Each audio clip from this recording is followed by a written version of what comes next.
Well, hello. It is Sunday, December 11th, 2022. It is almost halfway through the month. We're almost done with the year, which is fucking nuts. I don't know, it's weird. I'm not ready for the end of the year, but also I am because I want finals to be over. But, same time, it's kind of fucking weird. Like, what the fuck? I just inhaled a thing of mac and cheese. It was very yummy mac and cheese, very scrumptious. Also had some yogurt, pretty good. My water is on my desk, and I'm looking at it, and I'm like, God, I should probably get that. But am I gonna get that? Well, we'll see. Might not. But yeah, I feel very exhausted, but I'm here. I think that yesterday's revelations was a lot more whiplash than I would have expected. So watch yesterday's VOD. Like, the last 30 minutes of it is the most fucking funniest thing I've ever experienced in my life. But yeah, so yeah, we're gonna try to finish this game.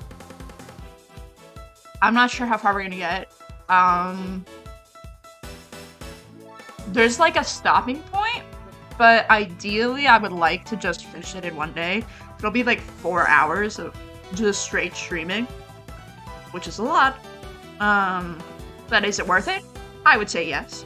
But yeah, we might be figuring out who the mastermind is.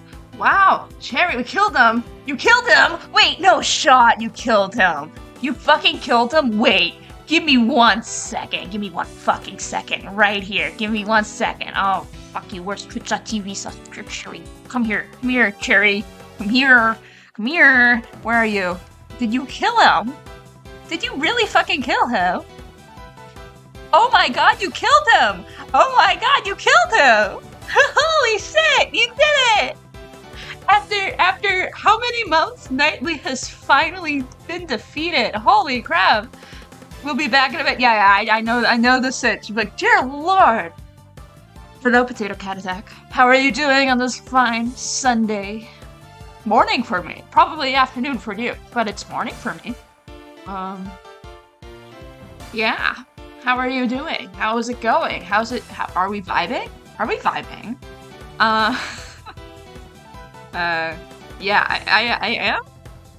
Good, it's just 12 for me? Cool, great. Yeah, so you're only an hour ahead of me. East Coast? Fantastic. Love East Coasters. I am an East Coaster in heart. Yeah, in heart, I am an East Coaster. I am from the state of Maine. So, but I'm not there right now. But I am at college. But, you know, East Coaster. East Coast for the win. Most pogger. New Jersey. New Jersey. My lovely mother is from New York City, or specifically Long Island. She's from Long Island. So whenever we're in New York, she makes a lot of funny jokes. You did kill the hacker! I just watched the VOD! I'm so proud you did it. Knightley's dead. Like he deserves to be. I'm sorry, Simon Keys, but your boyfriend had to die. Yeah.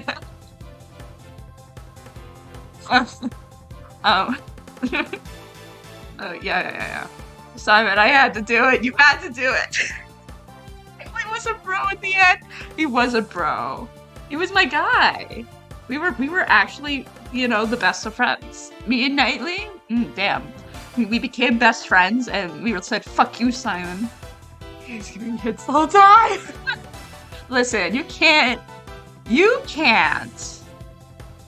shit on me for cheating, okay? You can't. This has overruled everything. You hacker. Anyway, I mean, I don't cheat that much. I really don't. Overruled? No, fuck you. You're not Justine. You wish you were Justine. Justine Courtney is my mom. I'm related to her. So, fuck you. Anyway. I'm actually John Marsh's sibling, as well as Sebastian the best sibling. But like, you know, it's fine. I'm many siblings. I'm very. I have many siblings. Side of justice and Apollo justice related to you know fact, and I am Una, so Courtney's on my side. No, fuck you. Yeah, huh? Sure, great, cool. Well, that means Apollo Justice is related to Bobby Fulbright because of Justice We Trust. Okay, is this the logic you're going with? Is Bobby Fulbright related to Apollo? Just like imagine your weird uncle just at a crime scene, just be like, "In Justice We Trust," and just like showing his badge at you really like flamboyantly, and then you're like, "Oh my god, it's my fucking weird uncle." Really fucking weird old uncle, but like not like weird in a bad way, but weird in a silly way. But Bobby is a Gina ancestor because of the badge though, and also he's an ancestor of all the Bobbies in the Great Ace Attorney. They're all related. This is like, you know, the Nurse Joy in like Pokemon, but that's all the Bobbies. Every single Bobby is, it's like the Nurse Joy phenomenon. They're all related. First, congratulations on being first. Being first. I was first, by the way. Yeah, it is true. It is true. It is true. You're spitting facts. You're spitting so many facts. Oh my god. Oh yeah. But yeah. I was just like, oh, I got a ping. It was for my own stream. I'm dumb. I'm dumb. I was like, wow, I wonder who pinged me. It was myself. I pinged myself. I was just a big, dumb, stupid brain. Very big brain. Dumb caliber, very strong. Very strong. I'll ping you with Discord. It's like, oh, thank you so much. I'm gonna get so many notifications. I'm gonna be like at +9 notifications real fast. And you know I'll be answering them on stream. Anyway, game. Where the fuck's the music? There's the music. Bye. Line coldly. Ace Attorney Investigations music. My favorite Ace Attorney music in the whole fucking universe because it's good. Where's Lang? Well, Sally. Listen, I didn't expect a Salmon Rainey jump scare. Listen, Lang will be coming very soon. He will be walking into this film lab very soon. Listen, you gotta understand. He will be here. Hello. Welcome in. Oh god, I forgot Will was here. Whew. Will you please give it a rest already? The heck? I'm telling y'all, especially y'all shake to come clean.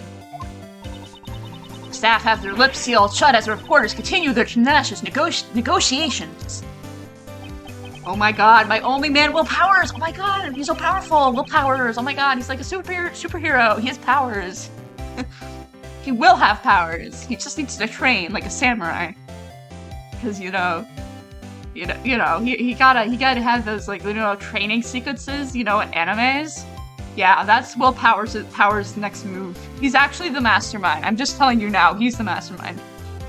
You're not here to cooperate with the investigation. I must ask that you vacate the premises. Put a stock on it, Copper. You could have even stopped Mozilla's invasion. Not only did they secretly raise a giant monster, but now the staff is trying to cover it up. Like I said, we haven't been raising any monsters here at the film lot. Yeah, bet, Penny, bet. I think there's a monster. Goddamn film lot, I'm looking at you. There's a monster here. There's a monster among us. But yeah, ain't you said you're done with Gordy yourself?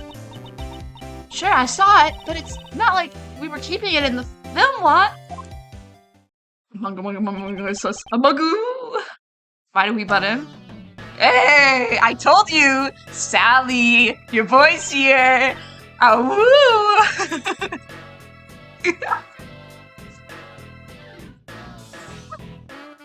Oh, Mr. Edgeworth! John!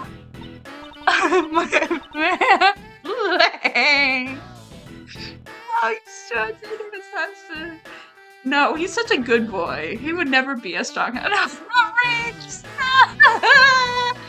So true, bestie. I would offer my. I would also completely marry this man. Would not complain.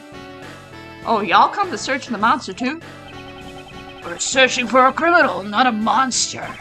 Lindsay says the darkness inside a criminal's heart can be likened to a monster. So Jason's here to tell us off sipping today. I know, we're unhinged, we're feral, we're going off. We are being the simps. The simps are my name. Wait, is simp still banned on Twitch? Did that? I don't remember.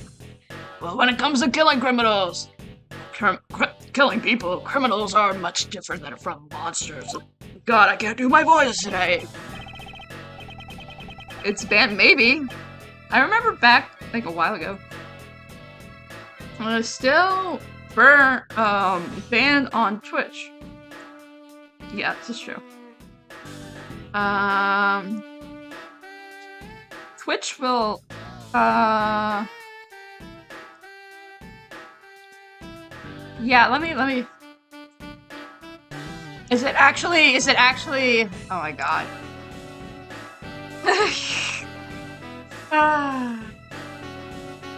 Yeah, this is a very interesting article. I think it's stupid as fuck.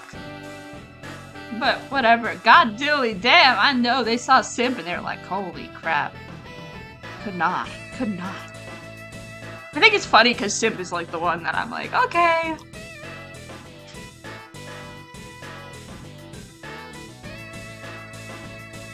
Anyway. Agent Lang, there's a problem. I can't let outsiders enter the crime scene. These are all key figures in the case. I like them to be here when the investigation resumes. People are the real oppressed groups. Yeah, exactly. Dear God, Twitch.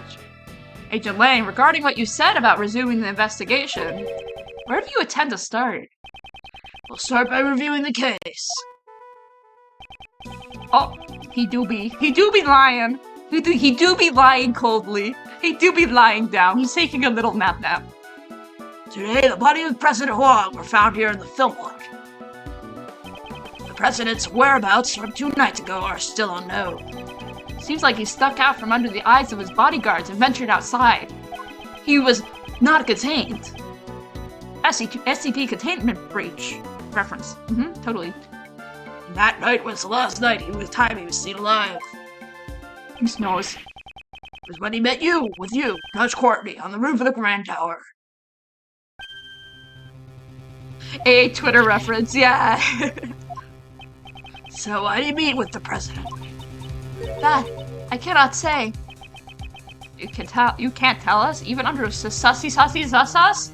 Even being sussy sus? Can't say, why not? Miss Courtney, if you don't say anything, you'll be even more sussy baka. You'll be the most sussy. You will be the most sussy. She must have a reason to clam up. I love just, instead of saying suspicious, just being like sussy. Sussy? Even more. Even under sussy sus? Even under sussy baka? Oh my god, sussy? Even being sus? Oh my god. I think you're somehow involved in the president's assassination. The president's body was only discovered today. That still leaves a blank of 1 whole day after Judge Courtney met with him unaccounted for. Don't be so impatient. We're gonna fill in that blank right here, right now.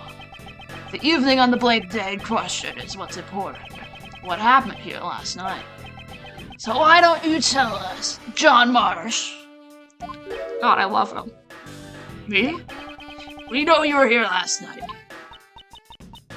Lang, he prays. What? John was here? Between that little Missy testimony and the footprints we found. Can easily prove it. John, you were rehearsing here last night, right?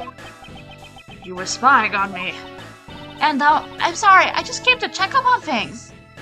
Why did you give John just a deep voice? This is a small child baby, because he's a prick. He's a prick. He's supposed to be an ass. I will give him a small child voice which sounds like this because he thinks he's cool. He's a child. Child man. You really shouldn't be staying up so late, you know. Mind your own business.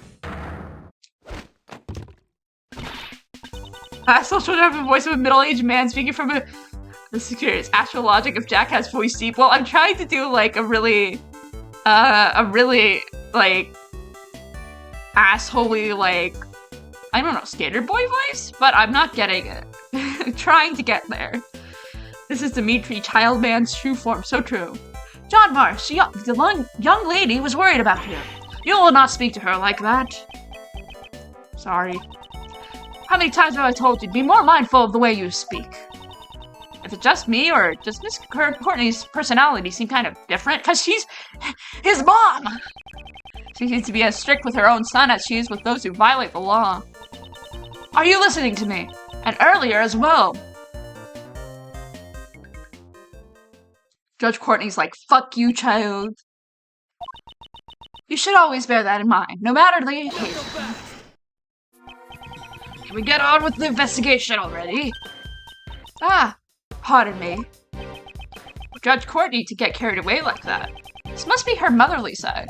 She's a mom. I love her. Agent Lang, do you sussy sus us? Do you sussy sus us, John? Do you think he is the imposter? Agent Lang? All I want is the truth. Why was the president killed? And she's a mom, literally. Yeah, she is a mom. And I want to know who killed him. I'll do whatever it takes to find out. Since the president was like family to him. John. Agent Lang, do you sus? Would it be alright if we asked you a few questions? Sure. It's fine. We've got nothing to hide anyway. I can't do a skater voice. Wasn't feeling too great during yesterday's shoot, so I made a few bloopers. They're reshooting the scene today, so... well, I decided to rehearse a little on my own. That's all. Do it all the time. There wasn't anything out of the ordinary. You were rehearsing all alone late that night. My voice. Judge Courtney is a little bit sus. I think she may be the imposter. John, when I called you last night, you told me you were at the hotel. You called him. About what time was that? I saw Judge Courtney thence. I believe it was around 11 p.m. Require him to call me every night. That's our rule whenever he stays away from home. How often does he stay away from home?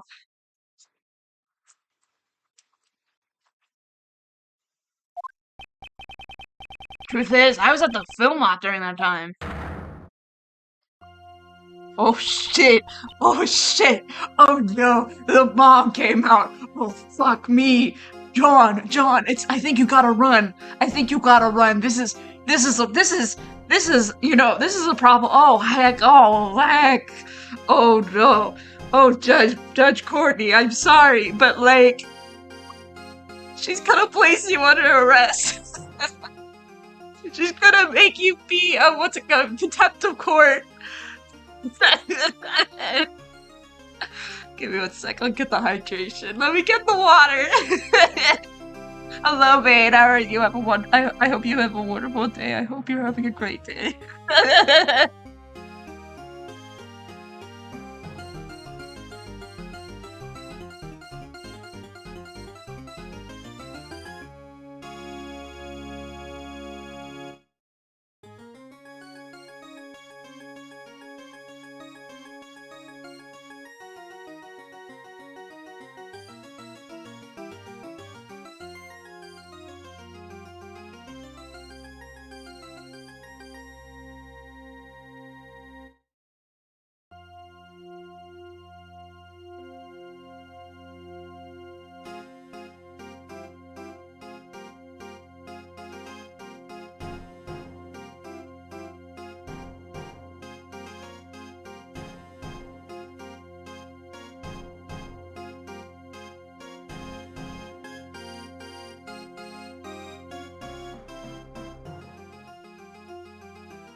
Anyway, I'm back. I spilled some water, so I just cleaned it up. How am I? I am doing wonderful. I don't know. I'm doing great. It's the weekend! Woo! Thank you. Thank you for the welcome back. Thank you. I appreciate it. Appreciate it so much. Oh my gosh, yes. So you lied to me. I'm sorry. Miss Courtney sure is angry. I think it's admirable that he practiced on his own, even if he hid it from his mom. I'm sure she was simply worried. Who knows what could have happened to him? Out alone, so late at night. Maybe he committed murder. In reality, he did get caught up in yesterday's incident. Patat soup? I love patats. Potatoes. Potatoes. Potatoes. They're so good.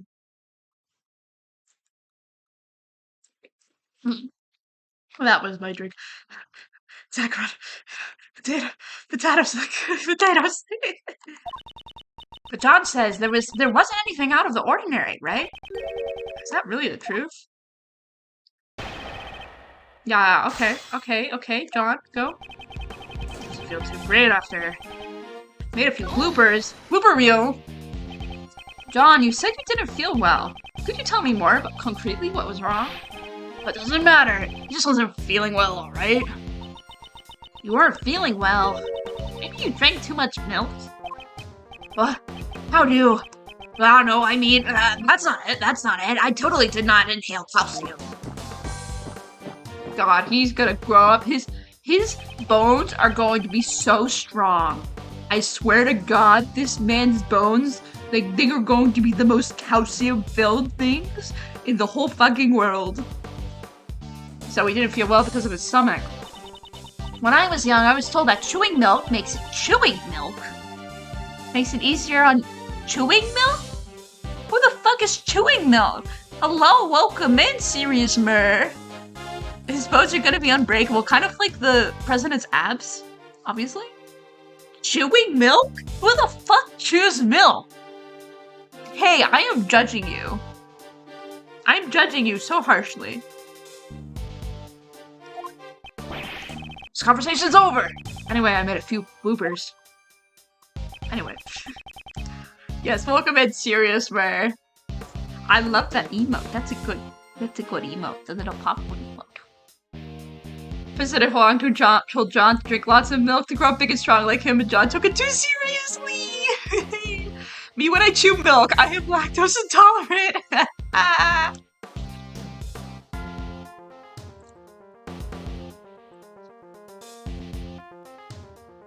Oh god. I think we should press the out of the ordinary on. There are no mistakes in that testimony, correct? Of course there's no mistakes. It was just normal, peaceful night. Nothing out of the ordinary happened at all. A peaceful night? How can you say that when an incident like this has occurred? Okay, yeah, that's contradiction. Okay, cool, great. Hey, he's still a child. Please don't get so seriously angry. So there was nothing out of the ordinary? Nothing sussy baka? He doesn't know anything about the incident. That's the impression I'm getting.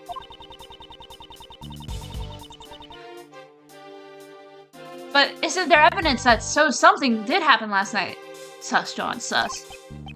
Well, okay, let me show. He's the imposter, I tells you. Well, on my VOD channel, I made. Okay, fine, Harry, I'll focus on stream. My VOD channel, I made the thumbnail for last one's stream, and I photoshopped the Red Among Us.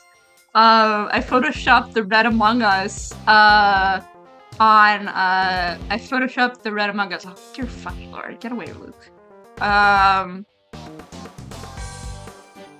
I photoshopped the Red Among Us on the picture of John from last time. Let me find this. Yeah, look at that. This is what I did. I photoshopped the Red Among Us on the picture with Kay and Gumshoe, and I felt like a genius. I felt like a genius. He's the sussy.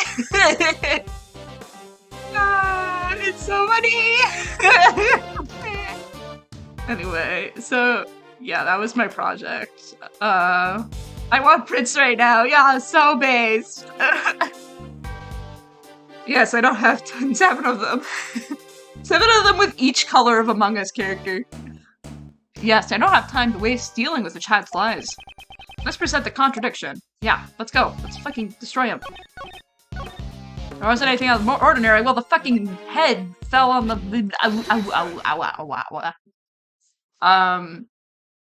Yeah. We have to have all the color of the rainbows. It'll make the gay flag if you put them together. It'll make the gay flag. The gay rainbow. There wasn't anything out of the ordinary. It's a lie, isn't it? Awa awa? Yeah, awa awa. We do be awa awaing in this chat. The monster head fell from the roof of the building. Gay Among Us, I know! Surely you must have known about that. I don't know anything about it. Is that true? Told you, I just practiced a bit and then I went back. I don't know anything about Lucilla's head falling or anything like that. Or do you have evidence to show that I know something? There certainly isn't any evidence of that.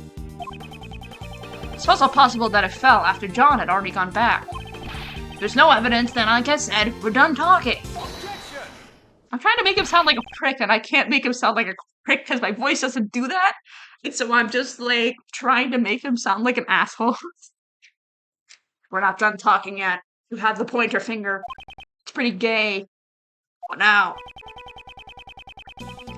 Falling Monster Head. Oh, that's the wrong voice.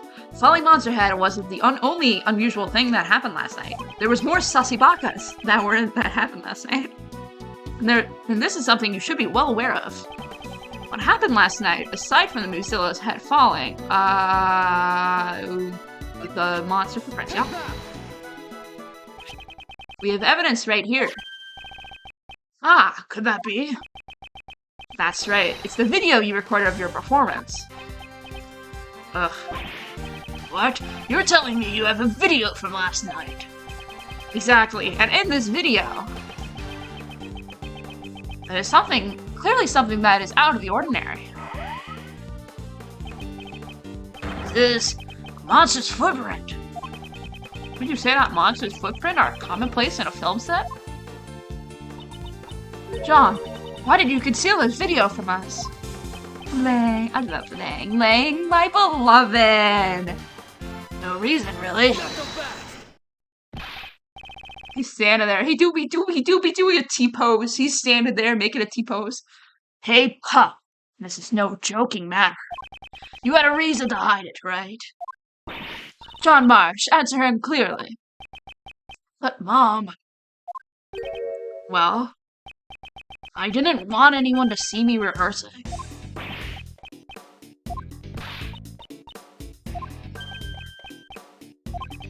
In other words, you're embarrassed about others seeing you practice? Yeah. Got a problem with that? You're saying that's why you had hid the evidence. John! I love that sprite so much! He just goes... He goes...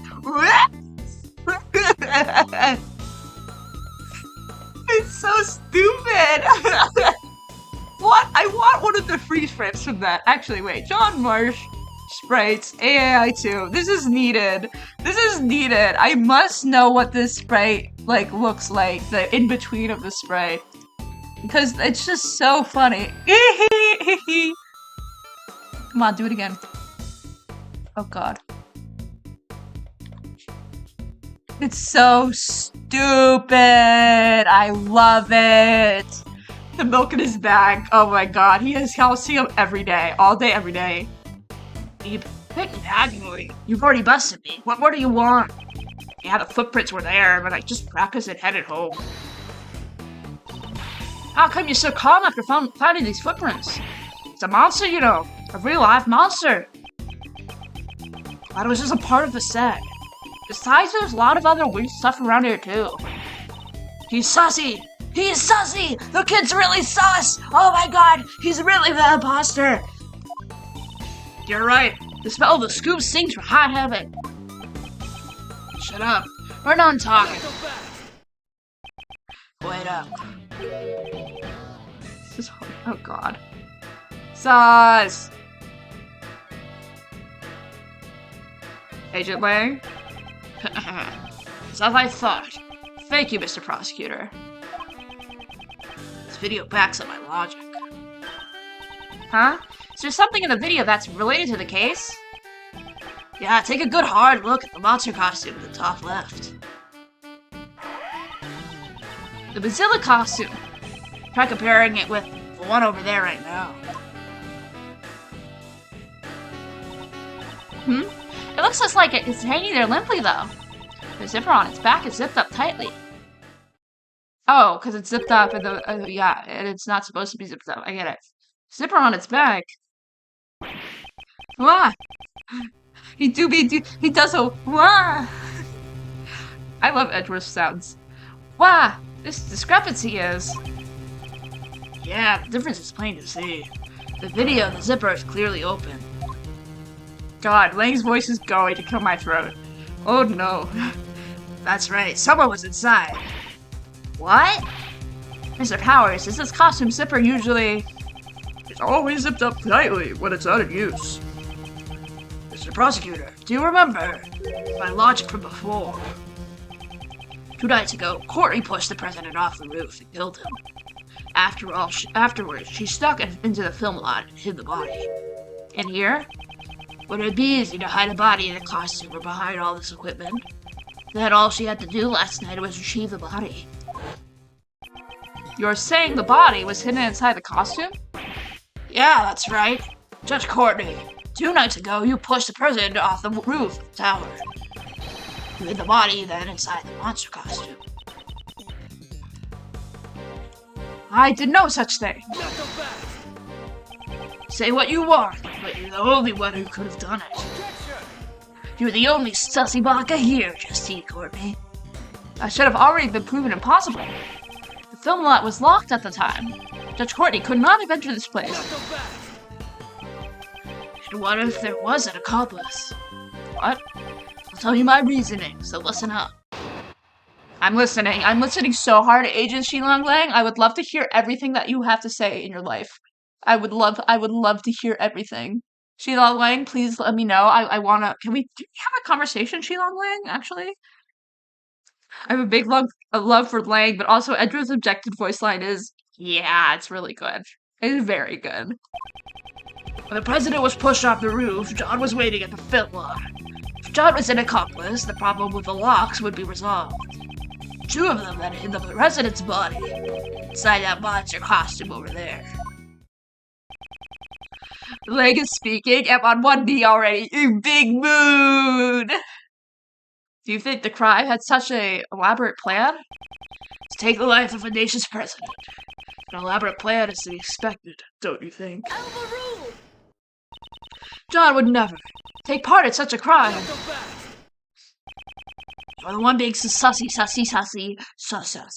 You are the one being sus, Your Honor. Your words don't carry much weight. I wouldn't think those 2 had sufficient motives for something like this, though. Well, maybe they had a motive that we don't know about. You were the last one to meet with the president, and you're still keeping the details secret. Don't you think it's only natural that you're being sussy? Judge Courtney, is there no way for you to tell us your sussy secret? My apologies. I cannot, no matter what. I know I'm being sussy, but I cannot. However, when the time I can talk about it comes, I will surely let you know. So if you could please. Leave you? Is that what you want to say? That's what all criminals say. And you, pup, if you've got an explanation, hurry up and spit it out. Please, the way you keep saying sussy in sentences, it's so funny! I'm having fun, okay? I didn't do nothing. That's all I'm saying. Both mother and son want to talk. You're still going to defend them like this. It's true Judge Courtney's actions are a mystery. However, we still don't know whether or not that ties in with a motive for murder.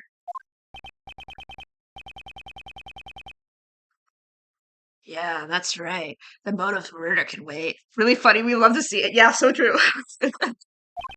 For now, let's talk about the situation surrounding the crime. The fact that these two were the only ones that could have done it.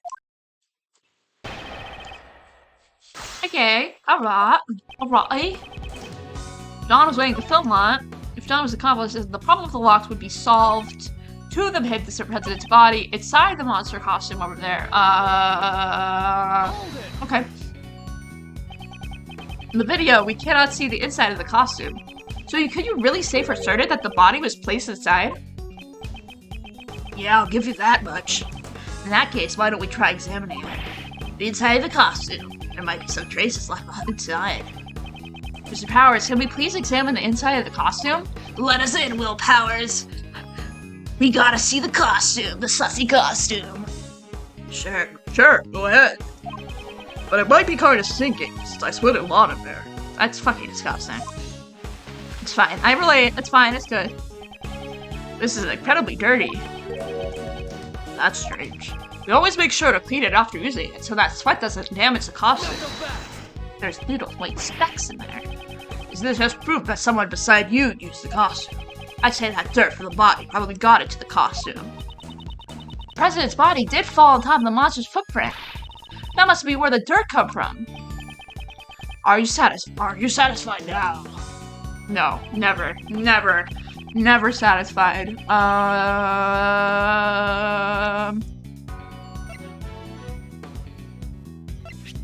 No, that's wrong. Oh, we're not talking about Knightley. Nope, not Lada's testimony, right? It shouldn't be. Posture check. Oh my god, you want me to untrim? I gotta untrim myself.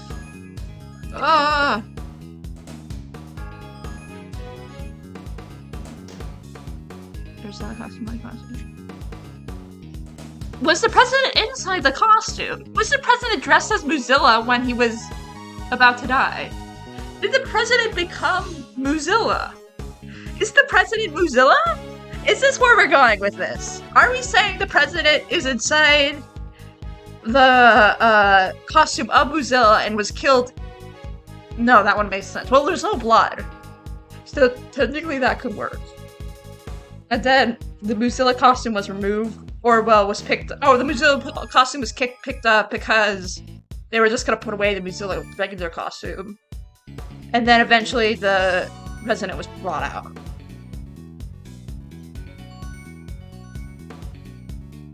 Yeah, maybe. Wait, give me 1 second. Give me 1 second. Give me 1 second.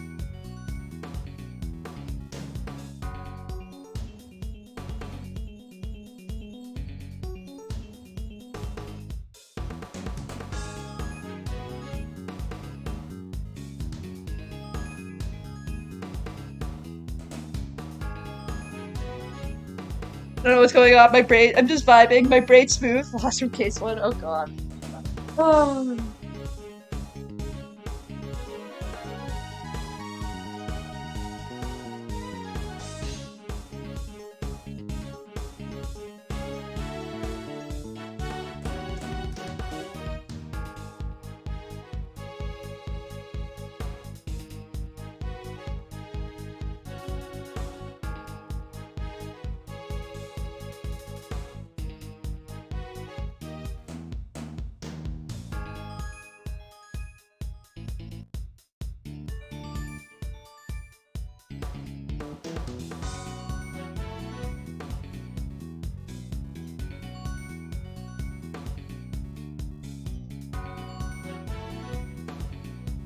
Yeah, this is the last case. Everything comes together like within the last 30 minutes of this game.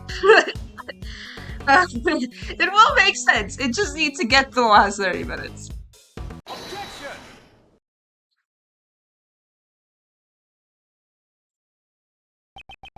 Dirt got into the costume when the body was hidden inside it. Is that really the case? You have a problem with that? There is a fair amount of dirt inside the front of the costume. Yeah, that is a lot of dirt. However, I would like you to focus on the state of the body is in. It's lying on top of the dirt, and yet there's no dirt in the front of the body. The body really was inside the costume. And it's strange that the front of the body is stained with more dirt. Okay. Well then, how would you explain it? How did the dirt get inside the costume? For the video footage, it was very likely that someone was inside the costume. But just who could have been? Where have I seen this? What's the matter, Kay? I just feel like I remember seeing something that looked— Oh, what? Who Blaze the best gloves? Cause why was Blaze in the costume? That makes no sense. But where was it? There was bits of these gray fragments mixed. Blaze wanted to be Mozilla. He just wanted to cosplay. Fragments mixed in with the dirt. Gray fat fragments? There does seem to be something other than normal dirt mixed into it. Something must have gotten stuck into it, and lots of it, I might add. That was actually his costume for the black market auction! He dressed as Mozilla when he was killing someone. Yeah, that's fantastic. Mozilla did it. Mozilla absolutely did it. Something got stuck too. This may merit a closer look. Where do we see dirt that looked like what was stuck inside of the costume? You give it to me. It's the gloves. The gloves have the little thing. This dirt has some gray bits mixed into it. And what of it? We found an item belonging to a certain man, and that was covered up in the same type of dirt. That is to say, these gloves. Those dirt stains certainly look the same, but tell me, so what exactly is this gray substance? It's cement, right? This gray substance it's cement. It's concrete. Cement, concrete, tomato. What the fuck is the difference? What is the difference between cement and concrete?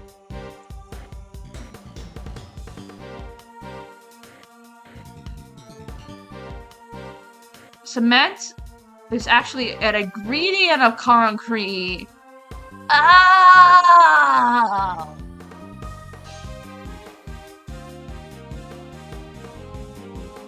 I see. Concrete is more concrete evidence. Hey! So true, bestie.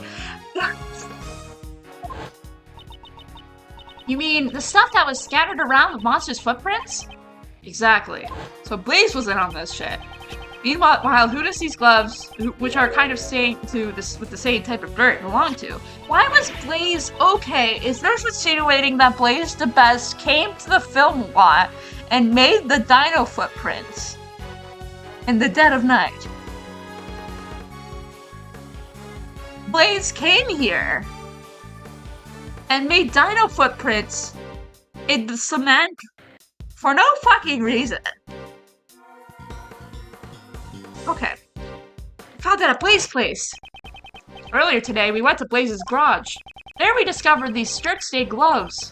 Come to think of it, there were also hammers, shovels, and other tools placed inside as well.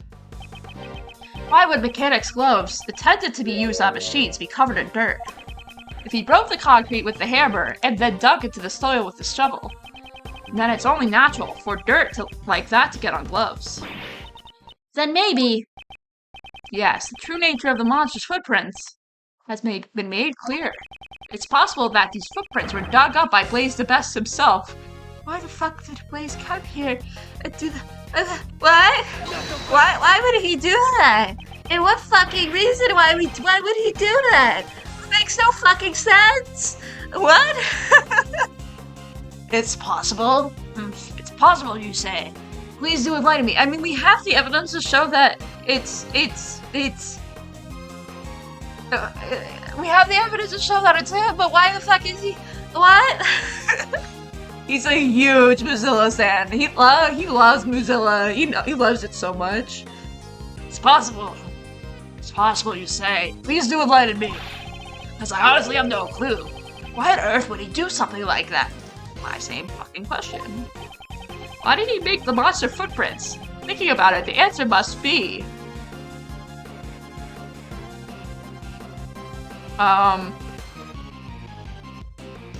What if I don't know the answer? Let me do a safe state. Oh, I think he probably buried something, right? But yeah, because he buried something. He buried something? I smell treasure. So what did he bury? If we wanted to find that out, we'd have to dig it up ourselves. You think the police would have already investigated that? There was absolutely nothing buried beneath those footprints. Oh. Ah! Seems that I was wrong. Okay. Lord.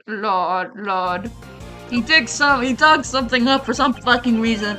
It's possible that he was digging something up. It probably went something like this.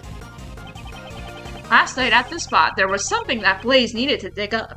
For some fucking reason. Okay.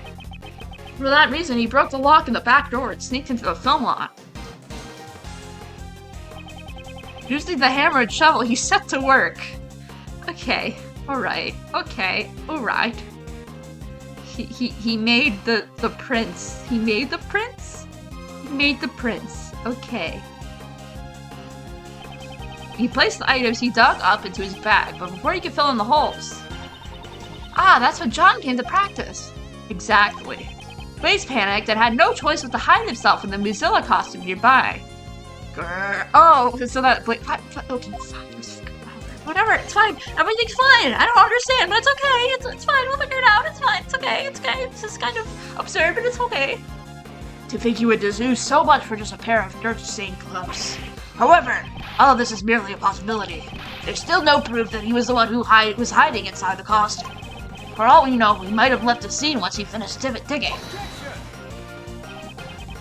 On the contrary, such proof does exist and can be seen in the video. When this video was recorded, Blaze was definitely inside the film lot. What? Well, I can't blame Agent Lang for not noticing. The difference between the current film lot and the one in John's video, along with the state of Blaze's garage, it's all too clear that Blaze was still here. What do you mean? What the fuck do you mean? What? I'm so confused.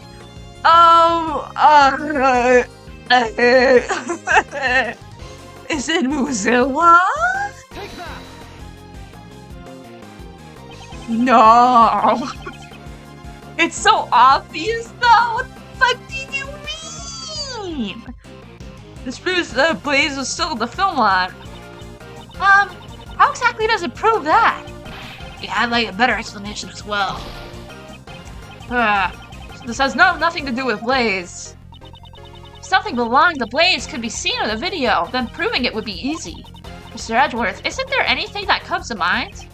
Something belonging to Blaze. Oh, is it that bag? Does anything like that appear in the video? I guess that bag. Oh, Mr. Prosecutor, how about it? Is there really any evidence that Blaze's mess was there? There's no need to rush, Agent Lang. Okay, I think it's the bag, yeah? Yeah? So obvious SMH, yeah, sure. I think it's the bag, yeah? Like, there's nothing over here. There's nothing really over here. I mean, there's the footprints, but whatever the fuck. Right? It is, okay. Yeah, you knew, of course. Duh, yeah, clearly. Big brain, very wrinkle. The bag placed near the costume. There was an identical one inside Blaze's garage. I would not be able to get that. First, the dirt on the gloves and now the bag. It seems like there's some sort of connection. Weird. And that's my proof. Blaze was inside the costume. Ergo, the president's body could not have been inside it. Yeah. It seems like I were able to refute Agent Lang's reasoning. Someone needs to go investigate Blaze's house right away, pal.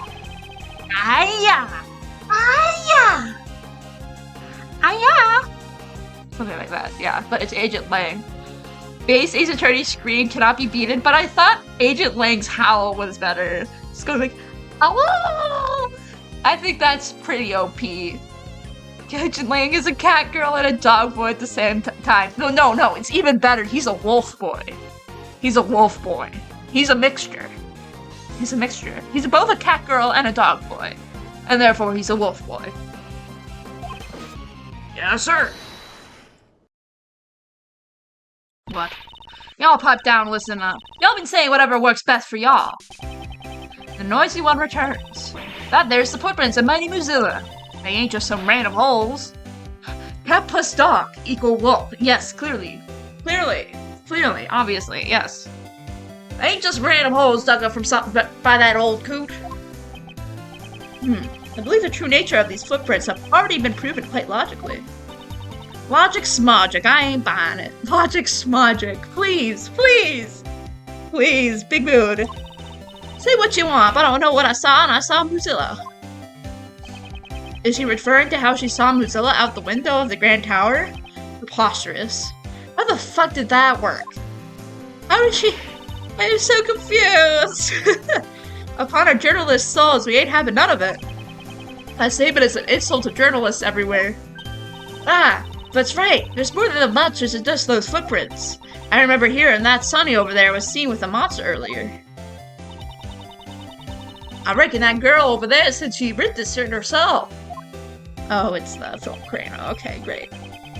When the two of these together, all meaningful talk grinds to a halt. Maya's is like, yes, you're fucking annoying. Please stop. If we only knew just what the monster really was, I think those two would quiet down. Mr. Edgeworth, is there anything we could do? The monster's true identity. We don't have much choice. Let's see what we can do. Is there someone y'all didn't tell us, ain't telling us about the monster? Nicole, ask him right now. She's gonna have her hopes and dreams shattered when she figures out it's a goddamn film crane and she's stupid. Please settle down. Regarding the true identity of the monster, I already know what that is. What you say? That's right. The video John recorded provided the hint that I needed. I love Nicole so much more than Lotta. I love Nicole. Nicole's great. Nicole's like a little blorbo, but then Lotta's here. I don't think that's a hot take. I think she's supposed to be annoying. I find her a little frustrating, but it's okay. Whatever. I like Nicole. Nicole's great. What you talking about? Miss Nicole saw Gordy when she went to check up at John's practice. At that time, she mistaked something for Gordy. The monster can be seen in this photograph. Is that the president in there? What? Ain't that just some kind of plain old souvenir proto? Y'all don't really think he could pull the wool over the eyes to pro like me, do you? But did Miss Nicole really see that she mistaked for Gordy? It's the film crane. Let's go.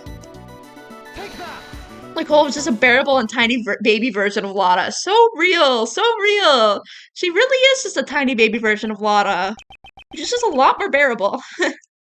Naturally, Gordy's true identity was this camera crane. What? The video John recorded was shot from fairly high up.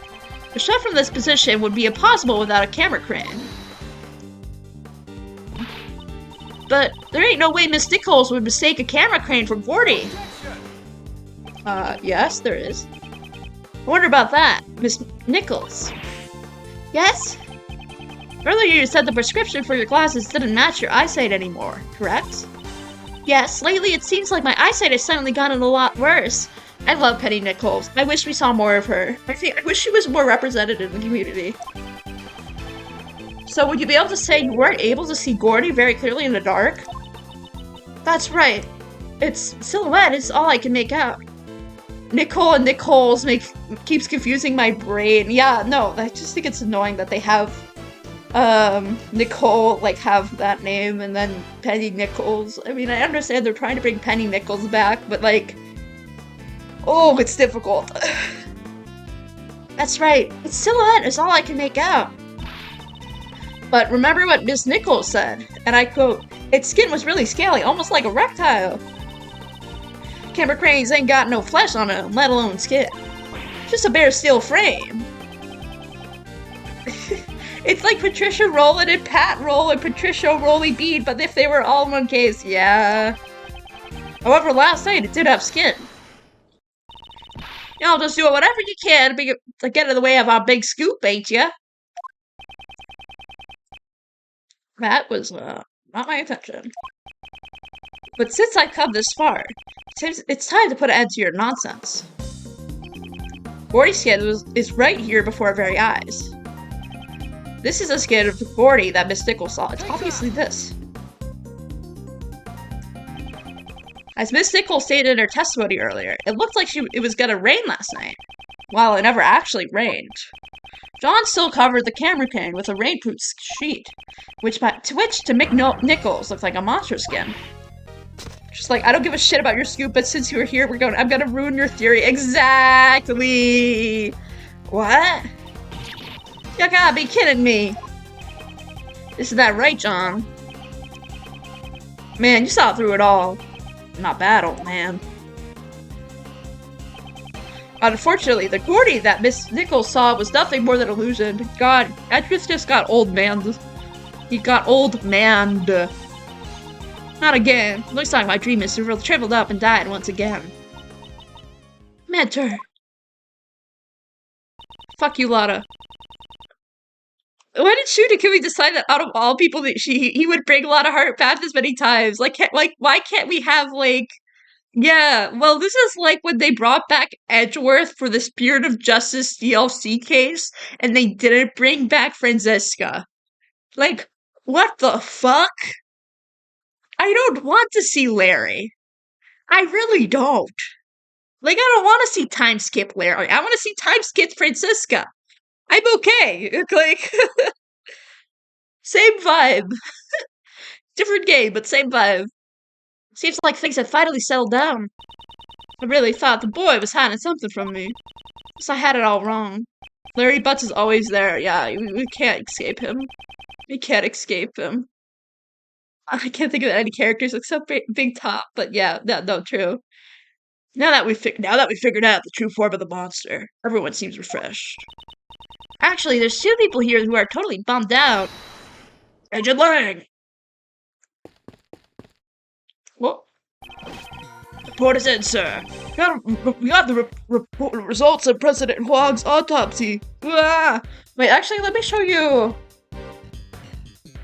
Larry, SOJ. Because I don't. This is the one case I haven't finished because I have no want or need to finish it. So I've updated the autopsy report movie. Big mood! Yeah, this is what he looks like at SOJ for the DLC case. And it's just like, why? He's like the only thing that makes that case relatively bad. I actually don't remember. I haven't seen the full case, but I didn't like it because Larry was there. I'm gonna be honest. It looks a lot like Luke Triton, yeah. This is totally Luke Triton. Yeah. Why do they make him look snazzy? Because he's now a book author for children. I hate it. It's so weird. It's just so weird. And they made his sprites 3D too. He looks like a right-wing grifter. Why is he everywhere? I know. Why is he everywhere? I swear to God. Looks like he would work for Batwalsh. Oh God.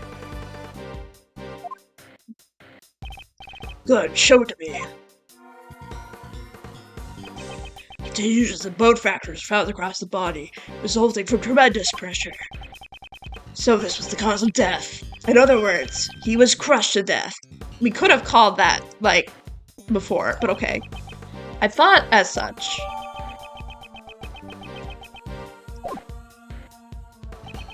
The yellow stain on his chest is currently under investigation. Kind of sus. But it seems like it was gunpowder residue. That gunpowder residue was found in his right hand. Why does he have gunpowder residue on his right hand? Was he gonna... Oh. Sunflower residue? I thought he said gunpowder residue. Okay. Sunflower residue. I didn't know the president was into gardening. No gunpowder. Oh, okay. No gunpowder residue. Traces of it is left behind when a gun is fired. Since it has been found on his right hand, it's possible that the president has fired a gun. Is he right-handed? A gun, huh? But we didn't find any guns when we investigated this area. Unexplained gunpowder residue. I have to look over the autopsy report later. Now then, Agent Lang. Seems like we have our answer. The president did not die from falling off the roof of the Grand Tower. Rather, he died from being crushed by under Mozilla's head. I can't deny it. Looks like your logic was right after all. This means the suspicion surrounding Miss Courtney shall be cleared up, right? Yes, not only the cause of death, but that time of death proves her innocence as well. Judge Courtney met with the president 2 nights ago. However, according to the autopsy report, the time of death was around 11 p.m. last night. Mozilla's head also fell last night. Matches up perfectly. That's a relief. Isn't it a bit too early to be relieved? Agent Lang? Agent Lang's like, fuck you, you're wrong, ratio, all that shit.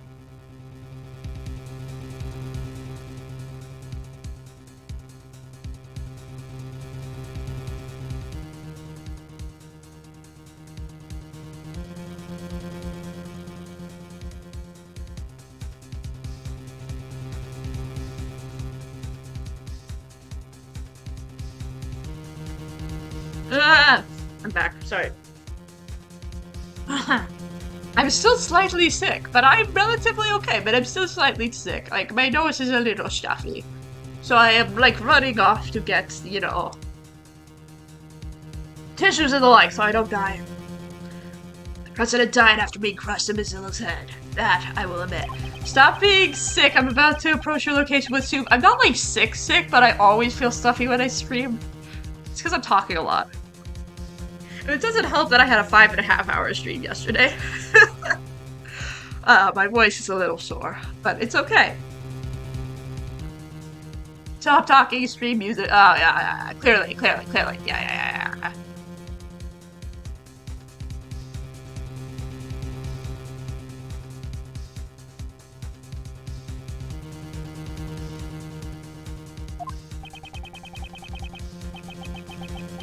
Mozilla's head fell last night, and last night the one who was at the film lot was.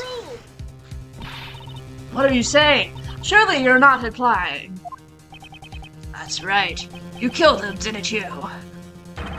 John Marsh. You're accusing. You can see right now as a boycotts Astro voice, so they will stop talking, save their throat. It's fine. I want to get to the Mastermind today. Let me get to the Mastermind. Mastermind's gonna be fun. Mastermind's the best part of the game. So good, yeah, clearly, clearly. Papa's hiding something. He was at the scene where the body was discovered last night. He also saw the footprints. Despite that, he still claims to know absolutely nothing about the incident. Isn't that a bit too convenient?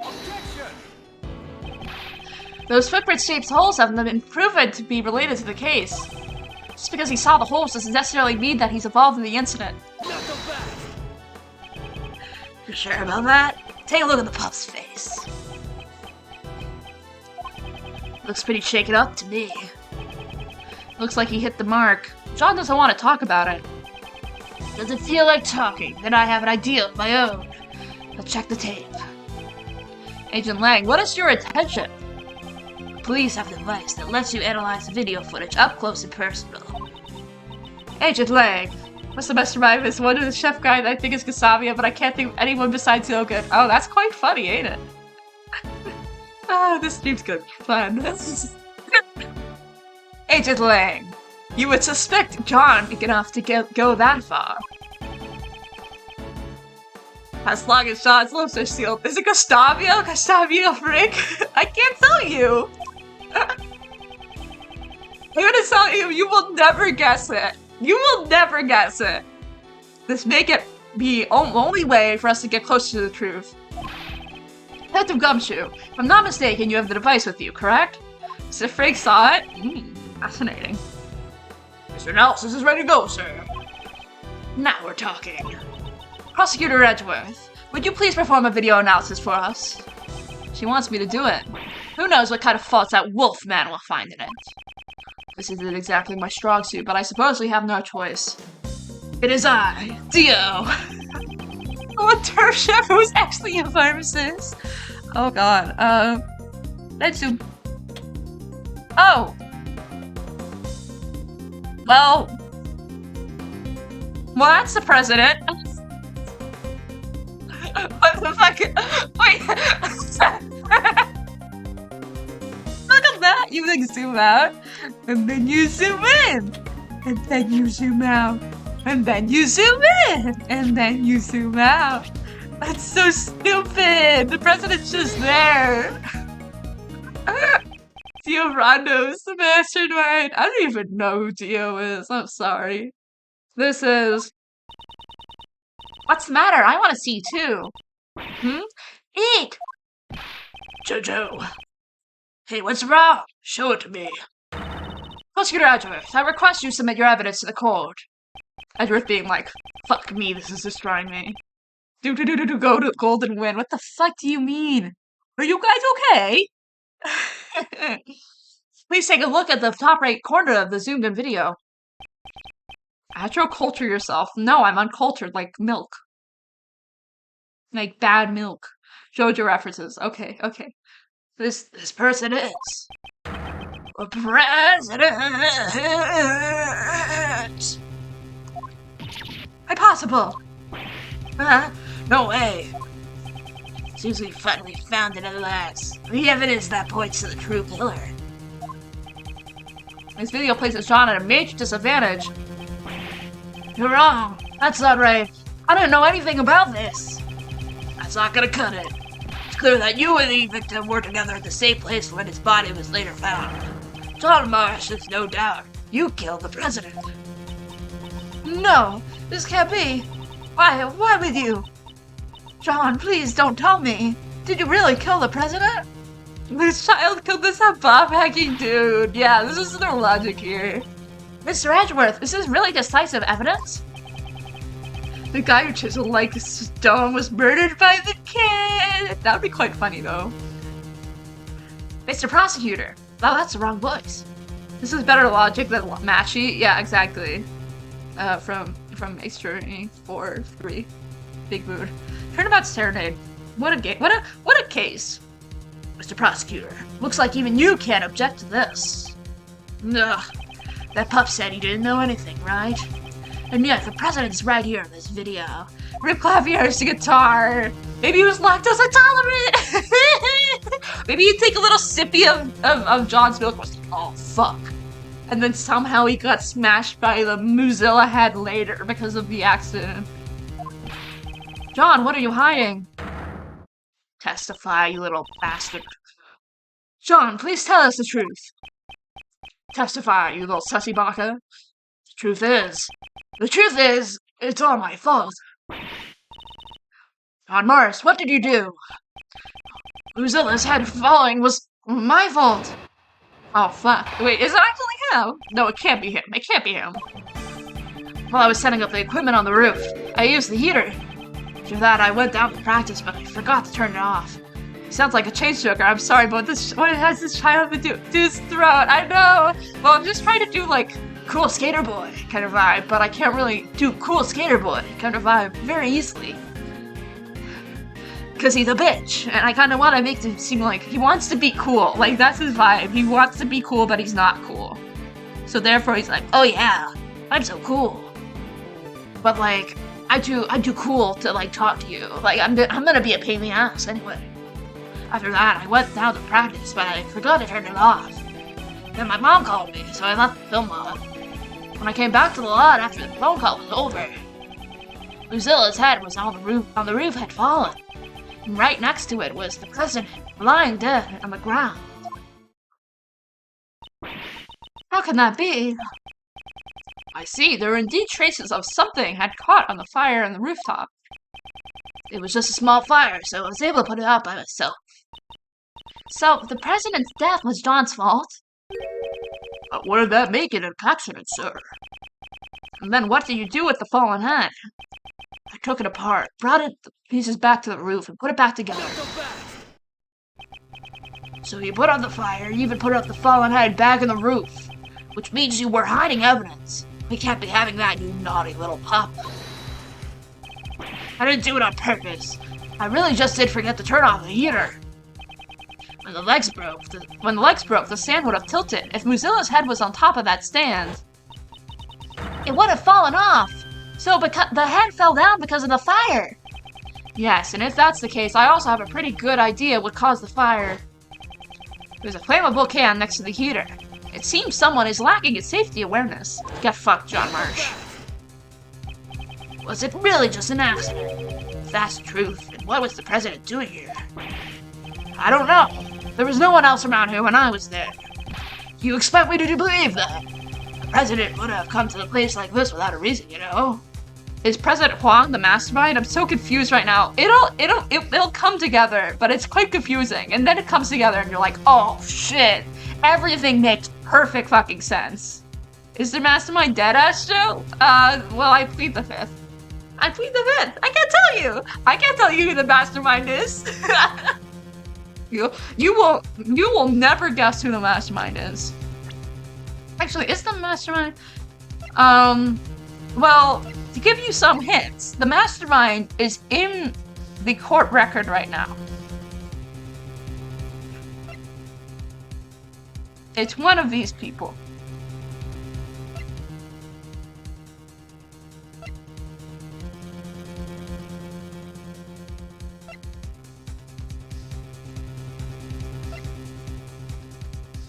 Can't be Gustavia. Yes, I have said that it's not Gustavia.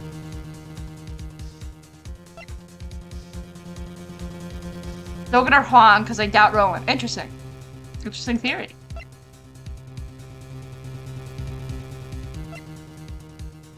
The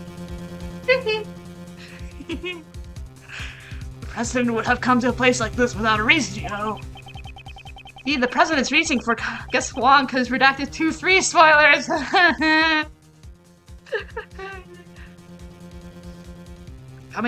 Coming here is still a huge mystery.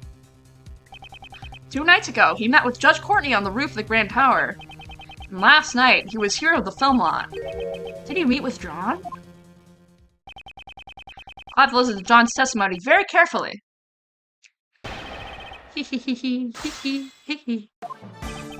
While I was setting up the equipment on the roof, I used the heater. Okay, got that. Bit of practice, but I forgot to turn it off. Let's talk about the president. Yeah? Yeah. I want to learn more about the president. What was the state of the body? I didn't get a good look. It was dark. He suddenly became as quiet as a mouse. I guess Sean doesn't really want to remember anything about the body. It's got too many people in the court record. I hella wasn't expecting Dogen to be there, so now I'm even more confused. This is so funny to me. We'll see how this goes. God, now I will be getting to the mastermind today because I want to see your reaction to this shit. So there's one specific dialogue box that is like, who is the mastermind? And I had to look it up in my first playthrough because I had no idea who it would be. And then I figured out who it was and I was like, oh my god, it makes so much sense. But you only have to get to that point and then you figure it out and then you're like, holy shit. This is why this game's so good. Is that only reason why he's gone so quiet? Should I press him more for more details? It's so good. Ugh. Did you get a good look? Then how did you know? You didn't get a good look? Then how did you know he was dead? Well, he's clearly shaken. He must be hiding something. What do you normally call for help if you saw someone collapse on the ground? However, you did nothing of the sort. But he was already dead. Is that so? You seem quite certain that the president was already dead. Now, is there a reason for that, I wonder? The guy was collapsed on the ground, and right next to him was the fallen monster's head. I'm not stupid. It wasn't hard to imagine what happened. You can imagine whatever you want, but there is no way for you to know that he was dead. You actually checked to make sure the president was dead, didn't you? Yeah, that's right. I'm scared, but I got up close to the body and checked to see if he was breathing. Thought as much. However, why would he hide that? There must be some reason. Please tell me the state of the body at that time. At first, I didn't know he was dead. I would have realized sooner if there had been any blood. But there wasn't a single drop, and his clothes were completely spot. Oh, because of the flowers were not the flowers. Either way, he wasn't breathing. That's how I know he was already dead. Ugh. Would you please append these statements to your testimony? I didn't know right away that he was dead. There were no blood since his clothes were, well, he's blown, the white spot. There's, his clothes were spotless. Yeah, that's right. You got a problem with it, old man? Wow. I just say words now at this point. John, it's painfully obvious that you're desperately trying to hide something from me. What are you going on about? I'm not hiding anything. You are hiding something about this yellow stain on the president's clothes, correct? Wow, it's my version of scatting. So true, it really is. Why did you leave it out of your entirely out of your testimony? The fact that you made no mention of it only serves to cast more suspicion. Sussy upon yourself. That's because I hope you have a convincing explanation.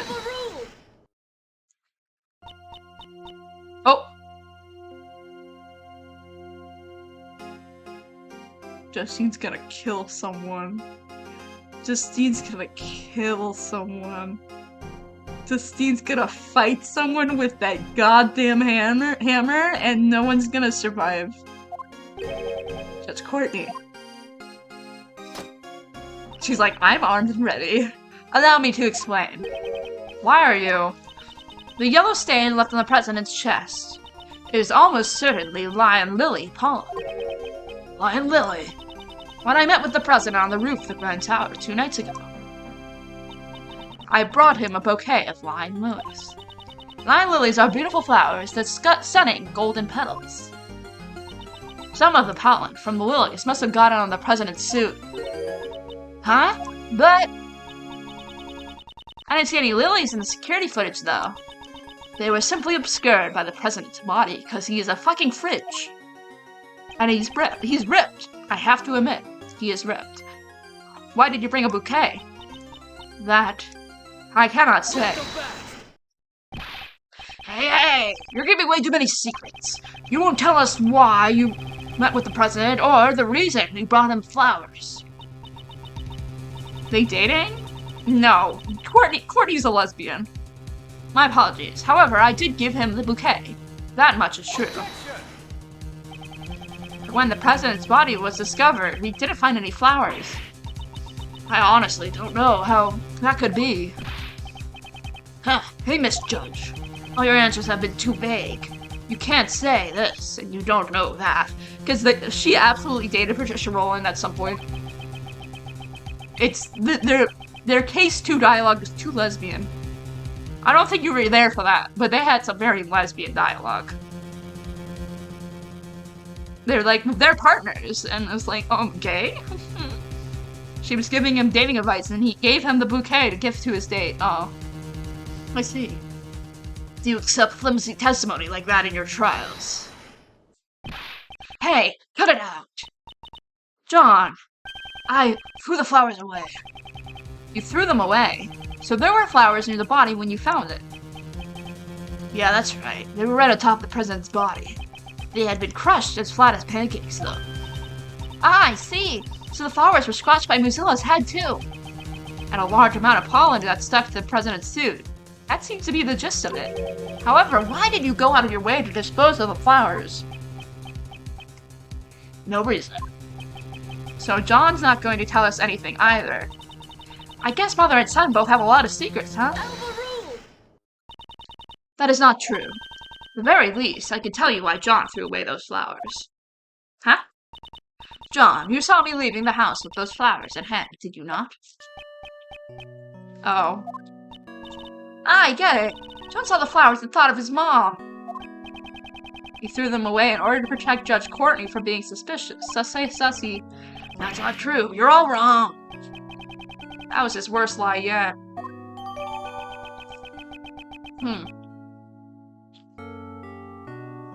But why? So we're saying John's adopted, yeah? I often decorate our house with those flowers. The bouquet must have reminded him of me. Oh, okay. So the pup just happened to find bouquet flowers from his mother's bouquet on top of the body. That's why he threw them away and kept silent about the body? Huh. That's a tiny little story if I've ever heard one. What's wrong with that? I suppose you prefer untidy, messy stories, Agent Lang. Don't tell me you forgot it already, Missy. The pup confessed that he caught the monster's head to fall last night. Oh, that's true, but...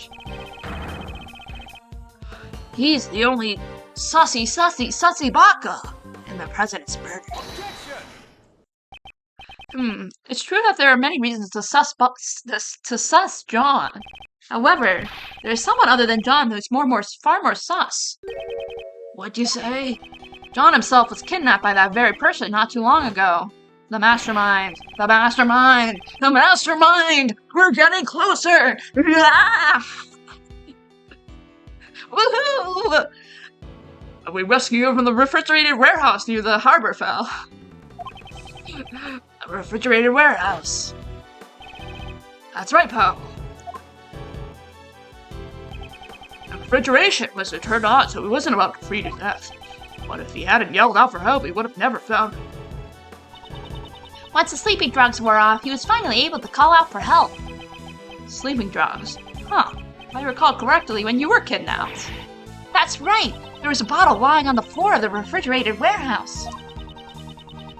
I think it was the same thing that was used on me not long ago. That sleepy ZZZ stuff. It's super powerful.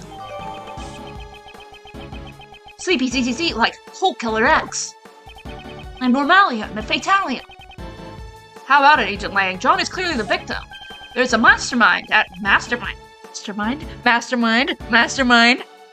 work behind the scenes of this case. I don't know anything about this so-called mastermind.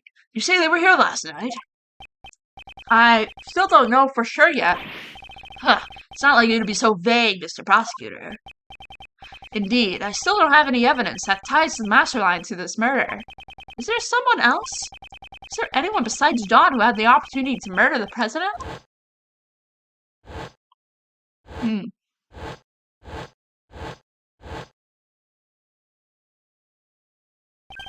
That's it. As I thought. In the end, that pup is our only sussy. Isn't that only one more suspect, Agent Lang? What's this? Is it literally just Blaze? Interesting theory. Interesting theory! Did we prove it earlier? Last night there was more than one person here. If it's Blaze, I would be so disappointed. That'd be very funny. Blaze the best. You're saying he's the one who did it? Last night, John was not alone. Blaze the best was here too. And you know what's so funny? I assure you, you have seen fan art of the Mastermind, but you have not realized it's the Mastermind. You have not put two and two together. Because I found out who I saw a fan art of the Mastermind 24 hours before playing this case, my first time playing it through. And I did not put together that that was the Mastermind. I thought it was someone from AA5 or AA6 that I haven't met yet. And then I played the game, I was like, holy shit, I saw a spoiler for this 24 hours ago, and I did not realize it was them. It's so cool. Yeah. Last night, John was not alone. Blaze the Best was here, too. Shouldn't we consider him to be a new sus? Blaze the Best killed the president. It's entirely possible. Blaze the Best. The bestie. He's my bestie. That can't be. Same guy from 12 years ago. 12 years ago? Looking at that one piece of art from the 10-year anniversary or something? You won't be able to find a Mastermind on there. There's not a lot of AAI2 people in there. 12 years ago. That keeps popping up. They don't do a lot of AAI2 fan art. And I really, this specific character does not have a lot of official art, but fans love this official character. Like, they love this character. Well, what a change. It all happens over 12 years ago. Back then, he and my old man were close friends, and our clan protected the president's life. Lang, you Don't tell me you're the one from 12 years ago. You got it. Ain't this nice? Now you're finally going to prison, where you belong. 12 years ago is a long time coming from a suspended sentence. Don't you agree? Agent Lang, what happened 12 years ago? Nothing that concerns you. Yeah, I know, only Sebi and Kay are there, and it's not either of them, obviously. On the contrary, it might just have some sort of connection with this case. I suppose you have some proof, Mr. Prosecutor. Show me evidence that there's a connection between this case and the one 12 years ago. It's Sebi! Sebastian the bestie. Evidence, you say? If you don't have any evidence, then there's no point in talking about it. Is there any evidence that connects the case with what happened 12 years ago? It's the letter for the unknown, right? Yes, please get a revenge from 12 years ago. This letter was sent to Jill Crane, who was murdered 2 days ago. Although the sender is currently unknown, here it is written as follows. Please get revenge for 12 years ago. What? 12 years ago? That's not all. Take a look at this as well. This is a report written by Patricia Rowland to Blaze the Best regarding Knightley. Please read this part here. That thing he laid to rest near the flower bed 12 years ago. Agent Lang, something big is happening here. Jill Crane's murdered 2 days ago, and now the president's murdered today. There has to be some sort of connection there, and the key to solving it lies in what happened 12 years ago, does it not? You're asking me to reopen old wounds for the Lane clan. Agent Lang, I beg of you. Gay. Oh. Who was that just now? Shifu! It's gonna be Simon or something, I swear to God. Interesting theory. You guys, what are you all doing here?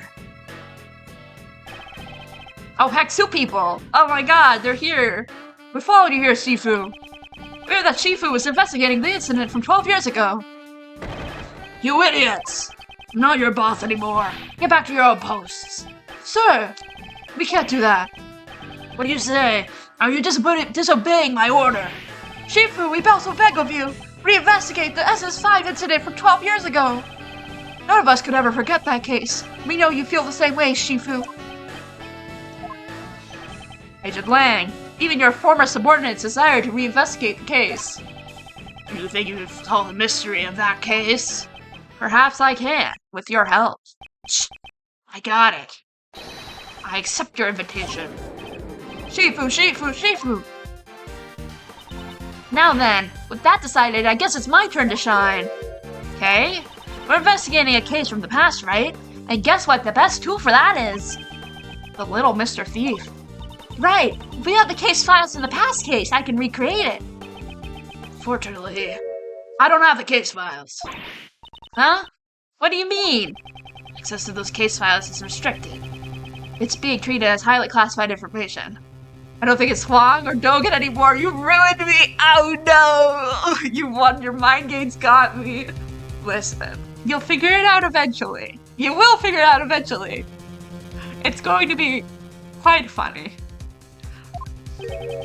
Why is that? I don't know, but it seems like there are a lot of things that they wanted to keep hidden. Even what I know is limited to what was published in the newspapers back then. That will not be a problem. In any case, please tell us what you know.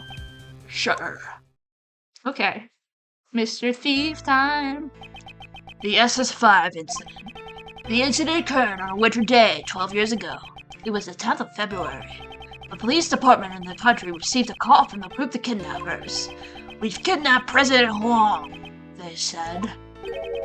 Kidnapped? The SS5 incident was the case of President Huang's kidnapping. They demanded a ransom of $100 million. $100 million? Wait, just how much is that? Such a large amount, she's having trouble visualizing it. That night, my old man was the last person to meet with the president. They were together at the Zhengfa embassy until the midnight of February 10th. After that, no one knows what the president was doing up until he was kidnapped. With the president's life at stake, the Zhengfa government frantically gathered the money. After all, the ransom was delivered and the president was returned safe and sound. So President Huang has been the president since 12 years ago. It's really amazing. Well, being in office for so long is just a small part of how amazing this man is. He also has abs of steel and can deflect bullets. It's pretty fucking nuts. And he's also a vacuum. Makes me a bit happy when he said that. And what happened to the kidnappers? Well, a top-secret convert investigation was carried out, and then a secret trial was held. Trial? Does that mean the sussy was caught? The suspect was Patricia Roll. What? What?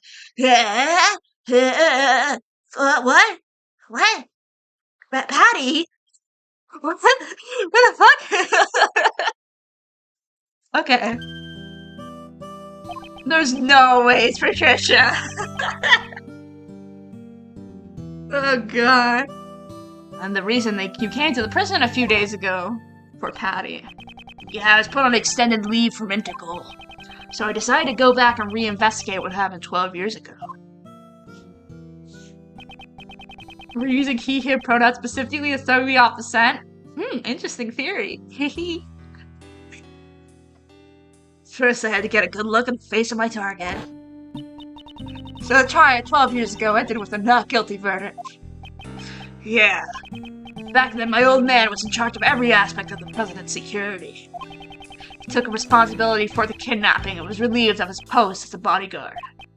But he continued to investigate as a regular police officer until he finally found the culprit. It was none other than Patricia Rowland. There was no way she could be innocent. However, the result was a not guilty verdict. In the end, the case went unsolved.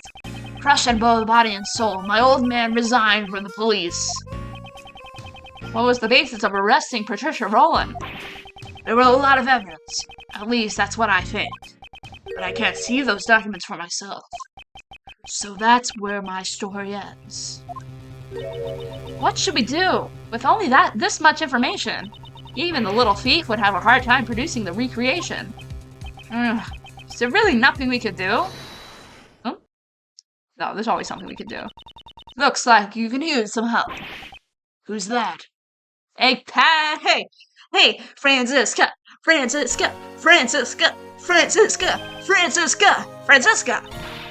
And Mr. Shields, too. I'm not excited about Mr. Shields being here, but it's fine. Finished up with the trial, we managed to catch up with you guys. Here, take this. This is... Ah, it's the case file from the SS5 incident, sir. Hell yeah! We'd love to see it. When Roland mentioned 12 years ago during the trial, it caught my interest. I looked into it immediately and got in touch with Interpol. I expected no less from you, Francisca. Don't get the wrong idea, Miles Edworth. I didn't prepare these documents for you, former prosecutor. I did it for the sake of the investigator taking up the case his father left behind. Sis, but I thought information on the SS5 incident was restricted to the public. No way it's laying right. Well, let's...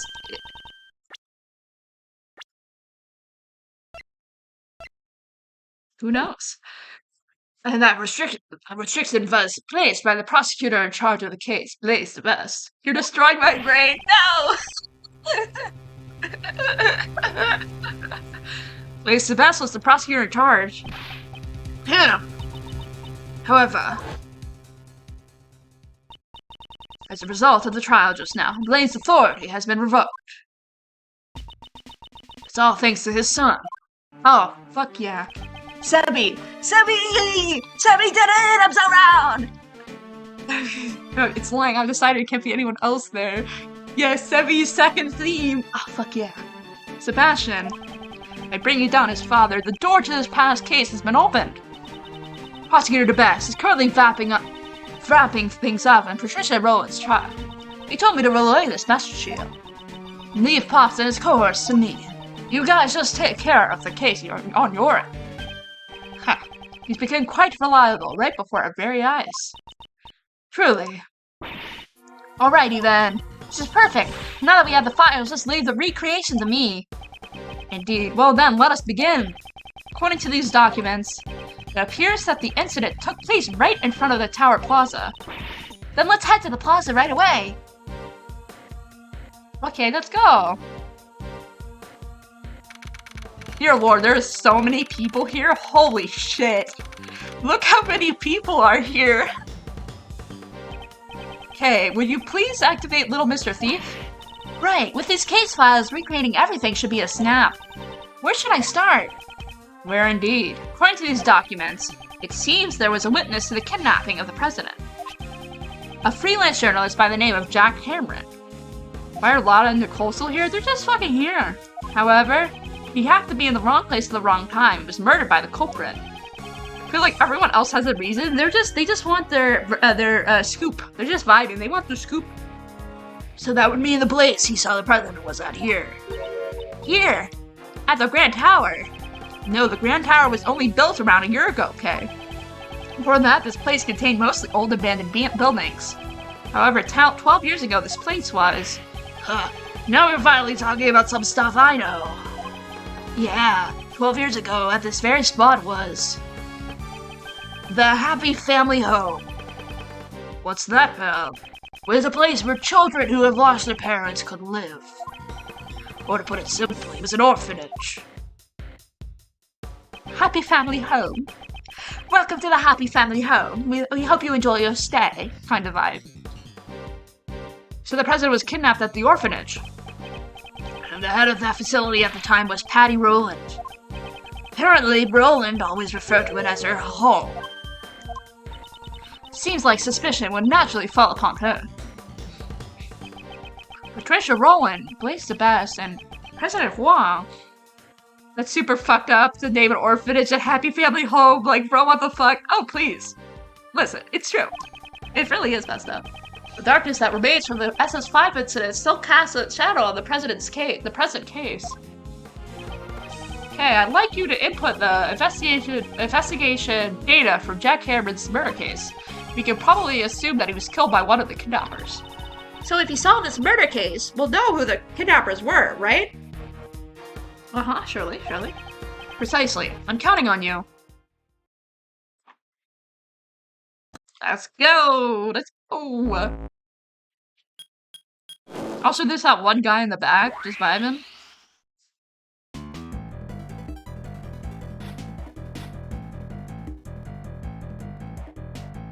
Interesting. Happy Family Home.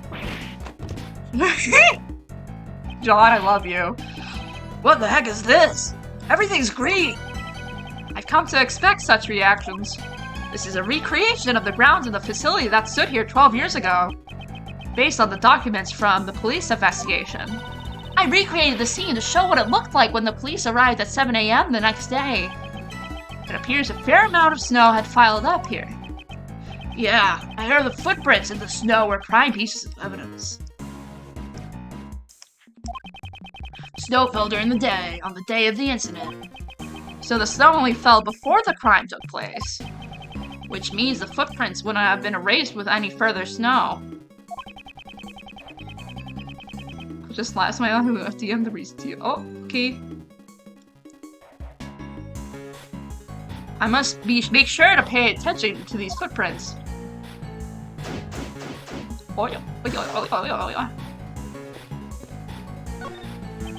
These footprints stop near the body.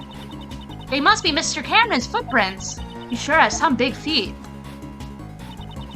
According to the data, his shoes match the footprints. Okay. And then there's two sets of footprints over here. The footprints here seem to have led to and from the body.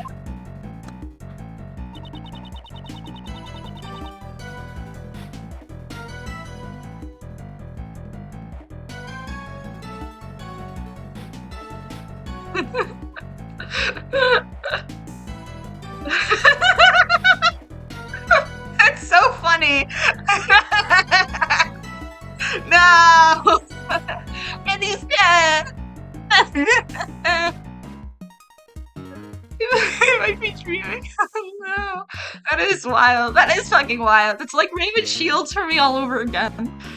Oh no. The footprints were believed to be the culprits. Is this how you feel with Reg? Yes! Yes! The shoe size are about a size 7. That's fairly average. I mean, I've gotten used to Ray, though, because I've heard from him so much that I've gotten used to it, but still, it's very weird. It seems that we won't be able to tell what the culprit is from these footprints. Oh god. That's dreadfully funny. That was so jarring! I know! It's really jarring! So this is the eyewitness of the president's kidnapping, Jack Cameron. What exactly did he witness? I've recreated the state of his body based on the photos taken by the police. Then I had to look at a quick to the AA wiki to make sure I didn't hear it wrong. Oh, that's quite funny. Oh, that is so odd. It appears he was struck in the head from behind. The murder weapon's a brick, right? It looks like just like the ones from his garden. The blood that flowed from his head has splattered all over the surroundings. Here, take this! It's Mr. Cameron's autopsy report! Oh, take the autopsy report. Okay, great. I won't. But sussy. Okay, let's go with the body first. Jack Cameron was a freelance journalist. He was killed because he witnessed the president's kidnapping. The blood really stands out in the recreation. It's giving me the heebie-jeebies. Same, bro. Even in the original photo, that looks brutal enough. A lot of blood was spilled. The back of his head is covered in blood. That must be where all the blood spilled from. According to the autopsy report, he was struck in the back of the head with a brick. Indeed, it's likely that the killer approached Mr. Cameron from behind. I've tried to hear it as Jack Cameron said, but it's just confusing me now. No, big mood. Is the victim holding something in his right hand? That's also written in the case file. Seems like he was holding onto a button. A button? Did he tear it off the culprit's clothes? The mastermind's clothes. If this was the mastermind. Or maybe it was Roland. Who fucking knows? Flower? A yellow flower has fallen here. In the language of flowers, it means a stolen treasure. Okay, please stop making things up. Still, the flower seems to be on a different variety from the ones growing nearby. Well then, why is it in a place like this? This bothers me a little. We should examine the flower bed itself after this. I knew it. Someone must have stolen this and brought it here. Okay, and in the language of flowers, this means an angry prosecutor. The phone. Give me the phone. Assume this is the victim's cell phone. That's right. Apparently Mr. Cameron gave his eyewitness testimony over a cell phone. What do you mean by over a cell phone? After Cameron found the president, it seems like he called his girlfriend. She didn't answer the phone, so Cameron left a message on her answering machine. This case is in the case files too. You want to hear it? Please. Yeah, let's listen to this. Hello, Jill? Oh, it's Jill Crane! Jill Crane! Who was killed last case. Interesting. Hello, Jill? Are you asleep already? I'm in front of the facility now, but something's not right. President Huang is here of all places, and what's more? Crap, the light just went off. I can barely see a thing now. I can't believe it, but it almost looks like he's being kidnapped. I don't know. And then he got killed. Okay. What was that sound at the end? It was him being killed, dumbass. Seems he was attacked while he was still on the phone. Agent Lang, may I ask? What was the name of Mr. Cameron's beloved? Jill Crane. You're sure I named her name was Jill Crane. Okay. So it was true. Did you say Jill? This is why she was seeking revenge for 12 lost years. Okay. Jill, my beloved, the feelings of the items was inherited from her beloved. Brought her to the auction. Oh my god, what is your oh my god moment? Are you having an oh my god moment? How everything connects. Yes, the mastermind called you. You thought it might be Jill. Interesting theory, but yes, the mastermind is very much alive.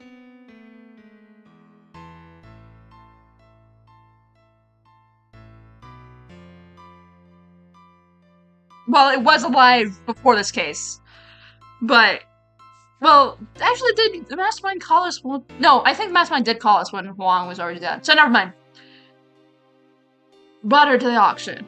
She had come to the exact revenge of the conductor, Blaze. Doesn't mean Huang's not in on it, though. But Miss Crane tried to get revenge on Blaze, right? She may have wanted to get revenge on him for covering up the kidnapping case. Or perhaps she thought Blaze himself was the kidnapper.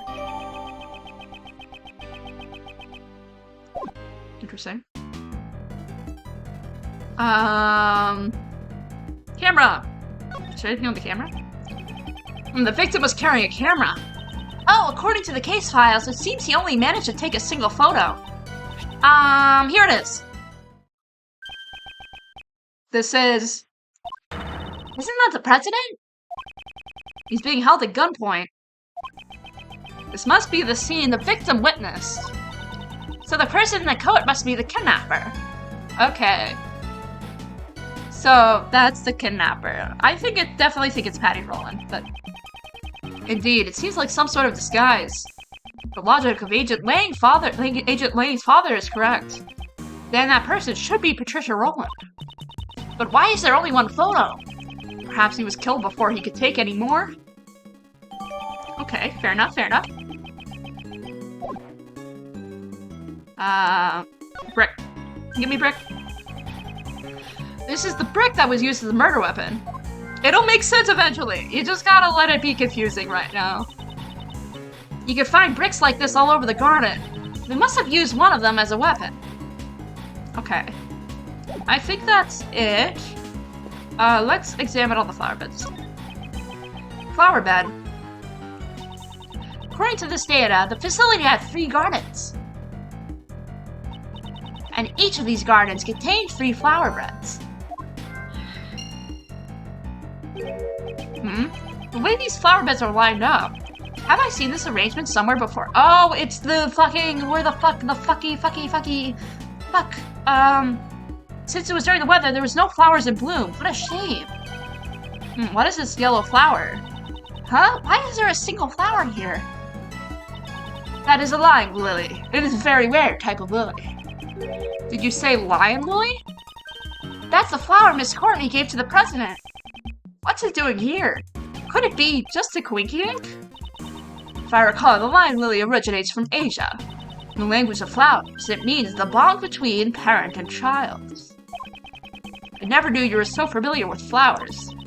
That much is common sense. You're simply lacking in your own studies, Miles Edgeworth. So we can put logic together right now.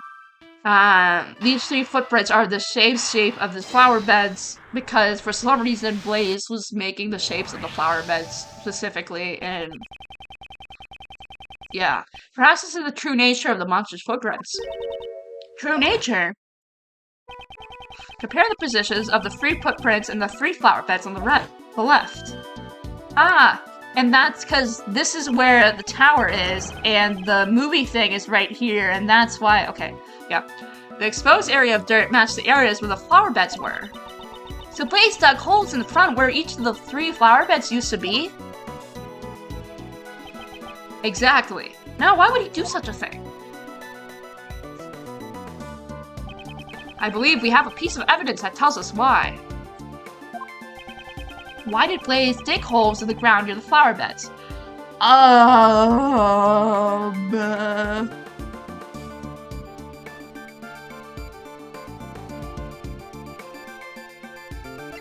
Maybe it's the report with Knightley? Wait.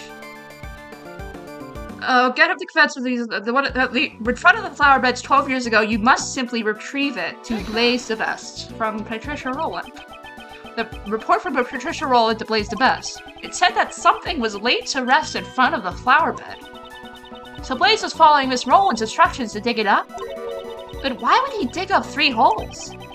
The report didn't state which one of the 3 flower beds the item was in front of. Why is everything connected? Everyone is connected in this game. It's like DGS in that way. It's so good. Oh, so Blaze didn't know exactly where to dig. That's why he had to dig up all 3 spots. Most likely, yes. It's making it 10 times more difficult to guess the mastermind. He went through all that trouble. Wonder what he was trying to dig up. I don't think we figured that out yet, right? Well, there's a bird. This pillar appears to be burned. According to the files, it seems there was a fire on the evening of the incident. Fire. Let's see here. Huh? It says that one of the children at the orphanage spilled kerosene and set it on fire as a prank.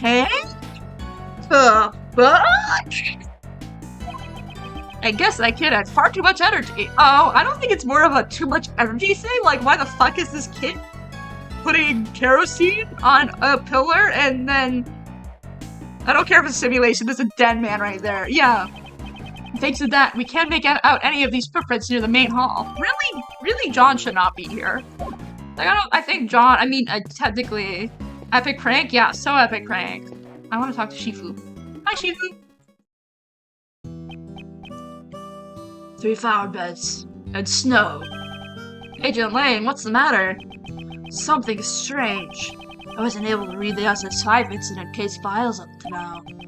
Since Blaze had all access to that information restricted. Yeah, that's right. And yet I feel like I've seen this exact scene somewhere. The suit guy looks like Winston Payne actually went through puberty! You're right. What do you mean? Where did I see this? I could just remember. He looks deep in thought. I should leave him alone for a while. Oh. We've learned pretty much all we can about the situation at the time of the murder. Oh, in that case, there's another scene you'd like to recreate. Yes, would you do the honors? I would like you to recreate the scene when the victim witnessed the president kidnapping. Oh, yes. Right, I'll recreate the scene based on Mr. Cameron's photo.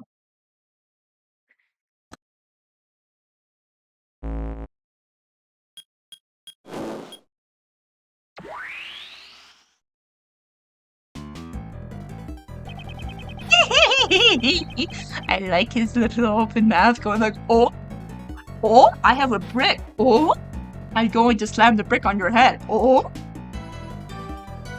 Mr. Cameron is standing in the middle of those flower beds.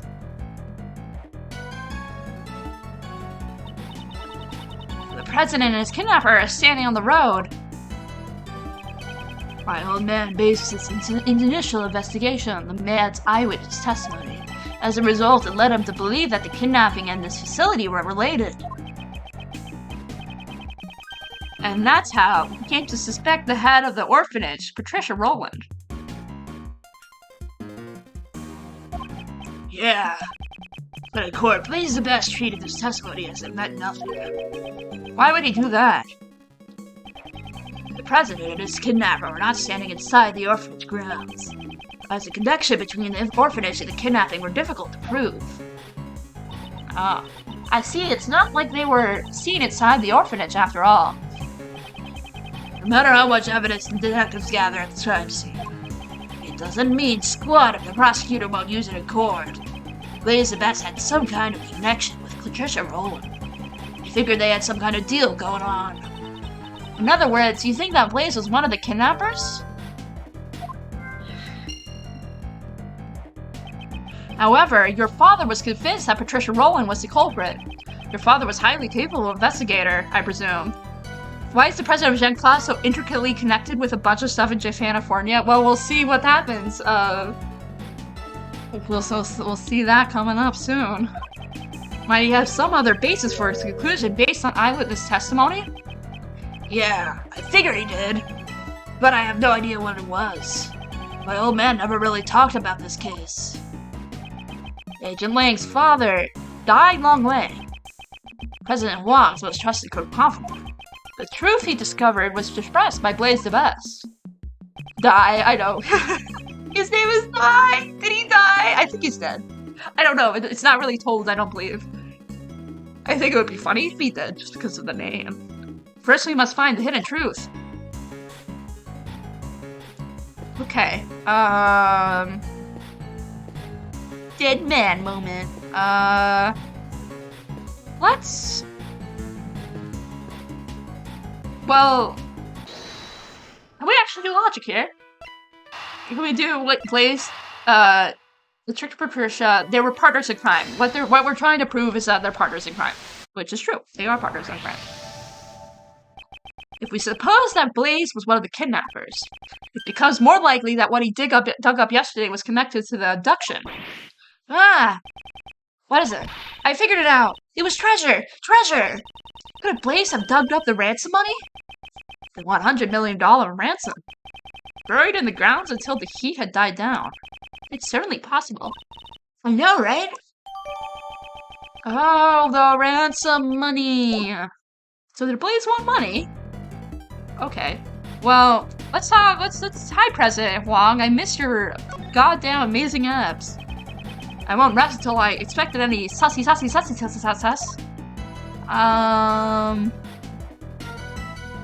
Well, President. Ji Zhuanghua. 12 years ago, he was still the president of Zhengfa. Doesn't he seem a bit younger? Though it might be hard to tell since it's so dark. Indeed, and with the situation being what it is, his facial expression seems a bit strained. I wonder what the president was taken after. Oh, I wonder where the president was taken after this. Sorry, I can't word.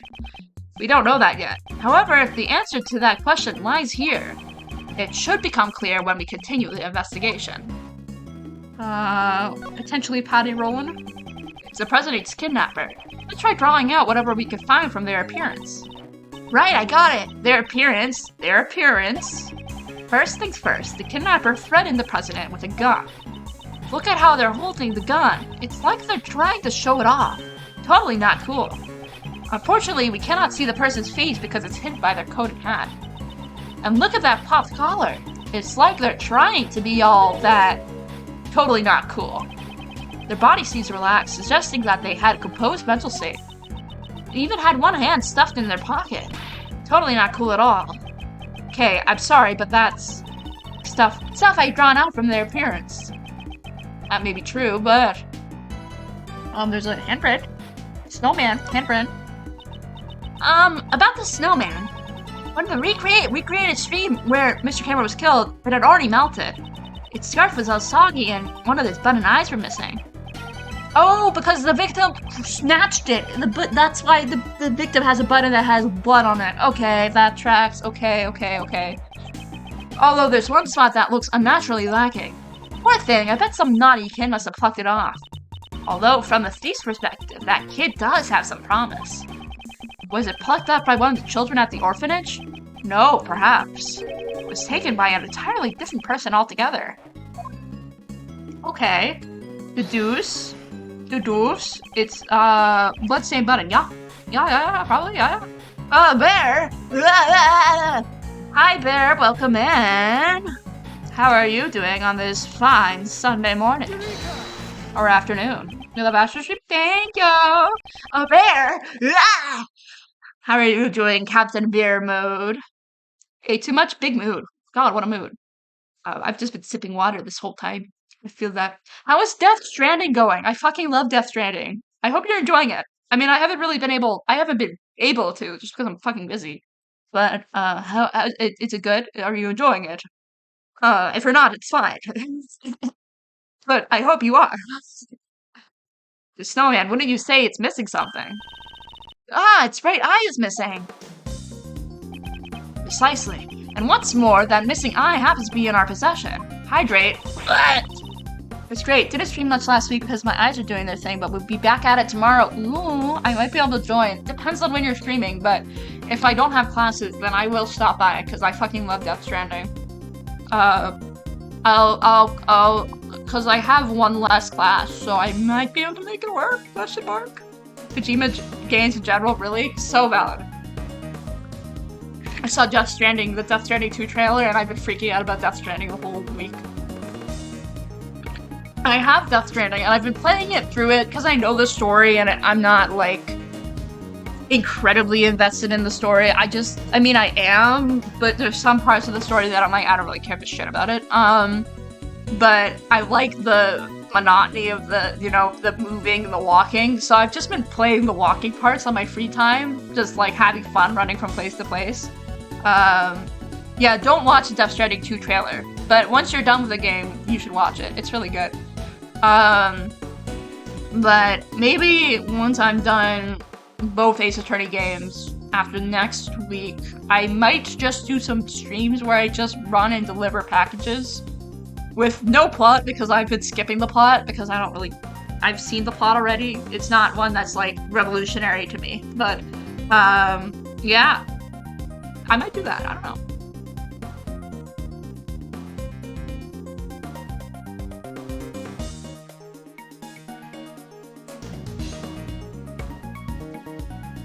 It's like one game that I never expected there to be a sequel, but there was, and then I like flipped out. I was in the Game Awards and I was just like, holy shit!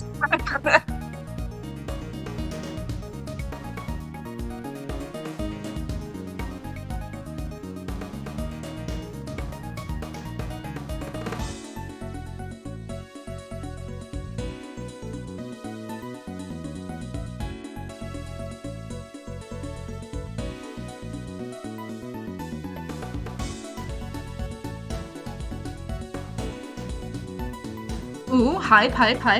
Dead Space remake, very cool. I will see if I can join. I will be out of the country then. Oh, Dead Space, Death Stranding, Dead Space, DS, that's quite funny. It's got the exact same design as the snowman's left eye. If we assume this button was indeed the snowman's eye, a huge contradiction arises. This button is the snowman's eye. What contradiction arises? Well, if we're saying that the victim fell down there and was killed there, then why is the body over there? Because then the body was moved. Yeah, that's the brain. That's the big brain. The victim was holding on to the button. Furthermore, the button was stained with blood. In other words, he grabbed the button after he was attacked. For example, if we were to picture it in this way, after being struck in the back of the head, Mr. Cameron lost his balance.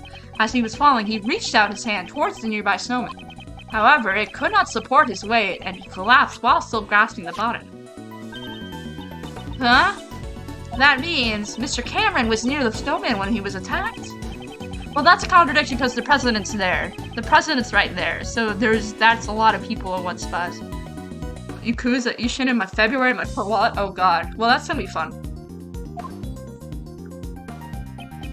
It's quite clear that he would have not been able to reach it from his current position. But Mr. Cameron's footprints only lead towards the flower bed. Yeah, there's a contradiction here. Can we be certain that those footprints really are Mr. Cameron's? It seems like we need to investigate them one more time. Maybe they have the same size foot? I'll recreate the time the body was discovered scene once more. Okay. Kira's samurai has a gun. That's gonna be fun. Cool. These footprints shall match up with Mr. Cameron's shoes, right? Let's inspect them again. Okay, that's cool. These footprints, are they really Mr. Cameron's? They're from size 11 shoes, and these huge footprints match up with Mr. Cameron's shoes. No matter how you look at it, they're moving steadily towards the center of the flower beds. But when Mr. Cameron was attacked, he grabbed the button from the snowman. I like the navigation in this game. Yeah, so true. The navigation is quite nice. I wish more Ace Attorney games did this, but they didn't. There's only 2 games that have this. I like the pixel art too. I think the pixel art's cute. Even with a great peak human conditioning, your arm just can't stretch that far. Let alone an ordinary civilian, it'll be completely impossible. The footprints come from the shoes worn by the victim. This is the case files say. However, this does mean that Mr. Cameron was the owner of said shoes. We should re-examine Mr. Cameron's shoes. Oh? Are we? Okay. Okay. Come here, Mr. Shoeman. Let me talk to you, Mr. Shoeman. Let me Shoeman. Shoeman! Shoeman! Shoe Takumi? Shoeman, give me your shoes. These shoes should match up with the footprints, however. These shoes, it seems like they were not the ones originally worn by the victim. What do you mean? If you look closely, you'll see that the laces were tied up strangely, and the sides don't seem to fit quite right either. Oh, so the shoes... Is this just detective mode, or did they just leave the body there? This is detective mode. No, this is they're examining, what happened 12 years ago. This game has a mechanic that they can, like, look at, like, files and recreate the scene. Yeah. Stole the shoes, Bobby full brain moment. Oh god. Bobby walking around barefoot? Yeah. Yeah, so this mechanic's a little different, but yes, this is an investigation mode. There's no body there. The body is a hologram. This would mean, these huge footprints leading up to the victim's feet were most likely made by someone other than the victim. So then the footprints leading to and from the victim's head must be Mr. Cameron's. No, not necessarily. They seem a little too small to be the victim's footprints. So none of the footprints are his? Then which way did Mr. Cameron walk from? It's quite simple. The victim did not walk here on his own accord, but rather, he was carried here after the murder by the culprit. Okay, cool. The question now becomes, where was he killed and carried from? Perhaps it was near the snowman after all. Okay. We should go back to the snowman, yeah? I'm assuming. Give me the shoes. Not the shoes. Lang, please get out of my way. It's a poor snowman! He's melted! He's so cute, though. Mr. Cameron's body was moved. If we consider the button he was holding on to, it's highly likely that he was killed near the snowman. I should take a closer look. I won't rest until I've inspected any sussy. Let's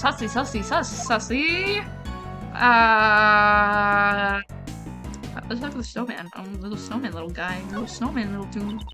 The snowman had become a sad sight to look at. It can't be helped. Snow and ice melt. Words. Snow and ice both melt away with time. Just like the mystery of the cases you've solved, Mr. Edgeworth. As time passes, those mysteries melt away while you continue to keep your cool.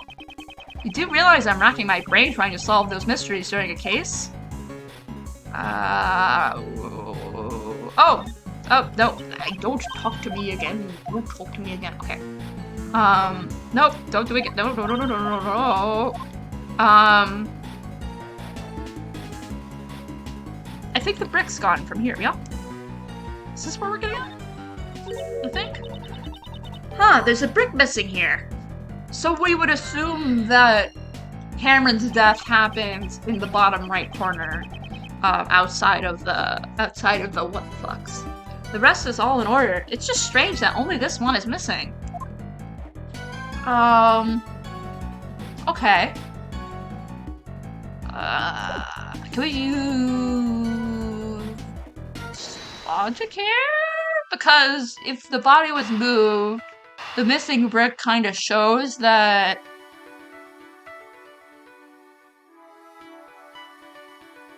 it's not, yeah?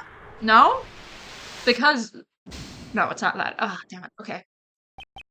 Not exactly the shining example of perfect type of logic. Oh no, well we could go with the bricks first. Let's go with the bricks first, and I think that might be it. Perhaps the missing brick was the one used as the murder weapon. Okay. Missing brick uses murder weapon. That tracks. Brick plus brick equals 2 brick. Yeah. Okay. Cool. Great. Yeah. It seems to be the right size to fit the gap perfectly. And then I think it would be these two. Because if the body was moved, then the brick, as I thought, it actually seems the murder actually occurred near the snowman. Both the body Mr. Cameron was holding on and the murder weapon came from there. Indeed. Also, if we assume that the killer picked up the brick near the snowman, and then tried to sneak up behind Mr. Cameron. Oh, Mr. Cameron totally would have seen the person picking up the brick. Exactly. Hey, please update the recreation. Mr. Cameron was not in the middle of the flower beds, but near the snowman. Okay, I'm on it. Okay. Okay. Okay. This. Yeah. I do get it. I do get the name pun. The name pun is, yeah, it's a good name pun. Yeah. Okay. If these will happen at the same time, I think that's a big contradiction, right? I think. So, are we saying it has to be Dear Lord, it's fucking a lot. No matter how you look at this is strange. All the people involved in this case are gathered in the same place. Did we make a mistake here or something? One piece of evidence in this recreation is based on is odd. I had to choose which evidence is fake. Which piece of evidence is likely to be fake? I don't think it's Cameron. Is the photo staged? Is the photo staged? Was the photo staged? Was the photo? But that doesn't make sense. Why would the photo be staged? Because then, what? Then they would be, what's happening with the president then? Because why would the president decide to stage a... I mean, he already staged an assassination, but that's besides the point. Okay. Because it's either that or Cameron. But I think Cameron's right, because we have the evidence that he was hit because of the phone. Huang is evil, bad man. Was this photo really taken by Mr. Cameron? Huh? What do you mean? We have proven that whoever killed Mr. Cameron also moved the body. For what reason would they have to deliberately move his body? Perhaps the culprit wanted to falsify the scene that Mr. Cameron witnessed? And that's why they took a fake photo. They made the president stand under the streetlight and took a photo with Cameron's camera. It would have been quite simple. Now that you mention it, Mr. Cameron's camera only had one photo on it, right? Huang is evil, bad man. Yeah, President evil. This is a bad government, bad president. Indeed, in all likelihood, the original roll of film had been removed from the camera. And after loading a new roll of film into the camera, the fake photo was taken. I see. So this photo must have been taken after Mr. Cameron was killed, right? I see. Interesting, okay. Exactly, this was not the scene that Mr. Cameron actually witnessed. It's likely that the photo is forged evidence. Then where did Mr. Cameron witness the president and his kidnapper? The photo isn't the only piece of evidence that indicates which Mr. Cameron witnessed. Ah, the testimony he left on that answering machine. Precisely, we should listen to that recording one more time and confirm what he said. Where else could the president is kidnapped? Oh my god, what do you, well,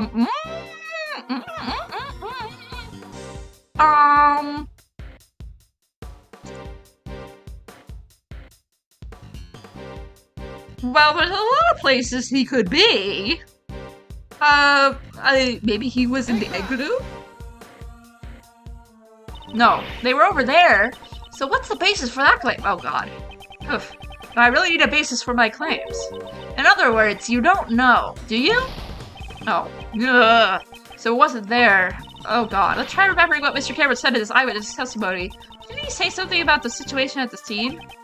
Indeed, Mr. Cameron's testimony should prove. Let me go look at that. Come on, let me look.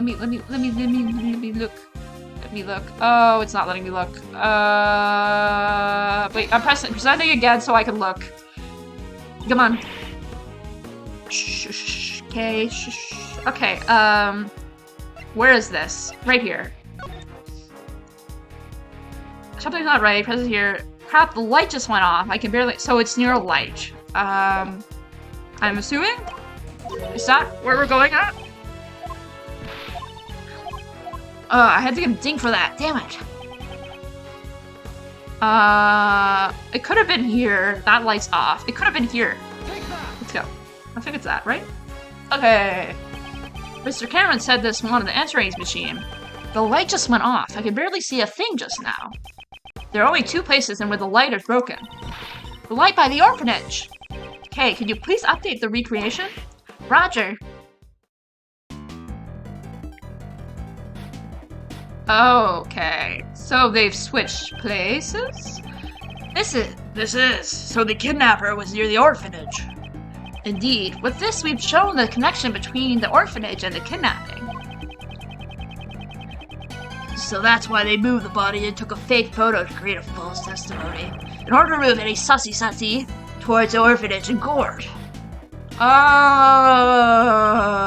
that tracks. With this, the scene of the recreation has changed completely. time the body was discovered scene has probably been greatly impacted as a result. Then let's go check it out right away. Preparations are ready. Since the state of the recreation has changed once again, I should press the Y button and select change the recreation. Let's give it a try. Or I'll just do that instead of, because, Yeah, what's up? let's go. So you want to recreate the scene based on the police investigation data? This is the time the body was discovered, when the police was investigating the scene. I've recreated the scene. Okay. Time a body was discovered was here.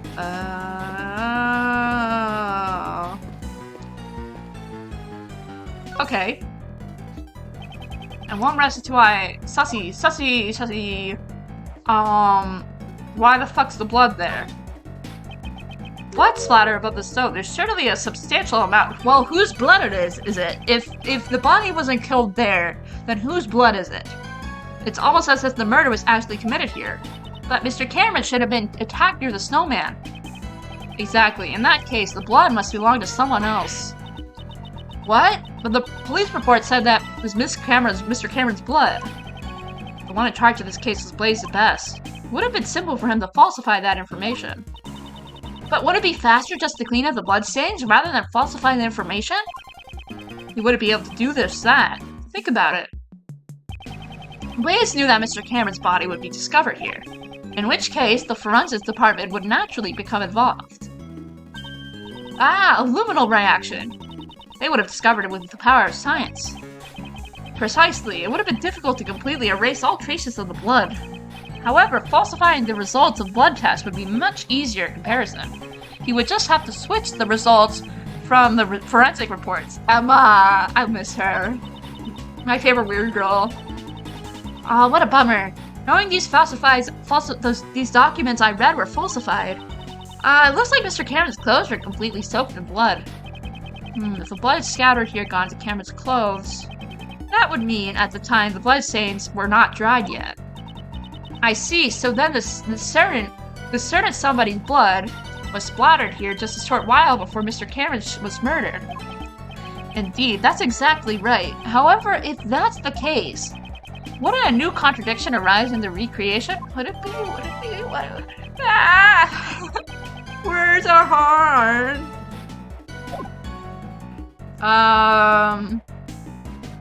Can we just deduce that?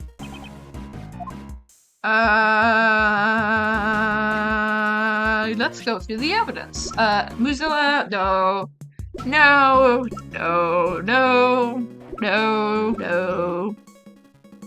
Maybe? IS7 is... Oh, that's Isaac Dover, Jeffrey Master. Never mind. Knightley? No, I don't think. Knightley's chessboard. Couldn't be that. Wouldn't be the bug. Wouldn't be Nicole's tape recorder. Maybe it's the bouquet? No, I don't think it's the bouquet. Sleeping drugs. Is it a fire?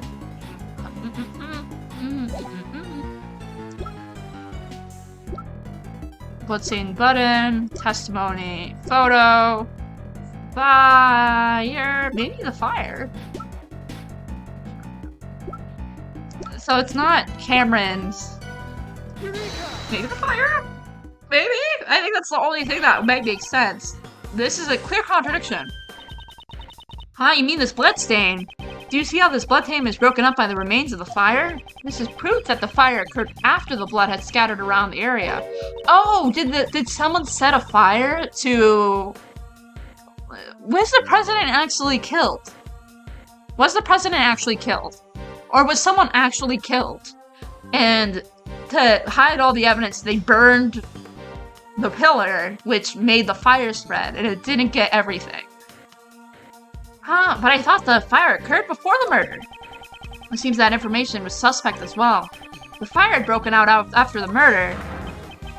The child who started the fire would have seen the body and the bloodstains. Why then did they not come forward as a witness? It's likely that they would have put Blaze at a great disadvantage. Guess we'll need to investigate the fire in more detail. Hey, you. Yes, sir? There should be some records in the fire that the police department under a different case file. Why don't you bring me every last investigation report about the fire? Your sword, Shifu! Oh, and one more thing. What is it, sir? Contact the House of Lang in Shengfire. There should be evidence from the case in my old man's room. What do you mean? I just remembered. Why I recognize this scene. A long time ago, I saw a picture in my old man's room. It was a drawing resembling this scene. What did you say? However, I think it looked like something like a child drew. A child? Then the artist must have been the culprit behind the fire. Should have been somewhere in my old man's room. Have them send it over here. Okay, okay. Understood, sir. Oh? Investigation complete. Oh my god. Okay. Okay, alright. Okay, cool, great, cool, fantastic, cool, great, cool, great.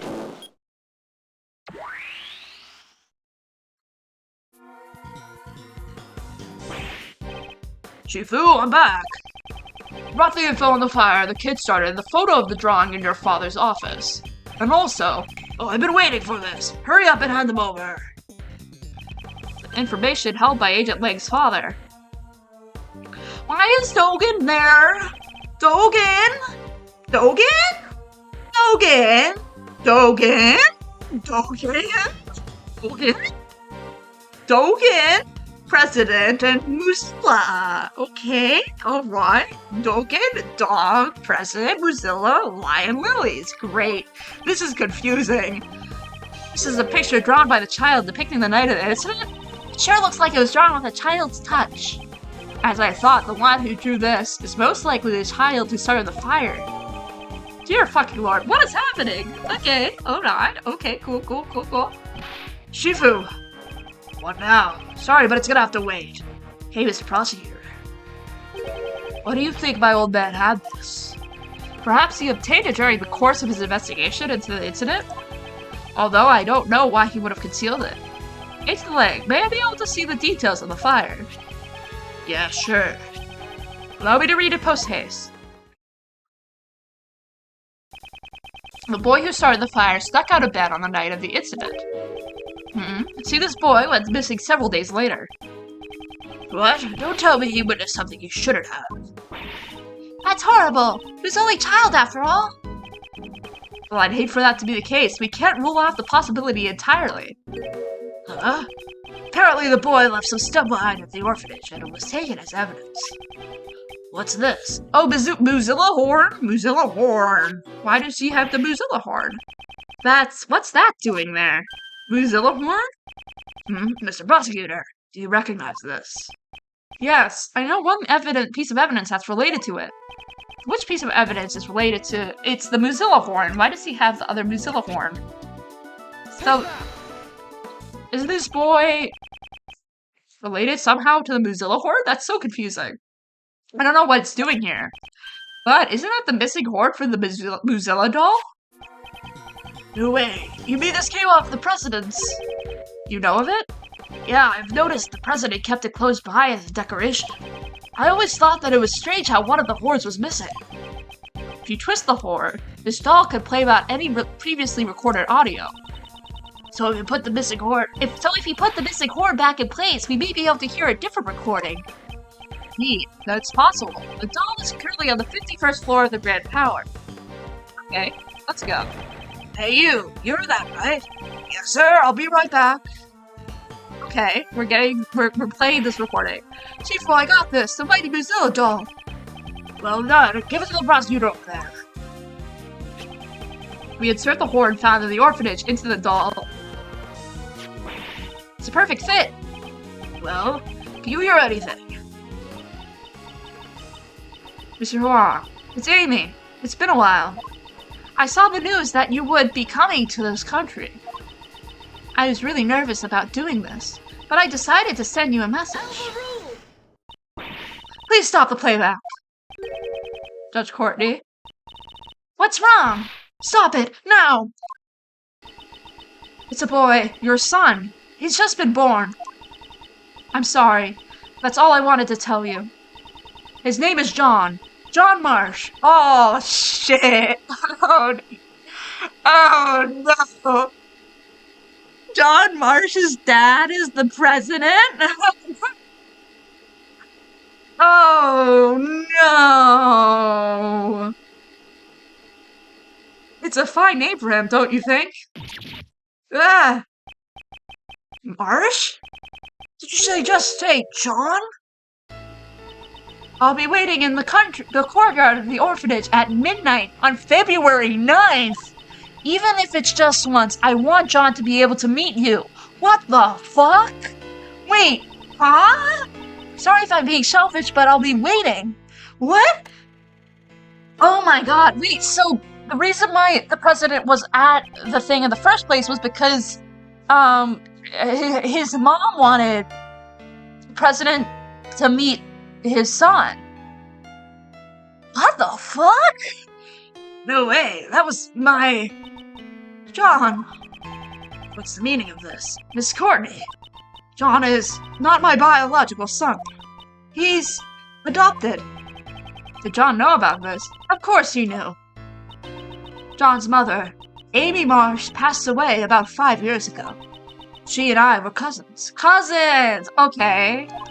Since we were young, we've always been really close. We were also often mistaken for sisters. That's why, when she passed away, I thought it was only natural that I look after John.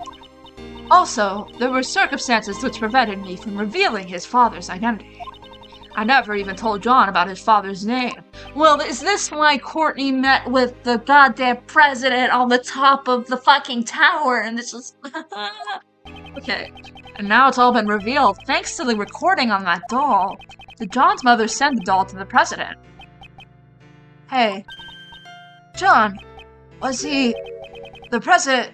really my dad? The fuck? Yes, he was. Before you were born, Amy worked as a diplomat in Zhengfa. A diplomat? So that must have been how she became acquainted with President Huang. Hang on, didn't you tell me she worked at the orphanage?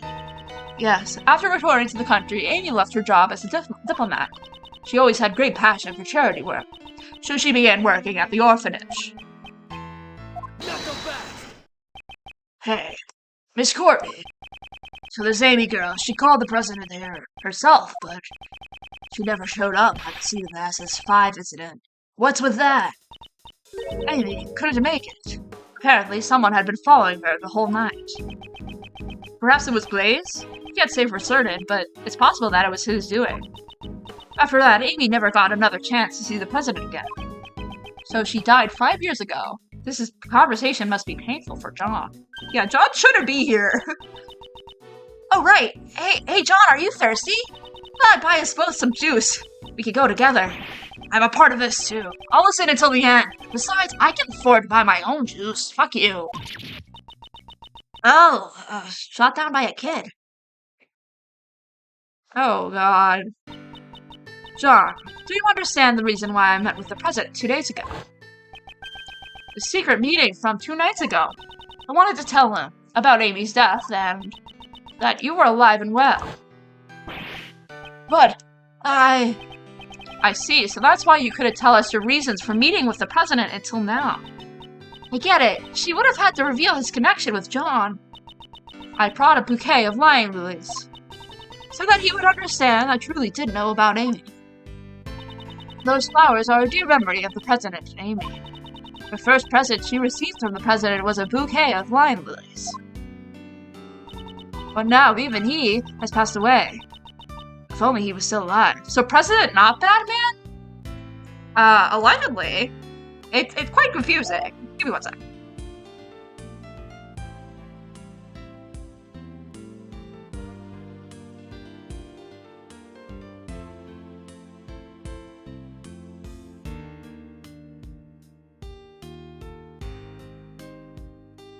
TBH, the president's just kind of the president. He's just kind of there.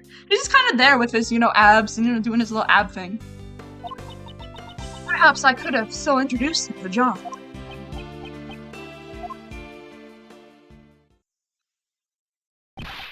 Shifu, I'm sorry to interrupt this atmosphere, but there's something I need to say. Oh, what is it now? Can't this wait? Well, actually, there's one last item that's been delivered here from Sangfa. I have it here. The President's will. What? What? The President's will? The old man received a great number of special medals from the President for himself, as a token of his trust, and the President left his will in protection of the Lang clan. Yeah, John just realized his dad is dead. Uh-huh. Uh-huh. Uh-huh. Uh-huh. Yeah. That's why I'm like, wait, John should not be here. Medals in that will. Lang said pride. Lang did say pride. Lang said gay pride. Lang says trans rights. Lang is just so transgender. Never met the most transgender man in my life. Those medals in that will, they were the pride of our clan. Our family treasures, so to speak. We have gay pride in our clan. This is... Agent Lang. Does this have something that would have to do with the current case? He's just a transgender homosexual. I love him. Big mood. You bet. It says here, I hereby acknowledge John Marsh is my own son. What? God's name is on the President will. Are you certain that will was written by the President? Yeah, you trusted it to the Lang clan even before the F-5 incident took place. You have to appraise it to the back home, but the name of the Lang clan, this is the real deal. Dizhuang Huang was the president of an entire nation. This existence of his son would have caused considerable controversy. However, he left behind a will just in case. This makes it doubly sure. I still can't believe it myself, but there's no room for doubt. John Marsh, you are the son of Dizhuang Huang, president of Zhengfa. Oh no, John. Oh, his dad died. Like, holy shit. John. John's leaving. John. Oh god. We're continuing, obviously. Because Nicole and Lana are still here. They're just loitering at this point. Just like, damn, yeah. They're still here. Oh, John, my poor son. John. That guy was my dad. Found out about his own birth so suddenly, and furthermore, his newfound father is no longer in this world. I'd always been searching for my dad. John, I get it all right. He's the president. I know it's a complicated situation, but we even met face to face during the filming. So then why? Huh? Why did he tell me who he really was? I'm sorry, John. Mom, you don't need to apologize. No matter how you look at it, it's all my fault. Yesterday I broke my promise with you and didn't even notice the fire on the roof. So I destroyed everything. Crushed it all. My dad, and those flowers that my mom carefully grew. John, please, for now, just don't think about anything. Just stay like this for a little while. Just for a little while. Okay? I wonder if Phoenix and Maya are off stream watching this happen. Oh, absolutely. The bond between a parent and child. That's the meaning between Lai and lilies. No, it's not my style, but that flower is from Zhenfa. However, we have no means of protecting that bond. Agent Lang, allow me to say this. This case won't be solved with sentimentality alone. Therefore, shouldn't we do all that we can to solve it? Yeah, you're right. The recreation of the past is finished. Were your father's deductions correct? My old man took his deductions to the grave. He never told anyone about them. So who knows if they were right or not. In that case, what about your own deductions? I'd like to hear what you think happened based on the recreation, in order for us to get closer to the truth of 12 years ago. Yeah, I was thinking it's about time. The game is afoot. His father was Shelves! Oh god. See it now. My old man's back, real close. I'll catch up to him for sure. To the truth that my old man uncovered.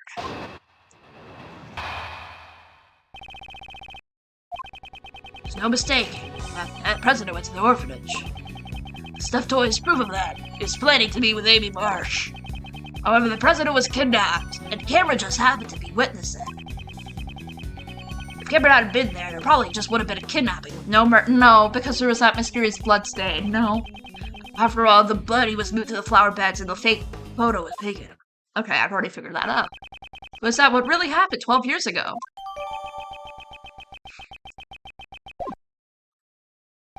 However, there's one thing I still don't get. Something you don't get? It's this. Why do they need to take a fake photo? Why would they have to go through all that trouble and even make the president take part in the photo? Yeah, that's really weird. That's true. However, the answers to that riddle must lie somewhere within. Once we get past the layers upon layers of deductions, we shall surely reach it. Yeah, that's right. I'd like to hear your deductions as well. Okay, well, we know this answer already. It's, the Cameron hasn't been stated, there would have been no murder, but that's wrong because there's a blood stain. Where the fuck's the blood stain? Right here. Cool. Great. If the eyewitness Cameron had not been there, no murder would have taken place. Is that really the case? The criminal's goal was only to kidnap the president. If there was no witnesses, there would have been no need to commit murder, right? And what if Cameron wasn't the only one who was murdered? There was a large blood stain near the flower beds. However, Cameron was murdered near the snowman. Ergo, the blood stain could not have belonged to Cameron. Someone else's blood was spilled, and quite a vast amount at that. Hey, Mr. Prosecutor, do you have any idea what you're saying? I do. It's hard to believe. However, that is what the evidence indicates. On that night, 12 years ago, there were 2 murders. Are you saying that the other murder was covered up? Just who the heck could have been killed? Oh god. A murder that was cleverly concealed, all traces of it were erased. And the incident itself was completely deleted from the case files. However, there's one piece of evidence that still remains intact after 12 years. It's the child's drawing, right? Yeah.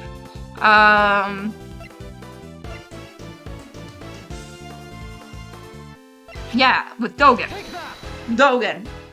Dogen is somehow related to this. The other murder incident was buried in the dark by Blaze the Best.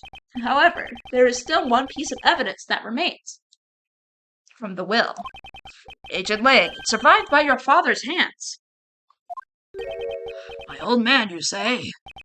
So Dogen was the person with the brick. Well, no, we're saying Dogen wasn't the person with the brick. Dogen stabbed someone else with a knife. We don't know who the person with the brick is. Please recall. Because this is a separate incident.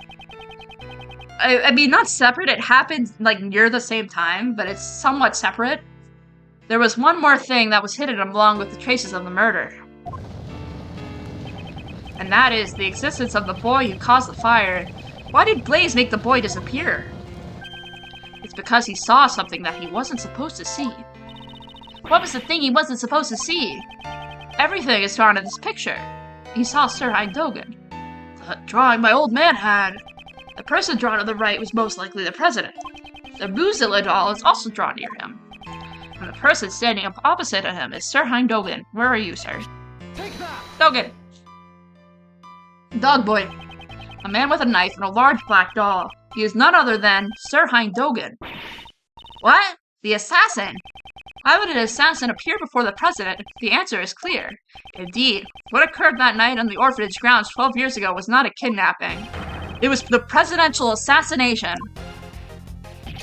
Wow! Then Mr. Roland and Mr. Blaze were... Yes, the 2 were likely partners in crime. One furnished the orphanage to use as a scene of the incident, and the other covered up the young boy's testimony. It's likely that Mr. Cameron was murdered because he witnessed the assassination itself. After all, the kidnapping never actually happened. Stop messing around! You're saying the president was assassinated 12 years ago. Patty's Courtney's a partner. She cheated on the scene! I know. We just found his body today! He's been alive up until now. The president was just live. This is true. That's right. I mean, we just met him ourselves. The president was assassinated 12 years ago, and the president's body was found today. That would imply there were 2 presidents. Okay, there was 2 presidents then. Finally, we're getting to this point. Yeah, but that can't be right. Are you sure about that? There's the possibility that there were 2 presidents. That's right. Up until now, I've been getting a strange feeling from the president. And so I still respect the man. Zhengfa is a small country, but he carried the nation with his strength. The image of President Huang that Agent Lang described. You are wrong. They revealed his true form. He's become vacuumed. Difference too far greatly from the President Huang we knew. It's as if they were 2 entirely different people. If they were, in fact, 2 Zhengfa presidents. Case one that there was a body double. You imagine that. There was not, no, that was not established. The thing that was established was the president fabricated assassination, but the body double was not established. Exactly how would the scenario be possible? I don't know how you thought you knew that. There's a body double. There's 2 presidents. If we would assume that one, well, yeah, duh, there's 2. No. I think I don't know how you fabricated that, actually. This was supposed to be the reveal of that. I'm surprised you actually fabricated that. Because I'm pretty sure, it wasn't a body double. It just already knew? Interesting, okay. If you were to assume that one of them was a body double, wouldn't it be possible then? Body double. President Huang possessed immense power and authority in Zhengfa. I'm sure there were those who envied his position and made attempts on his life. Yes, just as he was attacked a few days ago at Gore Lake. Could be the president and the person dead here was actually a bottle double? Ooh. It's just saying. Well, the president is dead, though. The actual president is dead. The actual president died via Dogen in front of the orphanage, allegedly. And the body double just died because of Mozilla. Yeah, so both presidents are dead now. But they were only recently killed. Yeah, it's just since he was attacked a few days ago at Gore Lake. It's true, there were those who sought Huang's life from time to time. But I can't easily believe there is 2 presidents. At least not with any evidence. Do I have evidence that proves there's 2 presidents? I'm so confused about how you already knew that.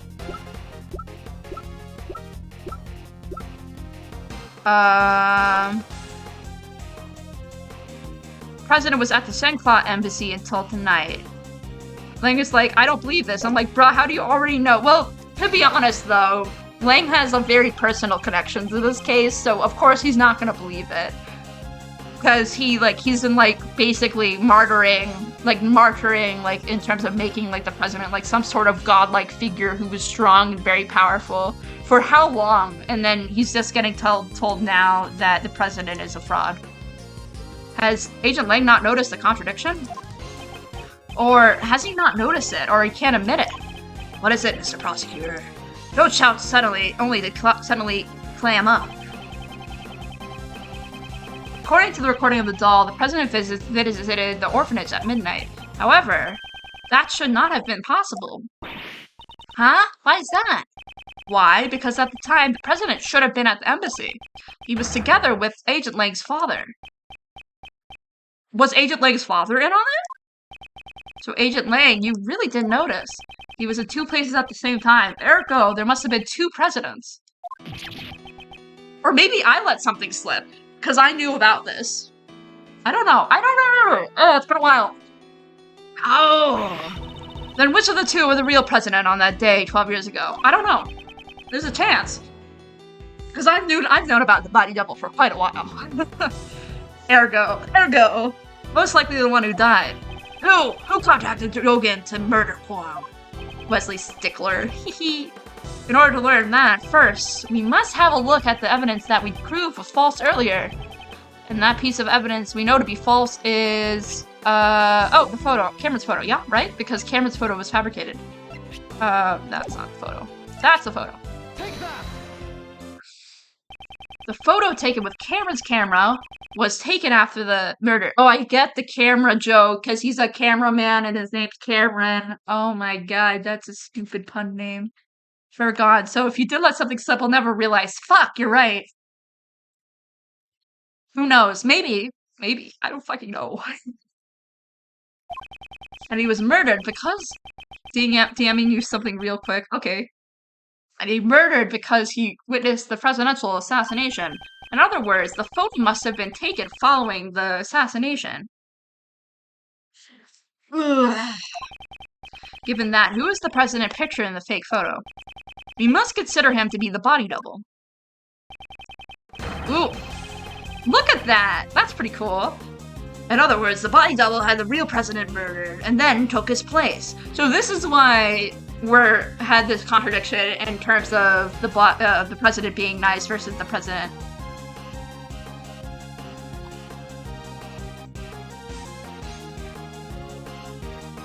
Your life is a goddamn Ace Attorney reference, Jerry. Anyway, yeah, so this is why we had this contradiction of the president being nice versus the president being an evil bad guy. Because he did come for John. However, Courtney didn't realize it was the body double when she went to the top of the tower. Didn't have a scatting teacher. It's like Dahlia. Yeah, fair. Patricia Rowland and Blaze must have cooperated in that plan. Hold it! Wong's body was never found. It is like Dahlia, though. Just where could have disappeared to? Blaze looks disgusting in that picture. He's a disgusting man. He's disturbing. I hate him. The answer to that is already very apparent. This is where the real president's body was. Was it buried under the monster footprints? Last night, there was something Blaze had to unearth with his own 2 hands. That item was not the ransom. It was something far more important. Ah, so Blaze unburied the real president's body. Possibility is quite high. What'd you say? The bones from the body buried 12 years ago would have still remained.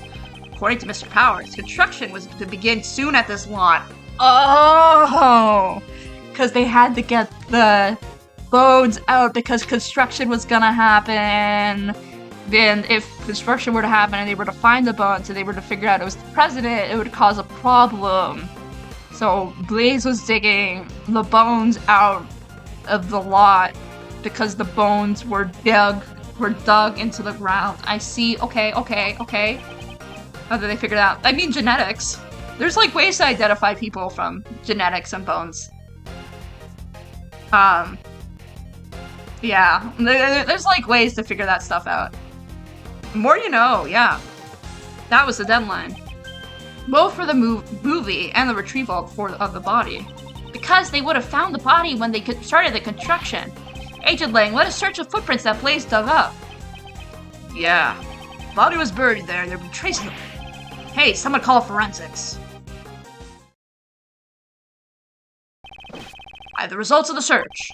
We found traces in the dirt that suggest the body was buried here. So it's Wong after all. He's also recovered a skeletal remains that Blaze the Best dug up. They were in his home. In addition to the bone structure, the dental records and the bone fractures all match up. There we go. Dental records, bone fractures, you know, that jazz. We can confirm that it was indeed President Wong. So the real President Wong was indeed killed 12 years ago. The SS5 incident was a murder. Okay, interesting. So the SS5 incident was actually a murder incident? So much information, it's way too confusing. Indeed, let us take this opportunity to review the details of the case. First, the real president came to the orphanage, right?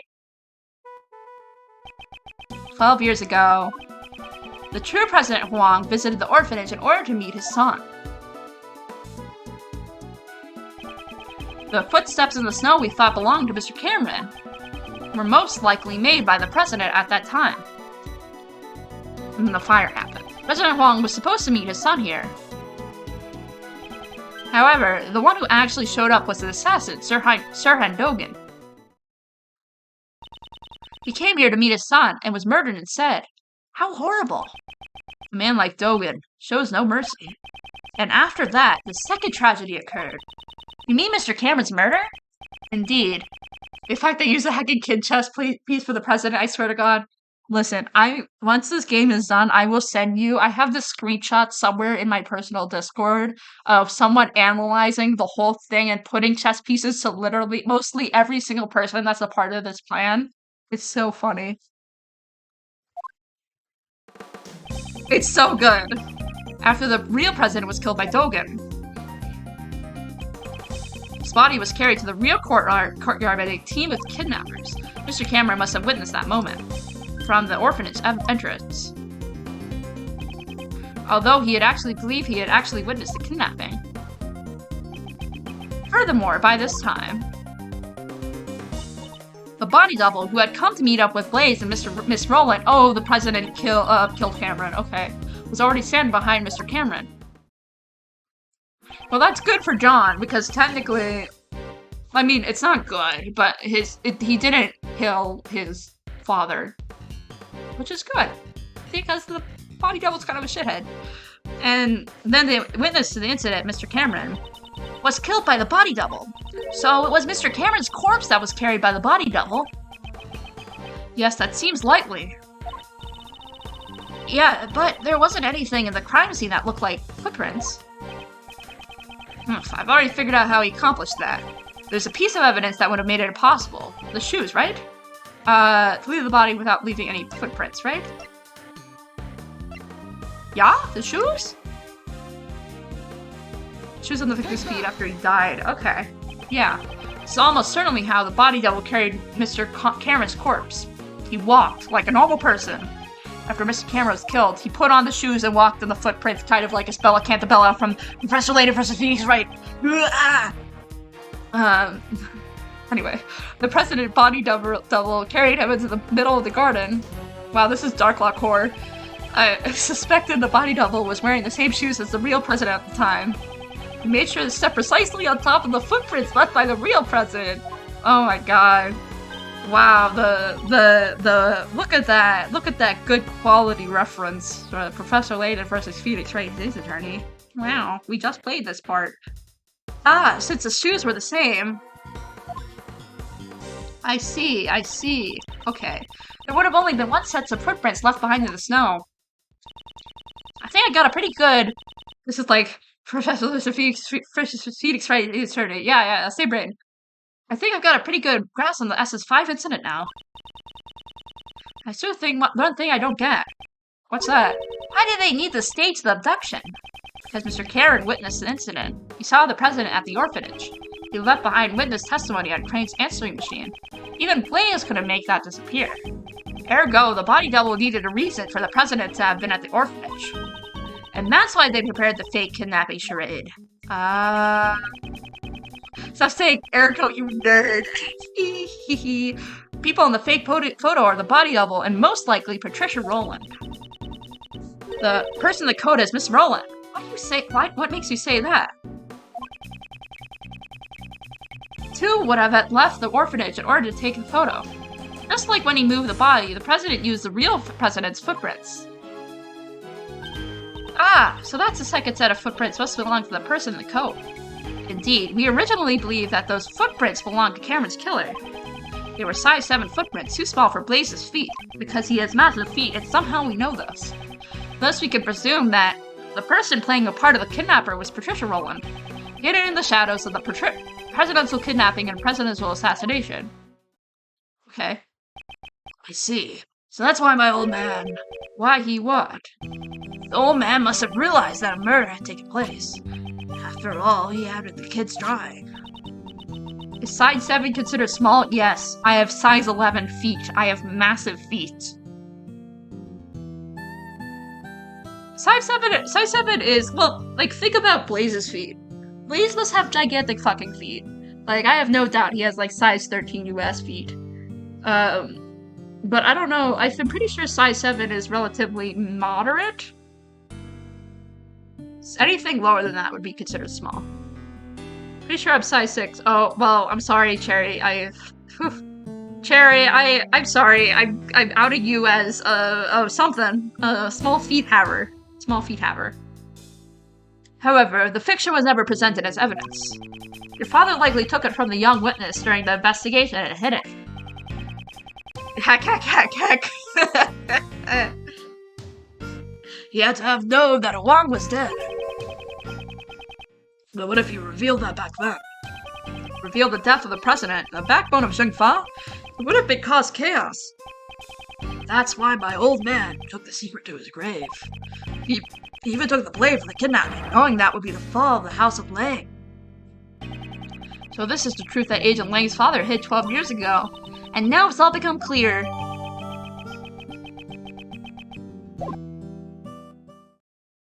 Okay. Is that really the case, I wonder? Huh? What? Who's there? Ooh, hi Dogen. That bell, it's...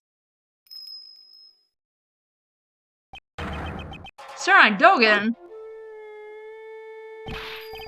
You? Why are you here? How can you just brazenly show up here? Who do you think you are, pal? I found the conversation most intriguing, and I just... Wait, how is he... Well, last stream we figured out that he escaped prison 2 days ago. Huh. Are you feeling nostalgic about the old murder of yours? Boss. You're the one who killed Huang. Nostalgia. I think not. You were speaking about the person I'm searching for. You're searching for someone. I escaped from prison in order to meet with a young acolyte. The one who wore a red raincoat. So the Mastermind. He's going to meet with the Mastermind. The red raincoat? Who is this person? I suspected that it's the same person as the Mastermind you're searching for. Someone you've been working out. Did they... There's no way that it's Patricia or Blaze. Yup, they're out of the picture! Don't you seem surprised, Agnes? Yes, they are, my boy. 12 years ago, this young acolyte saved my life. So confused about who it could be! We're getting so close to figuring out who the Mastermind is, and I'm so fucking excited. Certainly it was I who killed President Wang. However, my life was also targeted on that day. The body double Blaze and Patricia all sought to see my lips. Not Sully, not Patty, not Blaze, probably. Yes, it is neither of those 4 people. Had I not been reunited with the young acolyte back then, I would have been in danger. But alas, even to this day, I do not know what has become of the young acolyte. Oh my god. Do you want to look at the list again? Yeah. Okay, so this is who we have. We have this page. This page. We have this page. We have this page. Okay. What?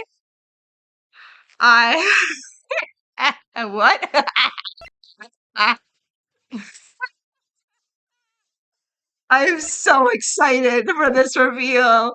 You're never gonna guess it before we get to that page. I mean, you might barely guess it, but it's so well done. It'll only be the body double, right? How? Oh, it's not the body double. Give me 1 sec. I'm gonna run to the bathroom, but I'll be right back.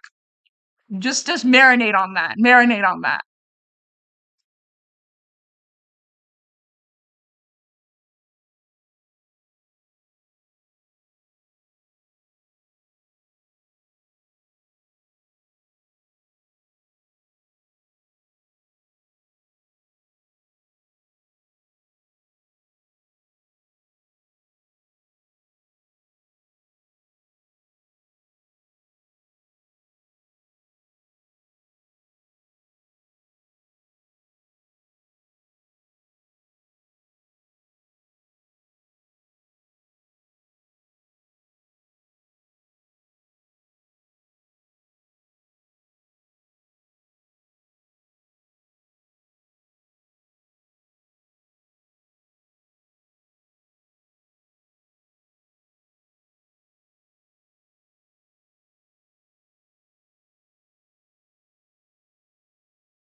I'm back.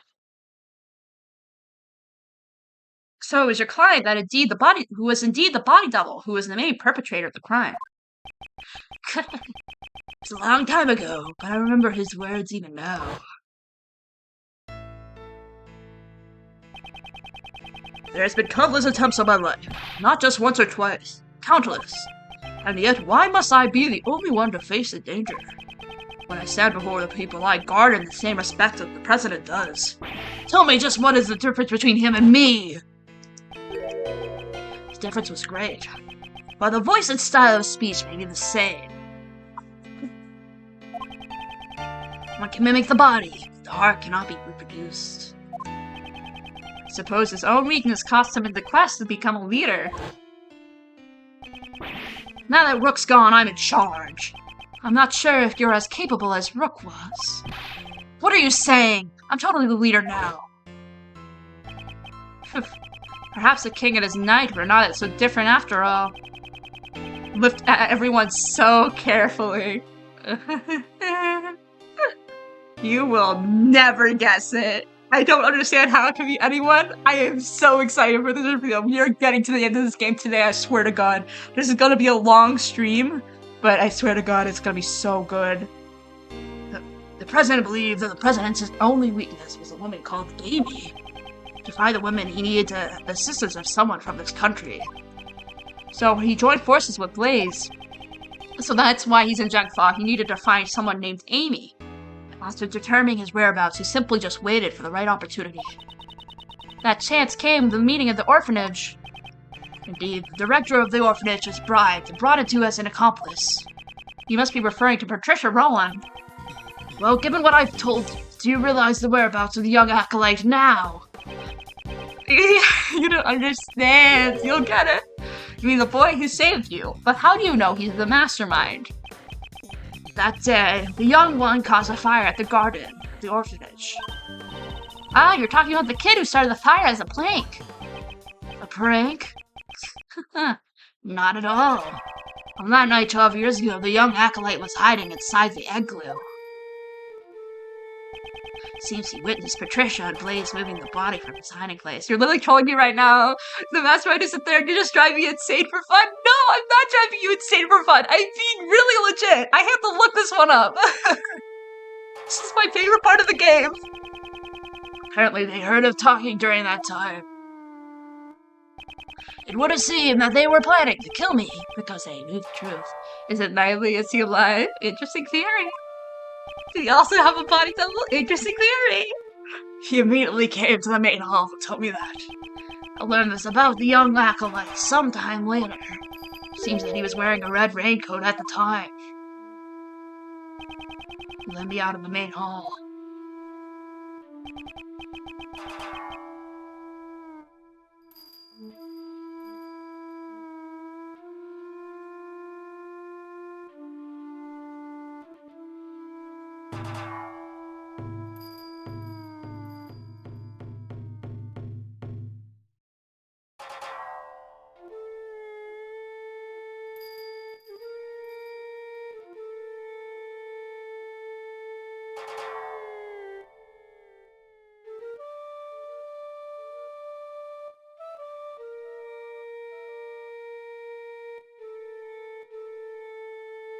Like, I crossed out everyone from page 1, everyone from page 2, and the only person on page 3 that was there before, and you haven't said it's not the... You haven't said it's not the... It's Nightly. I'm just like... yeah. Interesting theory. And young acolyte said he was going to get rid of our footprints. So he scattered some lamp oil near the egg glue on the snow. And he boldly set the oil ablaze. Ah, no way! Easy as the president's bodily double, but I doubt it. Oh, it's not easy. I had to look it up. Ah, no way! So he set the fire in order to... All your focus and divert it to the burning flames. I took the opportunity to escape through the rear exit. So the boy in the red raincoat is the mastermind behind the case? Exactly. Isn't that right, Anubis? Yes, boy. Yes, it is.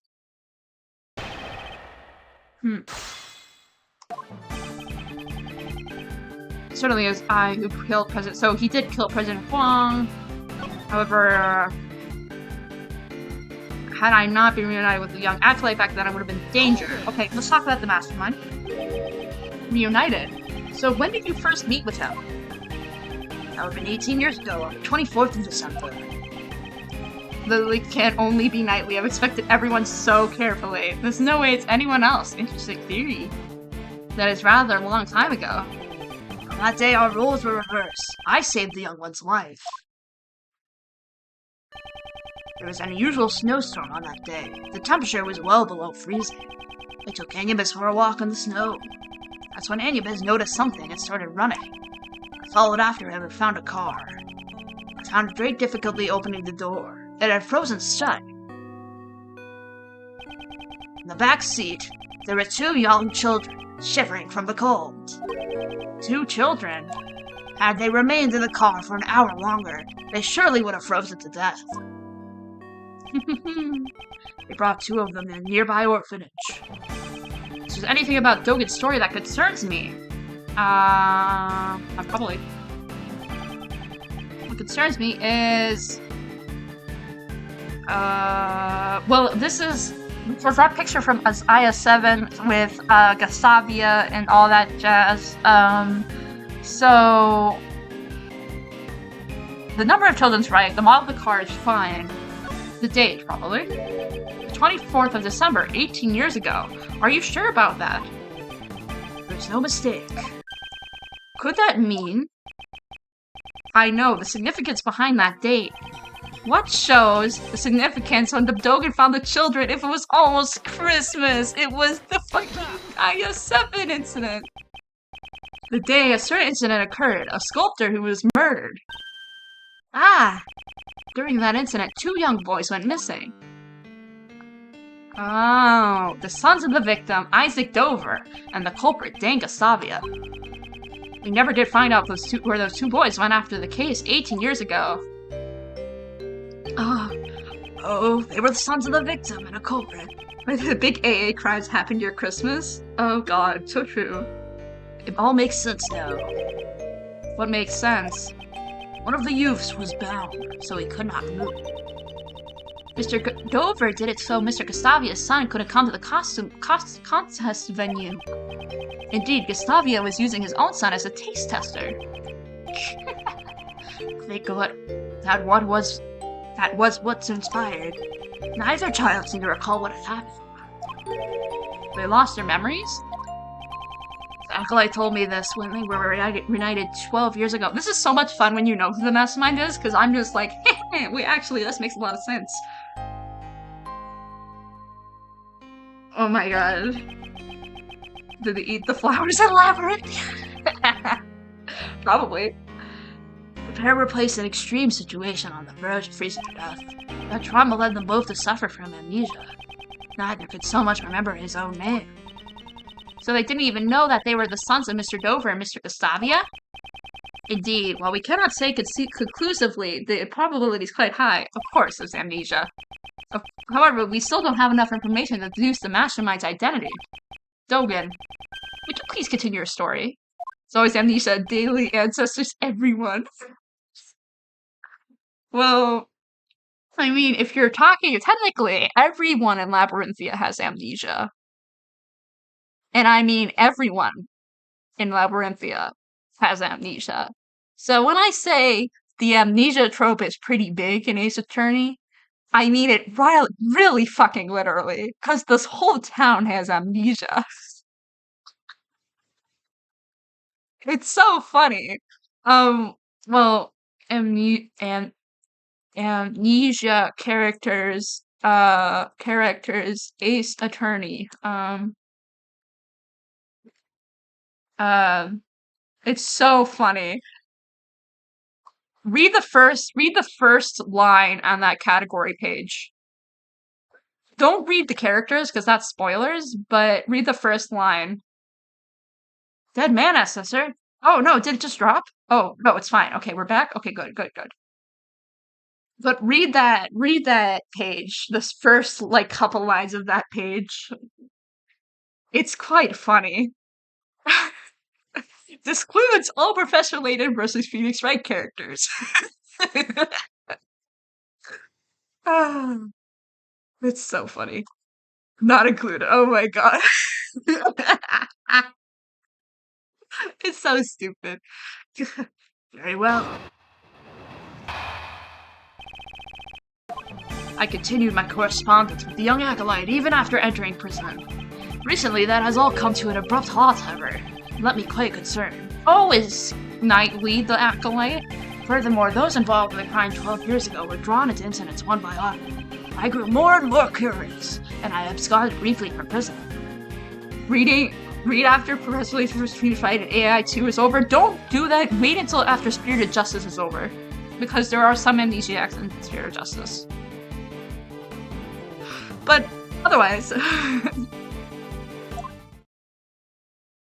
and do Destinies, but... Those evolved 12 years ago. Patricia Rowland blazed the Bass in President Huang's body double. And Miss Rowland was the warden of Dogen's prison. I blackmailed the warden. That woman had tried to kill me. Perhaps the good prosecutor has already deduced the reason. You murdered President Huang. However, the world still believed he was alive. If you were able to prove the president was a fake, both Patricia Rowland and Blaze the Best would have been in danger. That is correct, and I had heard with the proof with my own ears. I'll be waiting in the courtyard in the orphanage at midnight on February 9th. Even if it's just once, I want John to be able to meet you. I'm sorry if I'm being selfish, but I'll be waiting.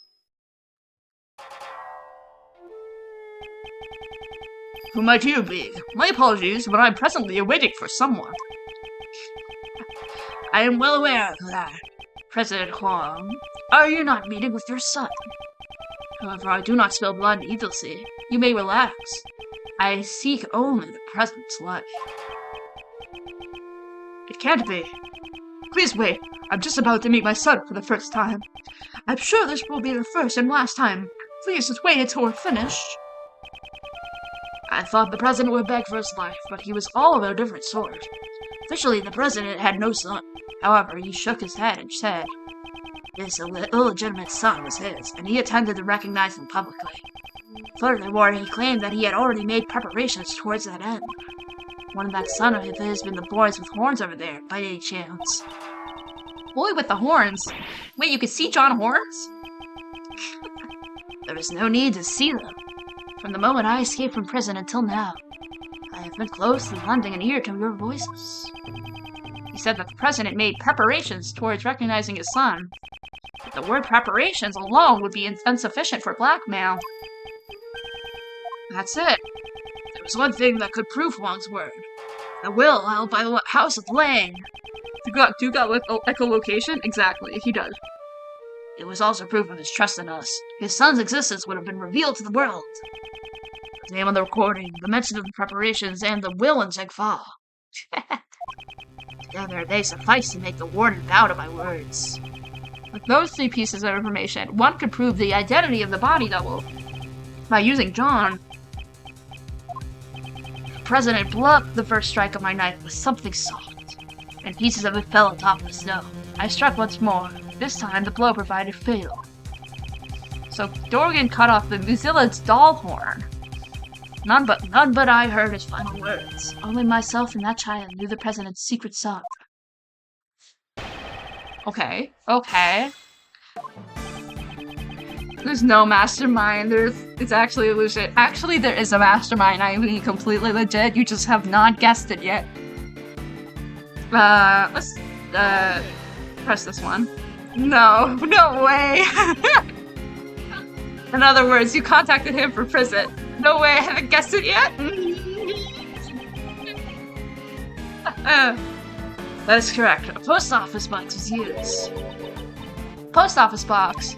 Actually, I think you did guess this person once or twice. It would allow the send and receive letters without revealing the recipient's location. I could not use a form of correspondence that would reveal Blacklight's location. There was someone keeping watch over my correspondences, after all. You must mean the prison warden, Patricia Rowland. Could you be more specific about the nature of your correspondences? Well, they were mainly moves from my correspondent chess matches. Correspondence chess? I remember the person you were playing against. This might be hard to believe, but Dogen's chess opponent was... Ah, are you saying it was played against Mr. Knightley? Wasn't it Horace Knightley? You certainly found the correspondent chess memo in Knightley's cell.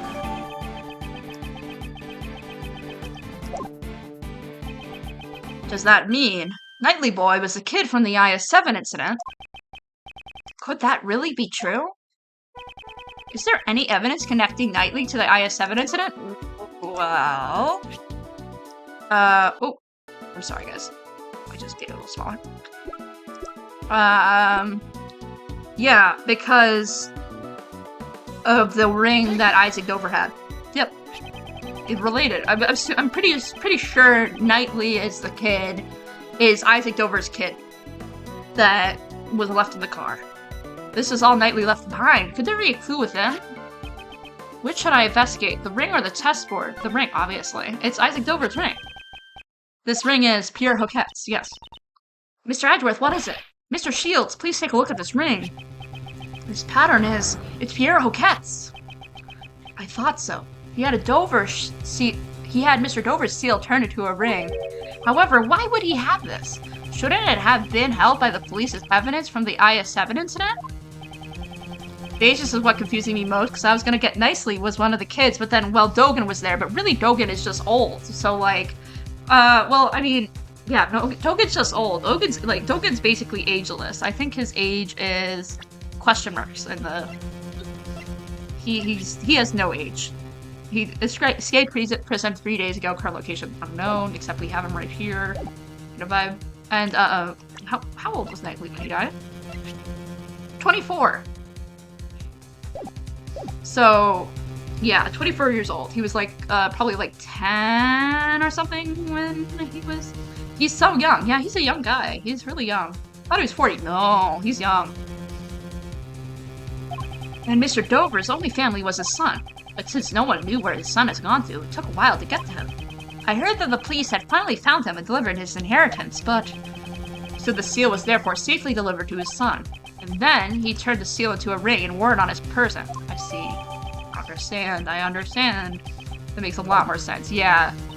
So, Mr. Knightley was Mr. Dover's son. The police aren't fools. I'm sure they did a thorough check before handing over the seal. Really looks like he didn't age well. Yeah, exactly. Yeah, he really didn't age well. If someone involved in the IS-7 incident was his chess opponent... Knightley, huh? Then that man must be the mastermind behind the case. But Knightley is dead. He cannot be involved in this incident. How about that? The only one who could be the mastermind was himself a murder victim. But a dead guy can't be the culprit, so there's no way that's right. So true, bestie. Certainly is strange. In that case, who was the culprit?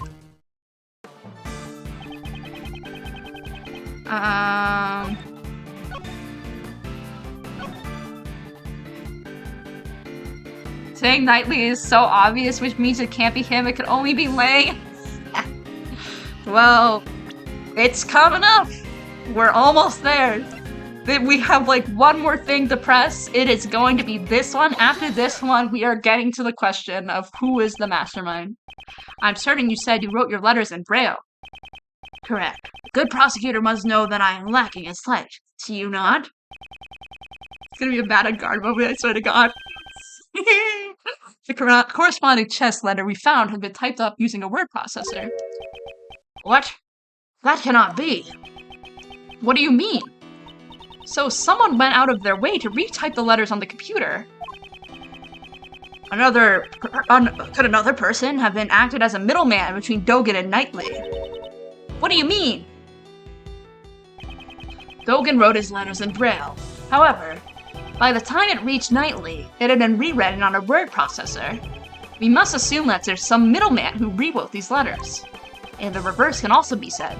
The same somebody might have taken the letters Knightley wrote and redelivered them to Dogen. Yes, that is indeed true. Okay. So it has to be someone related to Knightley, someone related to Dogen. Knightley and Dogen, someone communicated through a certain individual.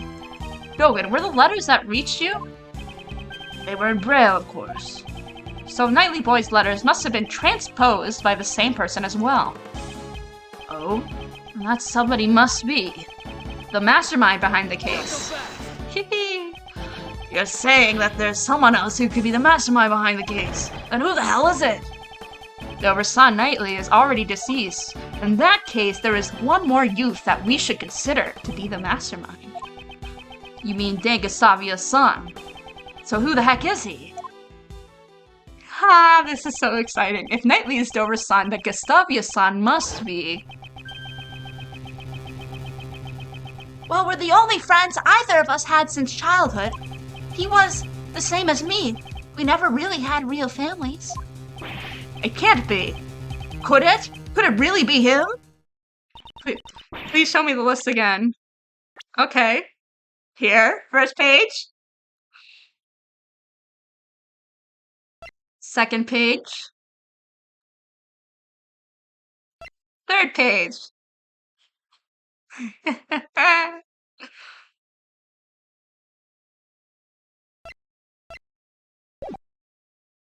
Sir Edgeworth, what is it? You've gone all pale. I figured it out. The identity of the mastermind who's been controlling this case from the shadow. For real this time? Interesting. What? Who in the world is it? I don't want to believe it myself. I know someone we know quite well. The mastermind is... You're right, it is Simon Keyes. The mastermind is Simon Keyes. Simon Keyes is the mastermind.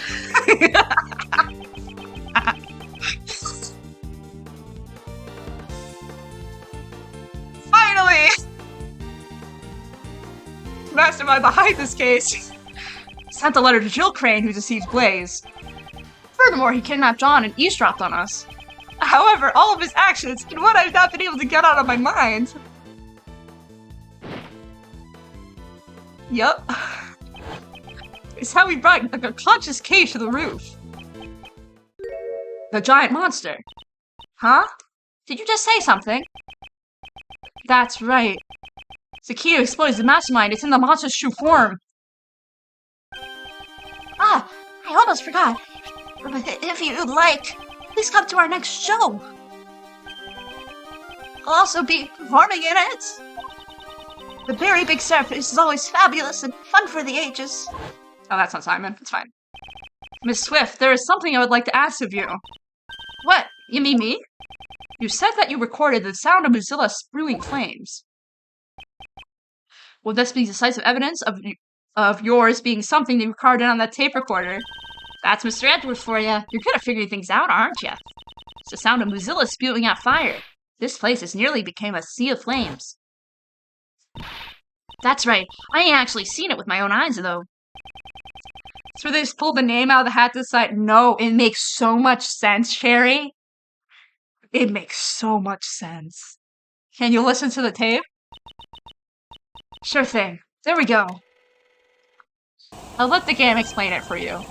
This sound, it's as I thought. So it seems that my reasoning was correct.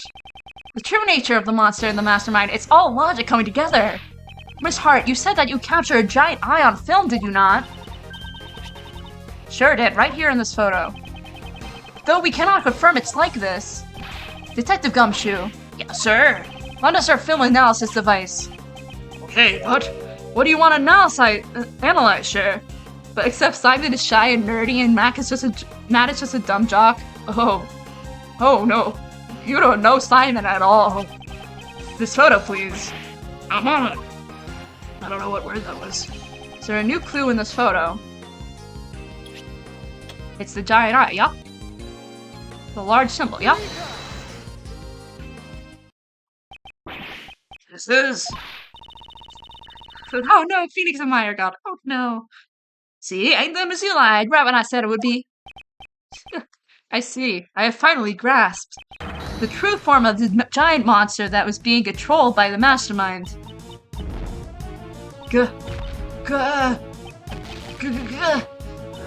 Giant monster? Are you admitting it? You are, aren't you? You're admitting that the mind of Museal is real. I'm in shock. Oh, get ready, buddy. No, this is not the Eye of Mozilla. This is the eye of a different monster. Please have a look at this. It's the flyer for Berry Big Circus. Ah, this is... Precisely, there's a rather large balloon with a head of a lion pictured here. The balloon is the true identity of the giant monster. In addition, the sound Miss Swift recorded, which she believed to be Mozilla spewing flames. Mask Galactica, my beloved. Mr. Prosecutor, don't tell me. You're gonna say something that'll shatter my dreams of the scoop? Hot air balloons fly using burners to heat the air, right, sir? Precisely, Detective. The Mastermind used this monster of his to bring Kay to the rooftop of the Grand Tower without using the elevator. Wouldn't that mean the Mastermind is someone connected to the circus? He's a member of the circus, nightly friend, and Dane Gustavia's son. Who'd have funked it? What the actual? An apprentice beat tamer? No, he's no amateur. I don't even know anymore. Oh, Cherry. This isn't even the end. Oh no, get ready. For the beast he has tamed is none other than the entire case. Simon Keys, he's the mastermind behind the whole incident. I'm so excited for this next part. Like, I'm not even lying. I am so excited. Mr. Keys was really behind it all? No way. I don't believe it. I mean, you trusted him. How come it could have been a lie? That's just heartbreaking. Okay. Huh? What is it? Hey, you! Stop! Where do you think you're going? The boy with the horns is rather receptive. The good prosecutor has done a remarkable job. Now that I've heard that, I have no further business here. Just age even more? Oh god, I don't even know. Wait, don't... Good! Damn it, where'd he vanish to? Mr. Edgeworth, are you okay? Yes, I'm fine. However... That guy... John... That toad guy. He's the one who killed my dad, right? There's no question more difficult to answer. However, there's no use in denying the truth. Yes, John, you're correct. He'll pay for this. I swear he's gonna pay. I'll make him pay myself. John, you mustn't finish that thought. Prosecutor Edgeworth, please pay us no mind. Sir, I put out an APB on Dogan. All available police force will be searching for him. You heard the man, kid. I don't need to be heartless, but we need to hurry too. So, Mr. Prosecutor, where's the mastermind right now? Let's go confront him. Agent Link is right. Our top priority right now should be catching the mastermind. He said he'd be practicing. He's most likely at the Berry Big Circus tent. But first, Agent Lang, I have a request. A request? What is it? Now that we've identified the giant monster, our next order of business is to capture it. The moment we arrive at the tent, I need you to locate that specific item post-haste. And Detective, I would hope you... No, it makes so much sense, though. It makes a lot of sense. I ask that you perform a follow-up investigation on the kidnapping incident. Roger that, sir. Mr. Edgeworth, I want to help out, too. In that case, you'll be in charge of calling for backup. If he is truly the mastermind, he may require assistance from a certain someone. I met him so many times that his facade always fooled me into sympathy. He may have got the better of me in the past, but this time I'll settle it once and for all. Oh my god, let's go. Let's go. Oh my god. Simon Keys time. Let's fucking go. About goddamn time. I've been waiting for ages for this point. I love this case.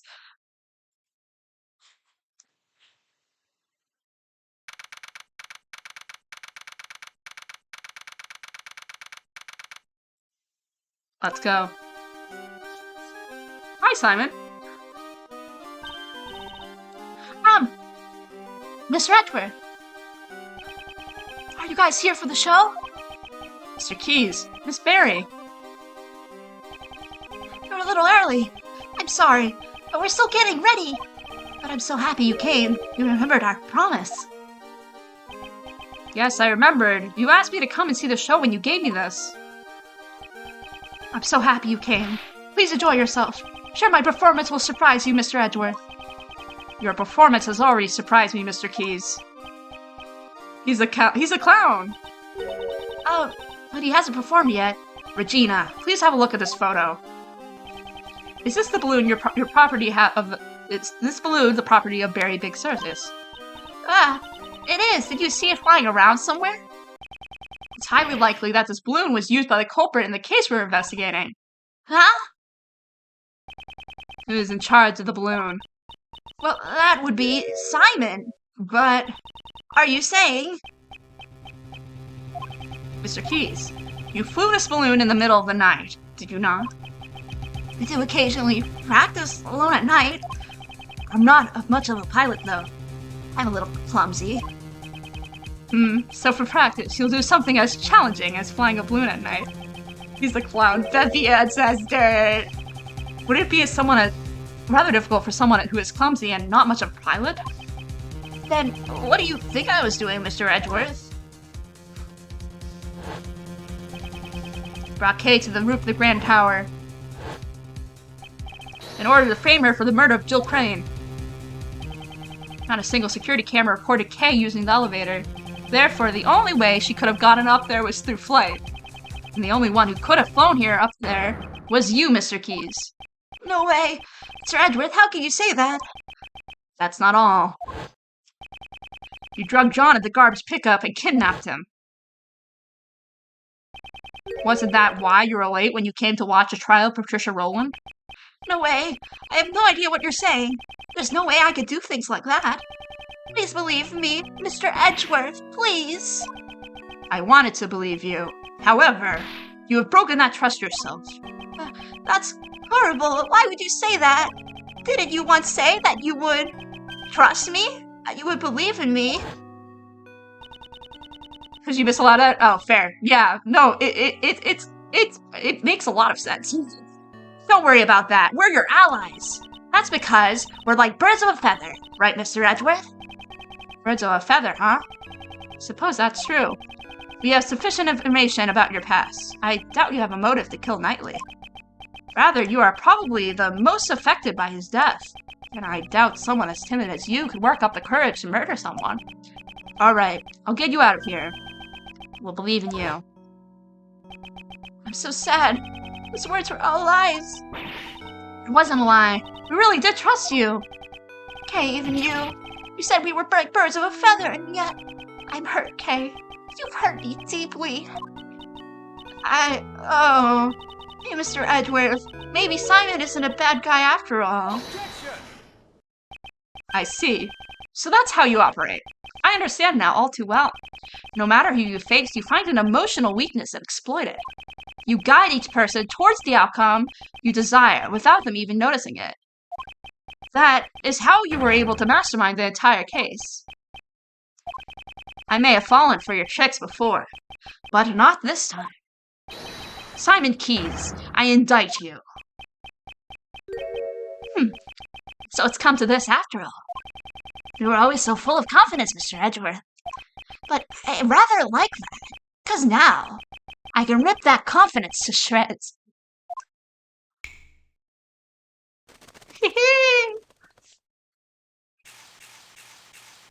The fucking chipmunks. Hi, Simon. Lovely to finally meet you.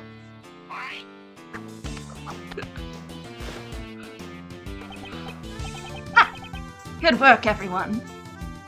I love this song so much. I listen to this when I paint. It is so good. Huh? Uh-huh? Uh-huh? Ugh. His personality has completely changed. So, the animal tamer who could not tame animals. Why does he have boobs? Because he's transgender, obviously. That was all a facade. This is the real Simon Keys. He's our favorite trans man, but he just hasn't had top surgery. Simon, that's not true, is it? Truth or lie? What difference does it make? He does have that trans max posture, especially when he's standing up in his sprite, he's always slouched over. He's literally the most trans individual that ever trans. Chipmunks? Hi, Simon, I love you. Mr. Edgeworth, this made me a little upset, that's all. It bouncing. You'll take responsibility for upsetting me, right? It's true. I practiced with the balloon 2 nights ago. Wait, take that back. I love him. I love him so much. He is my favorite part of this game. He is so funny. He is just so good. He's just so good. This is why I was so excited for this specific stream, because he's just so perfect and no one guesses he's the mastermind until they actually meet him.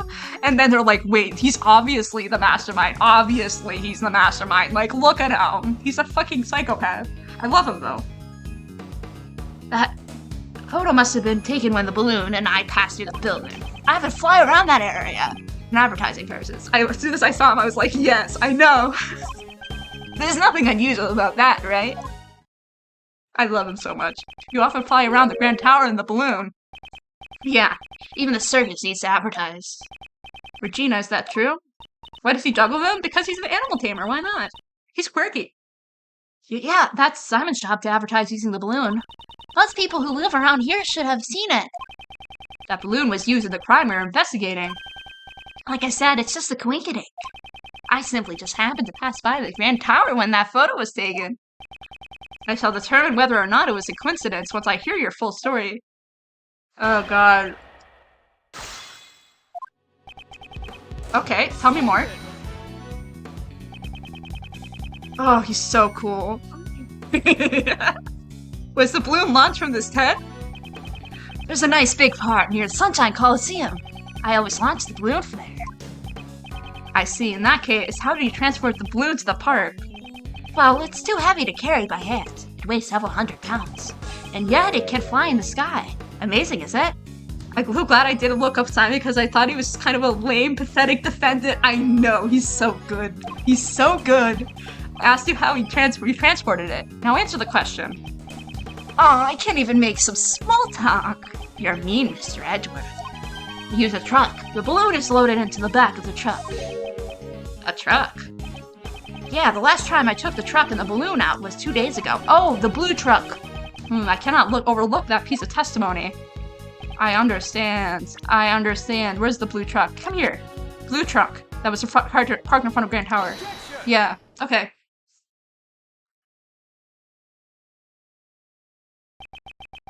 The truck you put in the balloon into, was it blue by any chance? Blue? So what if it is? Today we saw a blue truck carrying a large basket. If that truck just so happened to be yours, then you claim that you last used it 2 days ago, but it becomes a lie.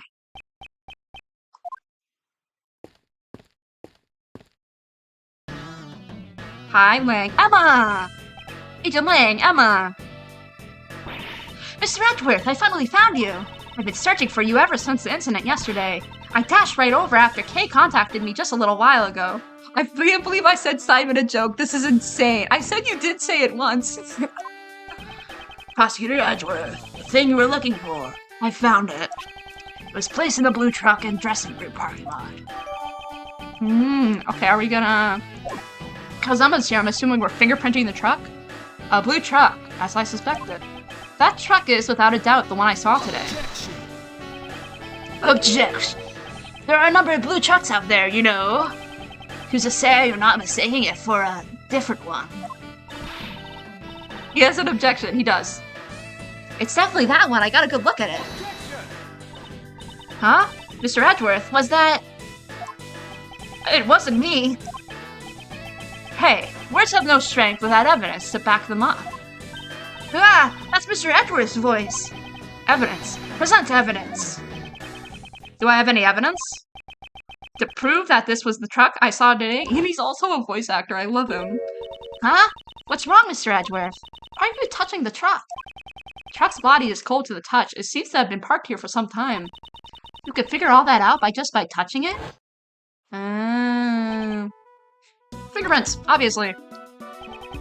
I'd like to dust the truck for fingerprints. Eh? Fingerprints? What for? I don't see any point in that. A certain person's fingerprints should be left on this truck.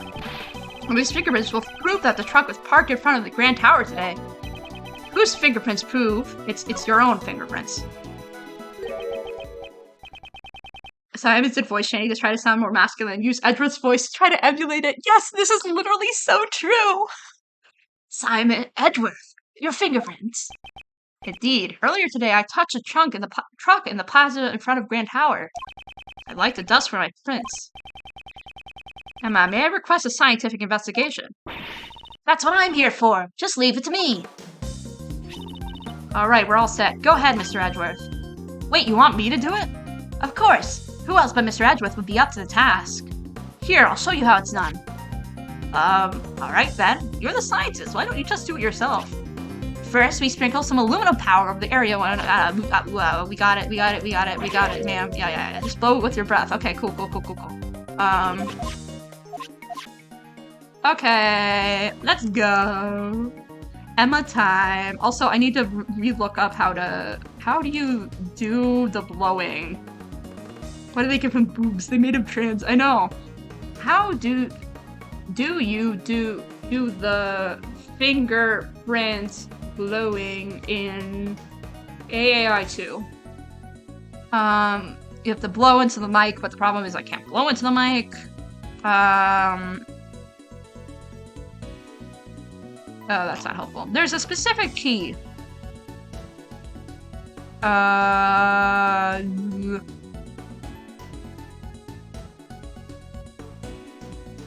Oh god. How do you do this? Just press everything? Oh, that was sick. I'm sorry.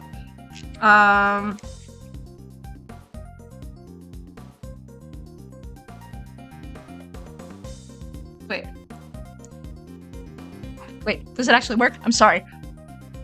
No, it doesn't work. Okay, I'm sorry. Sorry, everyone.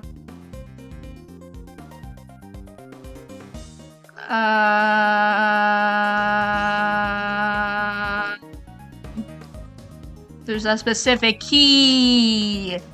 The fuck is the key? Aye.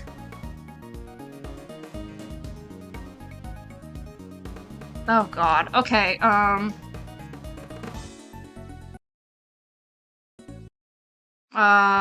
help, website, forum, config.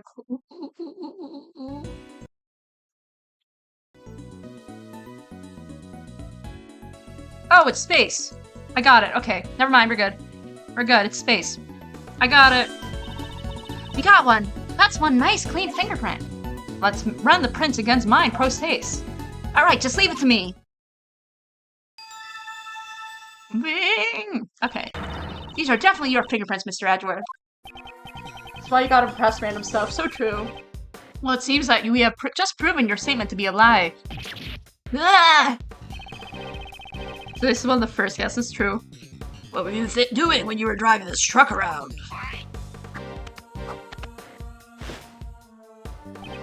Just taking it for a joyride. Kay was abducted 2 nights ago. Your balloon was sighted not far from the scene. Today, there was another kidnapping in which a garbage truck was used. And once again, we see your truck was seen nearby. This all sounds like nothing more than pure coincidence to me. So why is it pure coincidence that you parked near 2 separate kidnappings? I doubt that. You were involved in both kidnappings, weren't you? Is it a bit rash to automatically assume that 2 kidnappings were connected? And what if I had evidence to prove that 2 crimes were performed by the same culprit? It's the sleeping poison. Oh, you're serious? Can't wait to hear this. What did Kay and John's kidnapping have in common? It's the sleeping poison, right? Yeah. Where is the sleeping poison? Sleeping poison! Sleepy ZZ! Kay was knocked out by a powerful sleeping drug. And a bottle of sleeping drugs was found lying in the place where John was confined. The contents of the bottle were matched with the drugs used on Kay. So that's all you've got, huh? Here I was getting my hopes up. So the same sleeping drugs were used. So what? You think that connects the 2 incidents? Only Simon would use a sleeping drug called Sleepy ZZZ. So true. It's just him. It's just so him. Surely you realize that yourself. That doesn't prove a thing. There must be something. Evidence that proves he's connected to those cases. The police, prosecutors, and even you, Mr. Edwards. In the end, you're all the same. You make up evidence as you see fit, so you can just send some poor soul to the prison. Isn't there someone else like that here? A poor soul who was wrongly accused in the past. You're wrong. Who would do such a thing?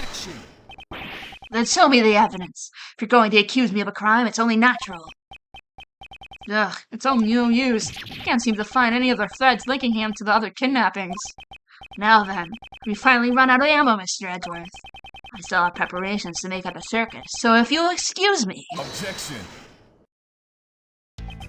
Now, you two. No need to get so heated. And Simon, you're looking good in that clown makeup. Hey, what's your deal? You're just good like that. Garay's not so good in such a stiff environment. I mean, why so serious, right? Hey, Kay, how about a little trick? At last my moment has arrived. The great Kay Faraday presents a Simon impression. Objection! What? Why you? Enough already. Hey, Miles, I'm buying you some time to get your ducks in a row. There's probably a better way to stall for time than this, but whatevs. Woo! Nice one, Gay. I'm not so sure about this method either. But I have to find something that connects Simon to the case, and I need to find it now. Is there evidence not related to the kidnapping that's connected to the Mastermind's identity? Dogen. That's it. The Mastermind is the same person as young acolyte Dogen was looking for. If I could just connect the young acolyte to Simon.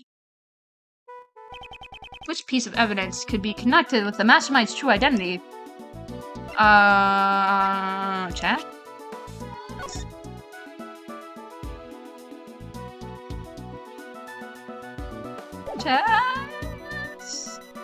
Chess? Chess? Questionable chess. Knightley and Dogen both communicated through. Oh, yes, this bit. Okay, yes. Mastermind behind the case. Yeah. That's it. The Mastermind played a role in the correspondence chess. If I could prove that it was Simon, then... That's enough. I can't stomach any more of your sorry excuse for a performance. If you have no objections, then I ask that you let me get to my preparation for the show. Thank you for the help, Mr. Shields. Even though you may have taken it a little too far. You sure look happy. I'm taking you found something. Look at me! I am Simon! Simon the Cloud! The funny cloud! Hey, I love you. I love you so much. Look at me, I'm the Simon. I'm Simon the Clown. Okay, I love you. Hey, you can stop now. Now then, Mr. Keys, you happen to like chess. You happen to like chess, Mr. Keys. Mr. Keys, do you like chess? Chess? That was rather out of the blue. Since you asked, I can't say that I dislike chess. The Mastermind played a correspondence chess with Sir Hein Dogen. Sir Han or Sir Hein? I've just been doing Sir Hein. To recall, it was Knightley who was playing chess with Dogen, wasn't it? Are you saying that he was the Mastermind? There was no way Knightley could have been the Mastermind. The reason being, the Mastermind had continued to work behind the scenes even after Knightley's death. That being the case, who could have written the letter? I believe someone acted as a middleman between Dogen and Knightley. So you're saying that you think I'm the middleman? Why would I have to go all that trouble to do something like that? Most likely to make it appear as if there was a connection between Knightley and Dogen. And as a result, Knightley was killed by Patrol. No way! Are you saying that it was a setup so he would be killed by her? What are you saying? There's no way I can manipulate a person that far.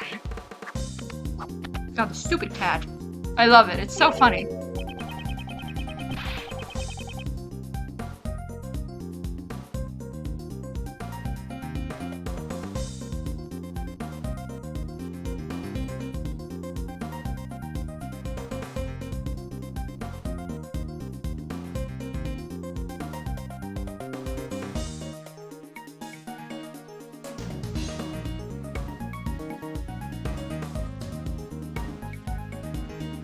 He's really trying so hard.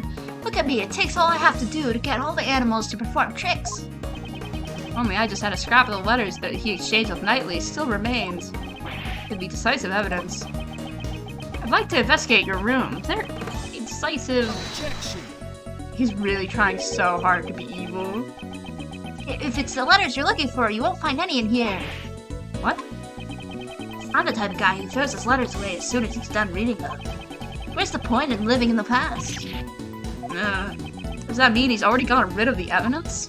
Mr. Edgeworth, everything you have said so far has been nothing than baseless conjecture. The evidence. Just one step behind it. What should I do? Am I all out of moves? Without evidence, I won't allow you to cast doubt on my friendship with Knightley. Who was that? Excuse me. Miss Barry, what's on her mind? I've been listening to what you've been saying, and, when you say Mr. Knightley, you mean Simon's friend Mr. Knightley, right? Yes, that's correct. Does she know something? This morning, a letter arrived from Knightley. It was for Simon. What? Wait, he's dead. What do you say? But that's impossible. Knightley's already dead. Miss Barry, please let me see that letter. Okay, here you go. Quick, open it. This is correspondence chest letter. Thank you, Regina. This is the response to Dogen's last move. Now, can you see the path to checkmate? Can't wait to see the look in your face. You weren't expecting to lose a chess against me, right? Postmark says March 26th, the day before Knightley's death. It seems the letter arrived late. Since the circus moves around so much, a lot of the mail people send us already arrived late.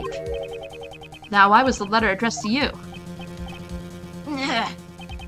This is proof that you were in the middleman between Dogen and Knightley. Normally, you would have transcribed the letter in Braille before sending it to Dogen. And in doing so, you created a connection between him and Knightley. Damn it! Curse you, Knightley! Why must you continue to interfere? Simon, why? Wasn't Knightley your only friend? And you're absolutely a boyfriend? Yeah, Ha! Don't be ridiculous. I stopped thinking of him as a friend 18 years ago. 18 years ago? Would that have been the day of the IS-7 incident? Thanks to Knightley, I nearly died that day on that snowstorm, while I was on my way to the contest venue, where my father was waiting. Knightley suddenly appeared. He held me down, tied up my hands and feet, and with tears streaming from his face. He kept apologizing. My dad's too scary. I can't disobey him. Please forgive me. I'm sorry. Stop it, Horace. I promised my dad. I said I'd taste his desserts. If I'm not there, Dad will be in trouble. Yeah, he's Gustavia's son. I want to let everyone know my dad's desserts are the best in the world. After all, he locked us in the car. It was so cold I could see my own breath. Before we knew it, the doors had frozen shut. Not even he could get them open. And then, I lost my father. What? Your father? Horace Knightley was the son of the murderer who killed my father. What could this mean? His confession runs contrary to the information we have. The name of the victim in the IS-7 incident was Isaac Dover. Isaac Dover is my father's name. 18 years ago, my memories were muddled from the shock of my near-death experience. Oh, I understand now. My God. Okay, I understand now. Okay, because I was confused about this. No, Simon is Isaac Dover's son. Knightley is Gustavia's son. But the stuff that was supposed to be Simon's was delivered to the wrong person. It was delivered to Gustavia's son instead. So that's why Gustavia has Isaac Dover's ring. So it wasn't until later that I learned the truth. On that day, my father was murdered. The culprit of the IS-7 incident was a confectioner by the name of Dane Gustavia. So that was the name of Knightley's father. The low-like scum of the earth who killed my father. Just the thought of him makes me sick. So you know who the culprit was all along. Of course not. Had I known, I would have tipped off the police a long time ago. I knew that Knightley's father was trying to set up my own father. That's why I immediately knew that the one who died that day was my dad. Knightley had a hand in my father's murder, that traitor. He was the son of a killer. It's only natural that he ended up dead. It would appear that you are the victim of a very serious misunderstanding. Misunderstanding? What are you talking about? Isaac Dover, at the time, he was actively working as a sculptor in France, under the name of Pierre Hoquet. Is that right? Well, I'm sorry to say I don't remember that at all. It's only natural you don't remember. After all, he's not your real father. Oh, vice versa. You do the little switcheroo. Okay. No, it's because he has amnesia. He thought he was Isaac Dover's son. Huh? What is that supposed to be a joke? I'm not amused. You won't be able to laugh at all once I reveal the truth to you. Okay, yeah. The piece of evidence proves that you're not Isaac Dover's son. Isn't that Knightley's memories, yeah? What's that? Isn't that Knightley's chessboard and his ring? I want you to take a good look at this ring's design. There are 2 letters inscribed in it. So the 40s didn't get it wrong. Knightley is Isaac Dover's son, but they switched it up. I see. That is the seal Pierre Hoquet used as his signature. 18 years ago, it was found lying near the body of Isaac Dover. What? Why would Knightley have my father's momentum with him? Police has found Isaac Dover's son and gave it to him. Isaac Dover's real son is Horace Knightley. What? But that means I'm... In other words, you are Dane Gustavia's son. That's right. After all, my father is... My memories are...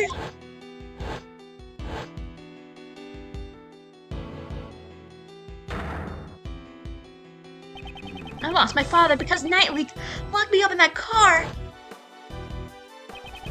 That's why I thought it would be fitting if he were killed as well. Really? Be able to see a circus show even in prison? No, that's not the right voice. Really? I'll be able to see a circus show even in prison? I enjoy playing chess with you, but I'm looking forward to your performance as well. Yes, please look forward to it. Alright, you better drop again. By again, I'll be thinking about my next move. Oh yeah, I've left something special inside that chessboard for you. You should check it out later. Something special? I'm not quite sure what you mean, but thanks, I owe you one, Simon. Only you had stopped me 18 years ago. It wouldn't have had come to this. Huh? Did you say something? No, not a word. Goodbye, Horace. After all that, you're saying that it was my father who killed Knightley. Then, that means, was it all for nothing? I didn't... Lily got the hoodie and the slouch. He really do have the hoodie and the slouch. He's fantastic. I didn't want to become some weakling who could be killed by anyone. That's why I thought I'd follow Mr. Dogan's footsteps. This finally proves it. Simon Keyes, you are Dogan's correspondence chess partner. And the mastermind behind this case. That's right. It was me. I was the mastermind behind it all. He's finally showing his true colors. As you all know, I witnessed the incident 12 years ago. President Huang's assassination. So the child who drew that picture was Simon Keyes. I fucking love this music. I love this music. It's called The Mastermind Behind the Game, and it is one of my favorite Ace Attorney soundtracks. It is so good. When I find out, I was subjected to horrible interrogations over and over by that heartless Patricia. I'd spend nights trembling in my bed, terrified of what the next day would bring. I am sure you can understand why I wanted to sneak out of there, right? However, Blaze would have likely sent pursuers after you. Somehow that song is better than what Journo's many memos. Oh my god. Exactly. I was a run from them any moment, 24 hours a day, 365 days a year. Couldn't even sleep at night. I jumped at the slightest noise. And that's why I became a circus performer. Blaze the Best was the chief prosecutor, Patricia Rowland was the warden of the prison. No ordinary person would match the four of those two, and there was no adult I could rely on. Furthermore, behind the scenes was the body double who had set those two in motion. Though he was fake, I was up against the nation's president. You can talk about utter despair, right? My only ally was Mr. Dogan. He saved my life after all. He actually helped me out, unlike Knightley. This story is true. It's ironic. Dogan, the fiendish assassin, was idolized by the child he saved. If I followed in his footsteps, I'd no longer have to worry about being eaten alive. That's right. Now it's my turn. My turn to devour those who would feed upon me. And I suppose you never thought to seek help from the public police? Sorry, I'm drinking some water. I'm dying in here. No way, no way! As long as Blaze was around, any evidence would be destroyed by him. Actually, didn't something like that almost happen today during Patricia's trial? I knew from the very beginning that things would turn out like this. The evidence for Ted right now, I actually love this. I think it just takes everything and puts it together so well. This is why this is one of my favorite Ace Attorney games. This is my third. I didn't think anything would pass this, and then Layden vs. Wright existed. And the Great Ace Attorney 2, of course. The evidence from Patricia Rowland's trial. So he's saying that he expected the evidence would be destroyed. I see. So that's why he kidnapped John. To force a guilty verdict, even in the absence of evidence. Who's to say? But in order to expose the crime of 12 years ago, there was no other choice. That's according to you. However, Blaze also attempted to kidnap John in order to manipulate the trial in his favor. Your methods are no different than those of the people you so despise. That's only if I were actually the kidnapper. But I wouldn't do anything so evil. No way, no way, no way! I just simply couldn't. Besides, Mr. Edgeworth, I'm actually quite thankful for the real criminals, for giving me the opportunity to extract such sweet revenge.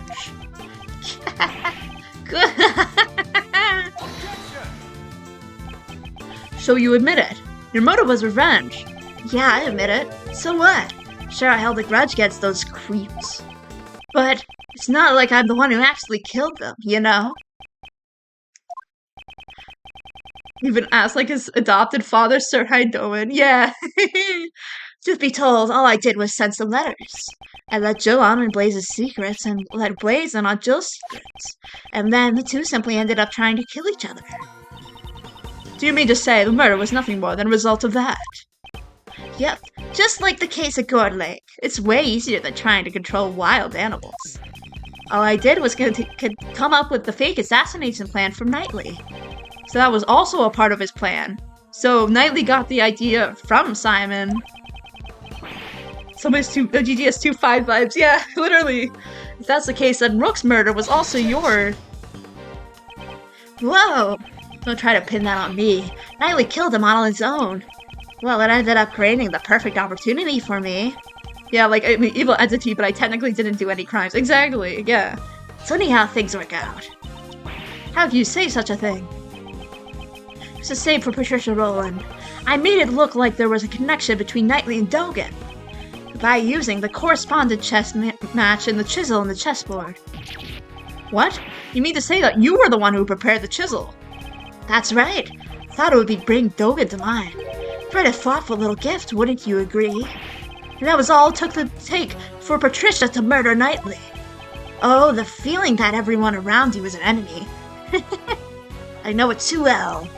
The tiniest spark can set up an explosion of fear, resulting in horrific mutual destruction. All I did was watch the comedy of errors unfold from the audience. And you were my final pawn, Mr. Edgeworth. A pawn? Me? When you solved their cases, you brought both Blaze and Patricia to their ruin.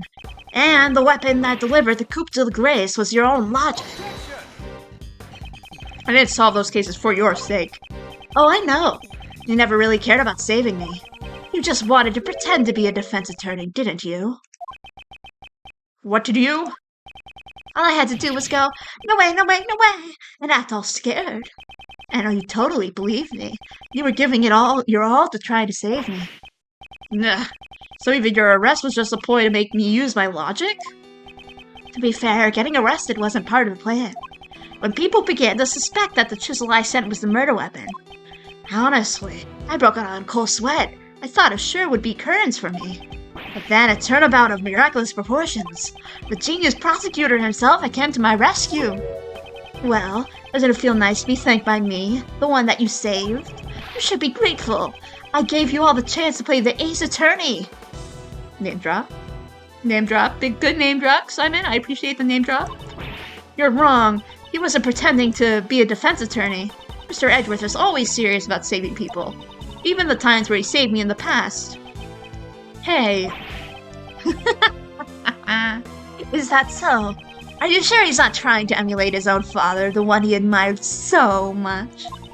Absolutely not. That's not true at all. Now, Kay. The person he's talking about now isn't Miles, but rather Simon himself. Clearly, he's not able to trust others. The desire to save someone other than himself is something he cannot even comprehend. Say what you want, but make sure you think about it long and hard. Sure, all my targets for revenge got what they deserved in the end. However,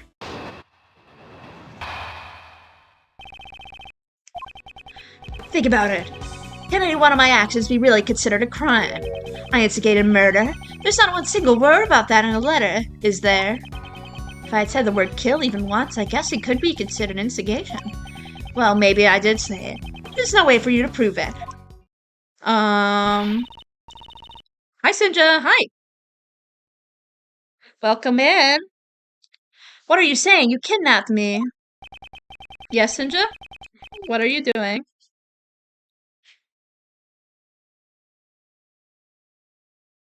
Yes, you could tell me. Straight lesbians? Oh, did you only just learn about that? Yeah, that's a thing. It's not right. I don't think it's a good thing.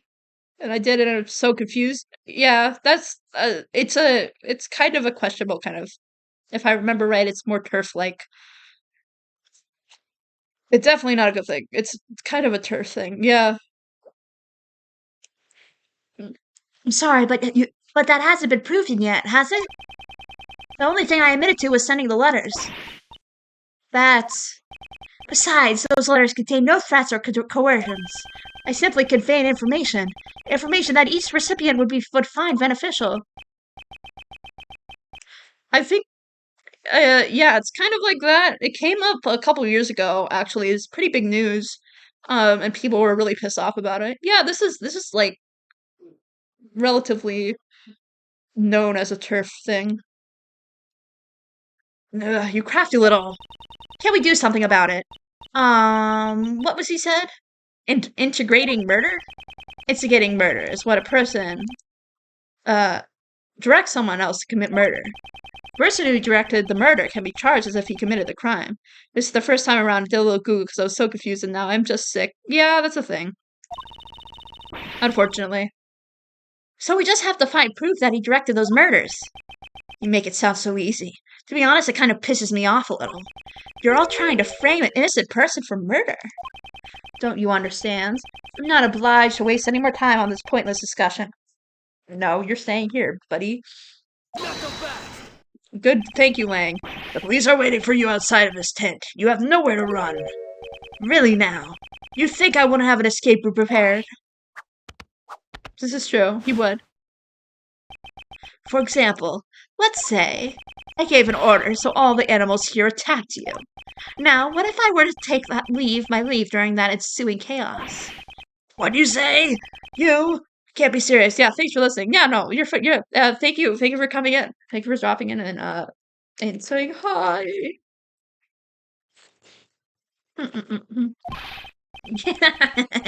Just an example. Wouldn't that make for an interesting show? Here's another idea.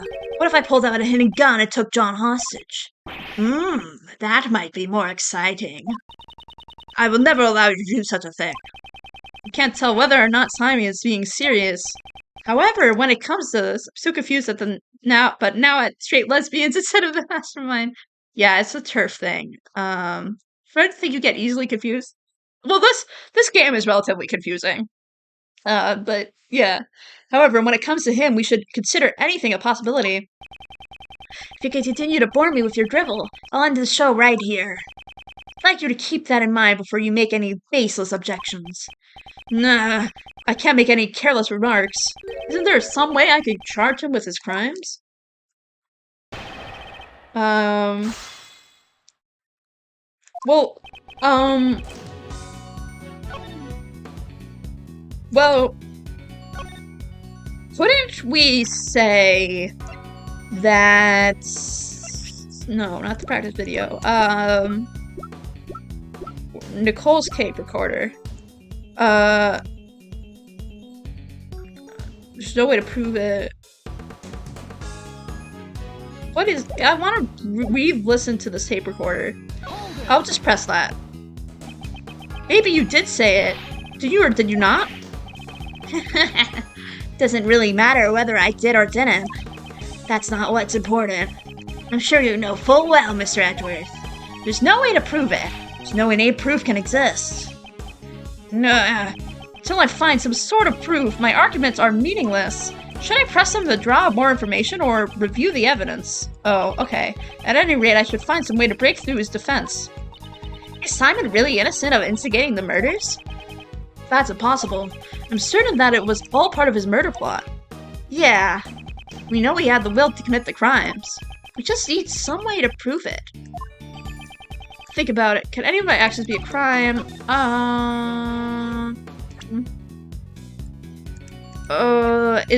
Did he, I love the clown outfit for this as well. It looks so good. There's so many really fantastic memes with Simon. It's beautiful. It's like a beautiful little thing.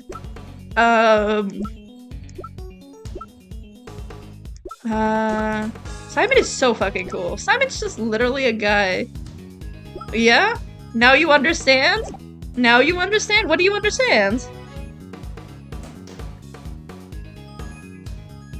You're understanding things. You're big braining. You understand when you said there's not a lot of official art, but there's a lot of fan art of the Mastermind. Yeah! It makes so much more sense now. Yeah! He's everywhere. Simon Keys is everywhere. Which is why it's so, like, but you can't really tell it's him because of the face makeup and the hair. Like, you wouldn't. Yeah, especially with the new outfit. Yeah, yeah. Because no one would ever think it was him until they see it themselves. It's fantastic. Yeah. He's everywhere. Look up Simon Keys on Twitter. He's everywhere. The memes are beautiful. Oh, wait, that's the... Ooh. Yeah. Simon Keys is fucking everywhere. He's like a really big deal for Ace Attorney Investigation 2 fans.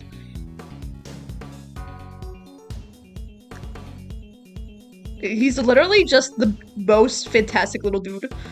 No way to prove it. Nicole's video... I'm trying to think, because didn't he... Not John Press's video. Nicole Smith was tapping, right? According was intercepted for the bug that's planted on K. I think it's that, yeah? Because I think he said kill, right? Two-faced character, like characters with a fake identity? Exactly. He's beautiful. Like Gossip. Yeah, Gossip. It's my firm conviction that you instigated these murders. After all, you told me so yourself.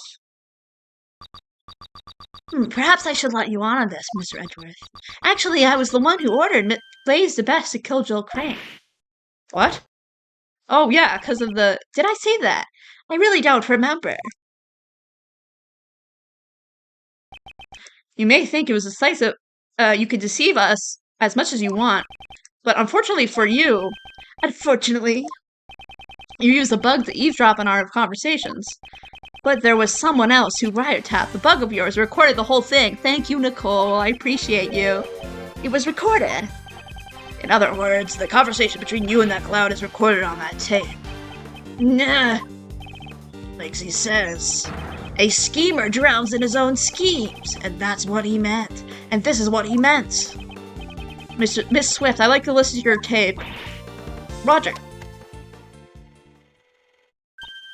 Ah, it's right about here. Mr. Edgeworth, Judge Courtney's cell phone is ringing. Who is this?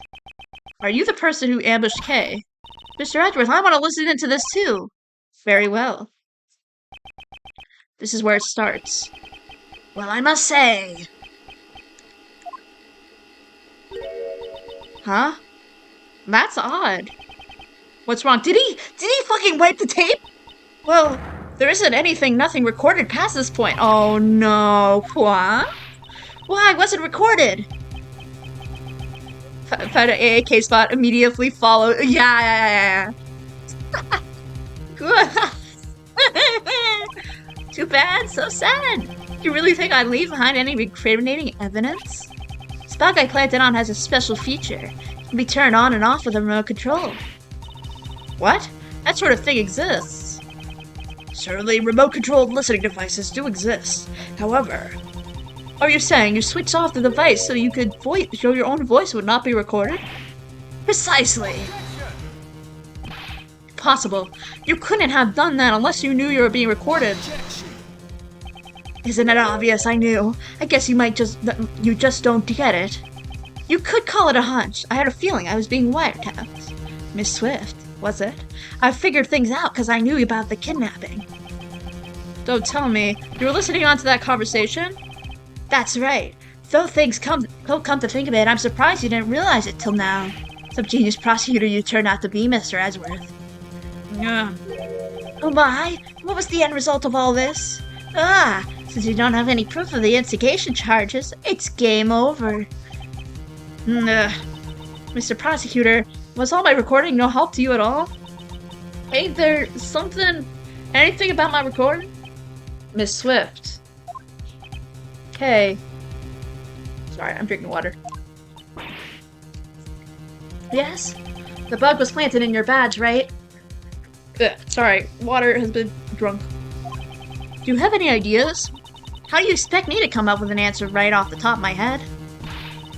You were the one who came into contact with the culprit. How excitedly. You're all fussing over useless evidence. Let's move on to the next topic. Next. What's this? He seems a bit eager to change the topic conversation. You were the only one who came in contact with the culprit. Only Kay came into contact with Simon. If any sound was recorded at the time she was with the culprit. Miss Swift, how long have you been recording? Since 2 nights ago, I reckon. 2 nights ago? And you just told us this shit? Since 2 nights ago, in that case, when could it possibly... Yeah, so then 2 nights ago when Kay was kidnapped with the red coat in Gore Lake. 2 nights ago, Simon brought Kay to the roof. If we listen to the recording from the time frame... Miss Swift, please let us listen to the recording from 2 nights ago. Huh? Okie dokie.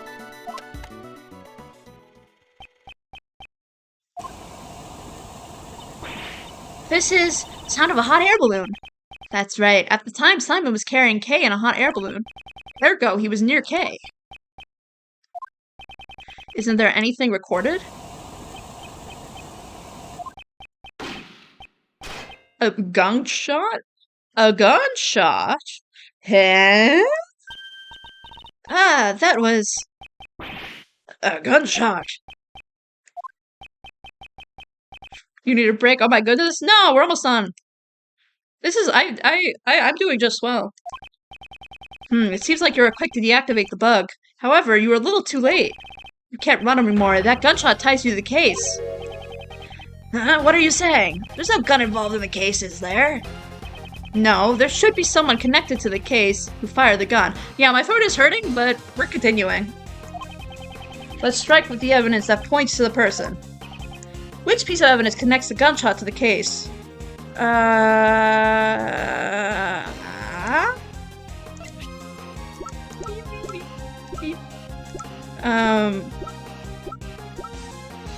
don't know.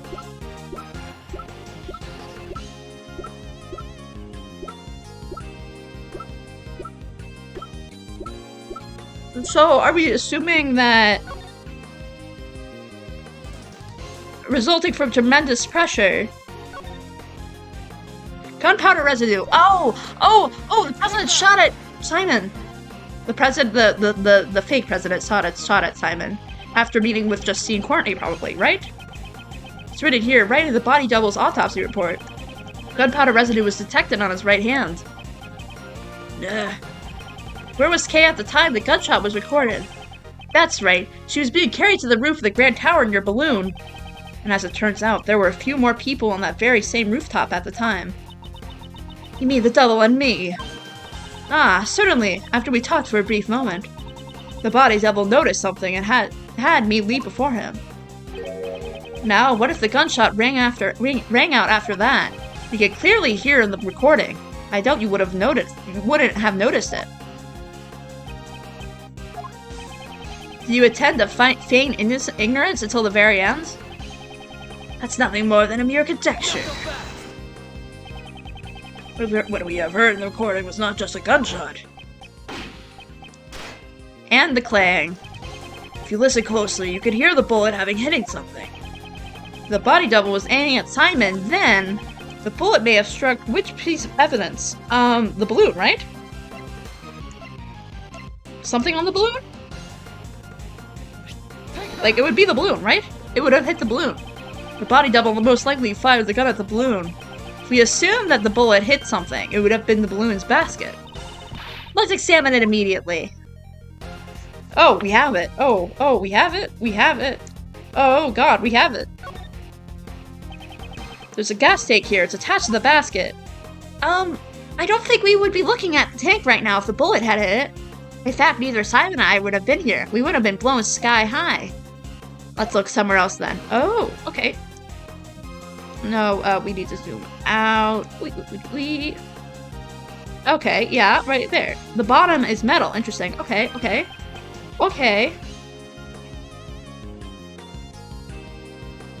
This hole.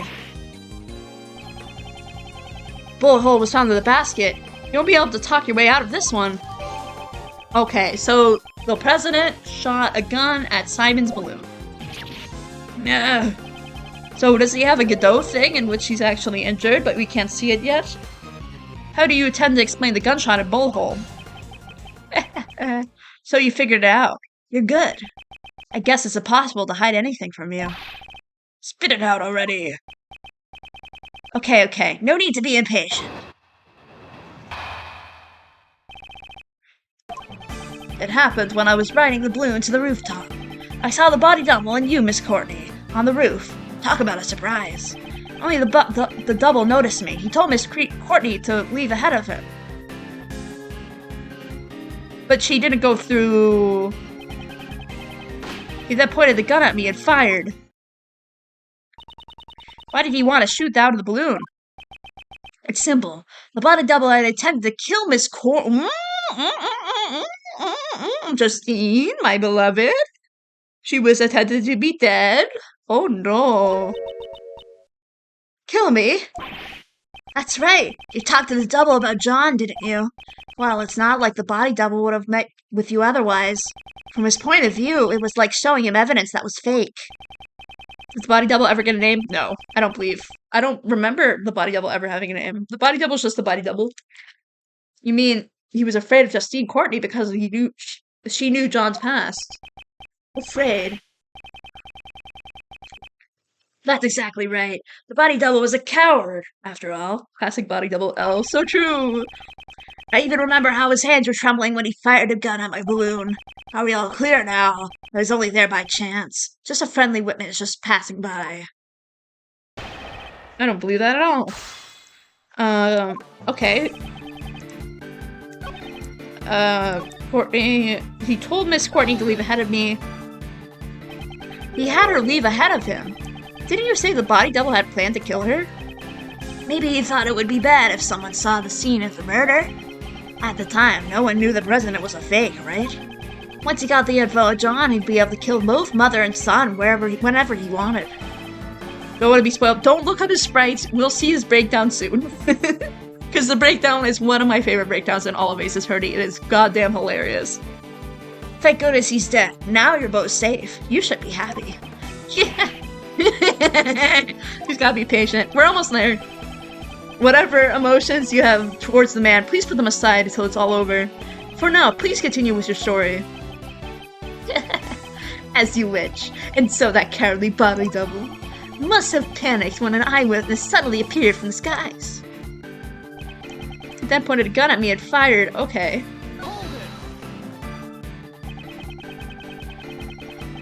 thought Edgeworth was talking directly to me then about Simon. Oh, I have so many emotions about it.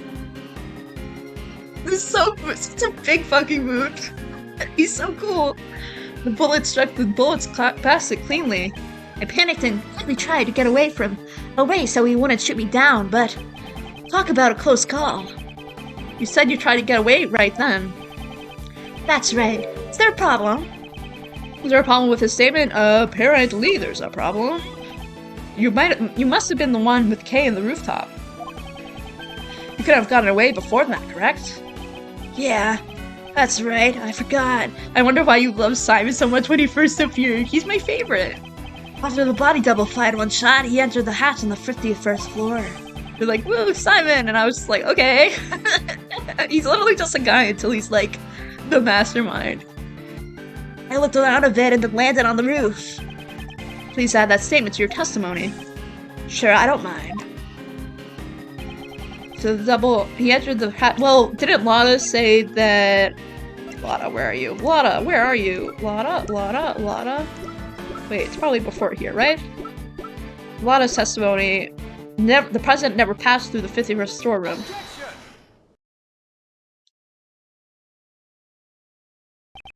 Once again, you lied. Lied? Body double could not have entered the storeroom on the 51st floor 2 nights ago. Miss Hart's testimony proves it. What? How do you trust that shams journalist testimony?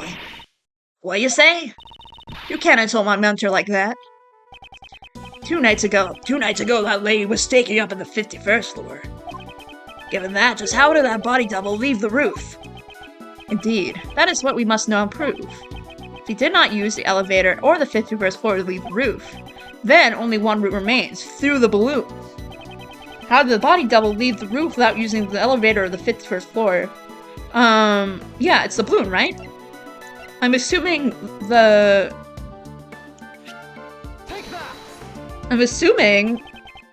something... The body double flew. Yeah. Flew? Simon Keys, he rode in your balloon. Hey, stop joking around. Why would I have needed to give the body double a lift?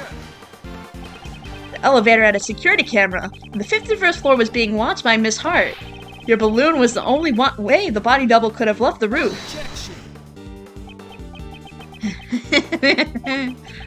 At the circus, we often perform dangerous stunts in order to surprise the audience. I think you've got me cornered.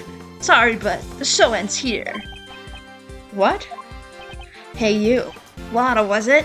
I'd like to ask you something. You saying you stood watching on the 51st floor the entire time, without any breaks? Well, wrecked course. There ain't no mistakes in my testimony. Really? But didn't the sound of Mr. Edgeworth's assistant falling into the storeroom cause you to faint? I didn't mention it before, but after that I might have dozed off a little. To be more precise, I fainted? Well, something like that. So if something did happen, it's hard. I have determined the sound that made you faint. It was likely the sound of Kay falling in the storeroom floor. What's your point? Nobody's perfect. Look at her, Mr. Edgeworth. That's the kind of person you're relying on. Kay fell into the storeroom after the body double had left the roof. In that case, I have a theory about how things happened. After that coward bodily double fired a shot at me, he went and hid in the storeroom until Kay fell into the storeroom. He was listening the whole time. Yeah, he was listening the whole time. He was bugged. He bugged us the whole time. Everything was bugged by him. He has everything. He is the mastermind. What? So what if he was hiding? Good grief, you guys still haven't noticed. What if the body double stayed hidden until Lotta had fainted, and then he went down to the 51st floor? That can't be. Precisely. The locked room mystery on the room has been unlocked. Oh, he even said it in my voice. But wait, there's more. He told the hidden body double about John Marsh. Said I didn't simp for him before he was going. I'm starting to think that I haven't typed. So true. That's why he attacked John during that stay during practice, but he got himself killed instead. In other words, the one who murdered the body double was none other than John. John had no motive to kill the body double. He knew. He knew he was the real president's son. How we would have known that? Because I told him so. In a letter. What did you say? That is a lie. Yep, it's all a lie. Huh? But then again, maybe not. Maybe I really did tell him. Right, John. It's true that I caused Mozilla's head to fall. But I didn't know about my dad until today. I'm not lying. Oh, really? I wonder about that. I found out about the head falling thanks to the book. Now, if you were the one who caused the fall, the body caused double was crushed to death. That settles it. You're the culprit. You successfully carried out your revenge. Congratulations. All the pieces of the puzzle are now in place, as Mr. Edward would say. The logic fits. Now then, any rebuttals? Damn. Manipulating humans into fighting with each other. Sounds just like me, right? I did the same thing to Knightley and Blaze. At any rate, there's no way the body double could have gone for a ride in my balloon. The double was crushed by the monster's head, right? And who was it that caused the monster's head to fall? Do you understand now? Who the body double's real killer is? The truth that I provided them with gave them a big motive for murder. Get it? Those two tried to kill each other because of the truth you're so fond of. Impossible. Hey, you detectives over there. Hurry up and arrest this murderer. What's wrong? Why aren't you moving? Damn. I thought so. Just a minute. In the end, aren't you all the same as Blaze and the body double? You ignore the prime suspect and come after me without any evidence. How easily it can be distorted to best suit your needs, this law you believe in. That is by no means true. If you're not gonna arrest anyone, maybe I should have a talk with the policeman outside. If I tell them that John Marsh is the killer, they'll be forced to take action. Simon Keys, your testimony isn't over yet. I'm obsessed with his hair. He's literally such a gender. I love him. Really? I figured you'd try to stop me, Mr. Edgeworth. You don't have any evidence, do you? Which means there's no chance for you to win, right? But if you still plan on stabbing me, you should be prepared to take on this much risk. Oh. That much? It's only natural. After all, the fate of the true culprit John Marsh is at stake here. Hey, Miles? Why don't take a nice deep breath? Mr. Shields, at times like this, you should take a breather and think back. Defense attorneys always remain calm in a pinch and smile at the face of danger. They pointed to contention between your logic and the claim lies in the body double's escape route. How about, for example, we think of it like this. What's important isn't whether or not the body double got on the balloon, but rather, if we were to assume that he did, what circumstances would have allowed for that? Turn my thinking around. Gregory! Gregory jump scare! Well, all I'm doing is a cheap imitation of your old man. Did it help? Circumstances that would have allowed the body double to get on the balloon. That's right. The body double not only has a large build, but he also has a gun. And in spite of that, no traces of sleeping pills were found in his system. Which means it can't be. Mr. Edgeworth, are you ready yet? Hope you haven't forgot about this.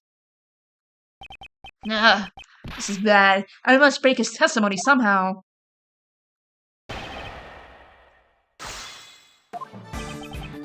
Oh god, well, I don't think the body double was crushed by the monster's head. I think the body double was crushed by the balloon.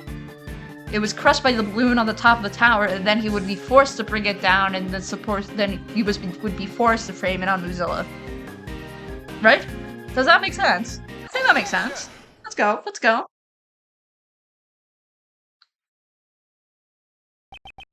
John was not the one who killed the body double. He was crushed by a monster. Quit clowning around. This isn't like you at all. Oh, I get it. Since John is supposed to understand the heart of the monster. The one who understands the heart of the monster is you. Not even I have monsters for friends, you know. Ugh, stop being so modest.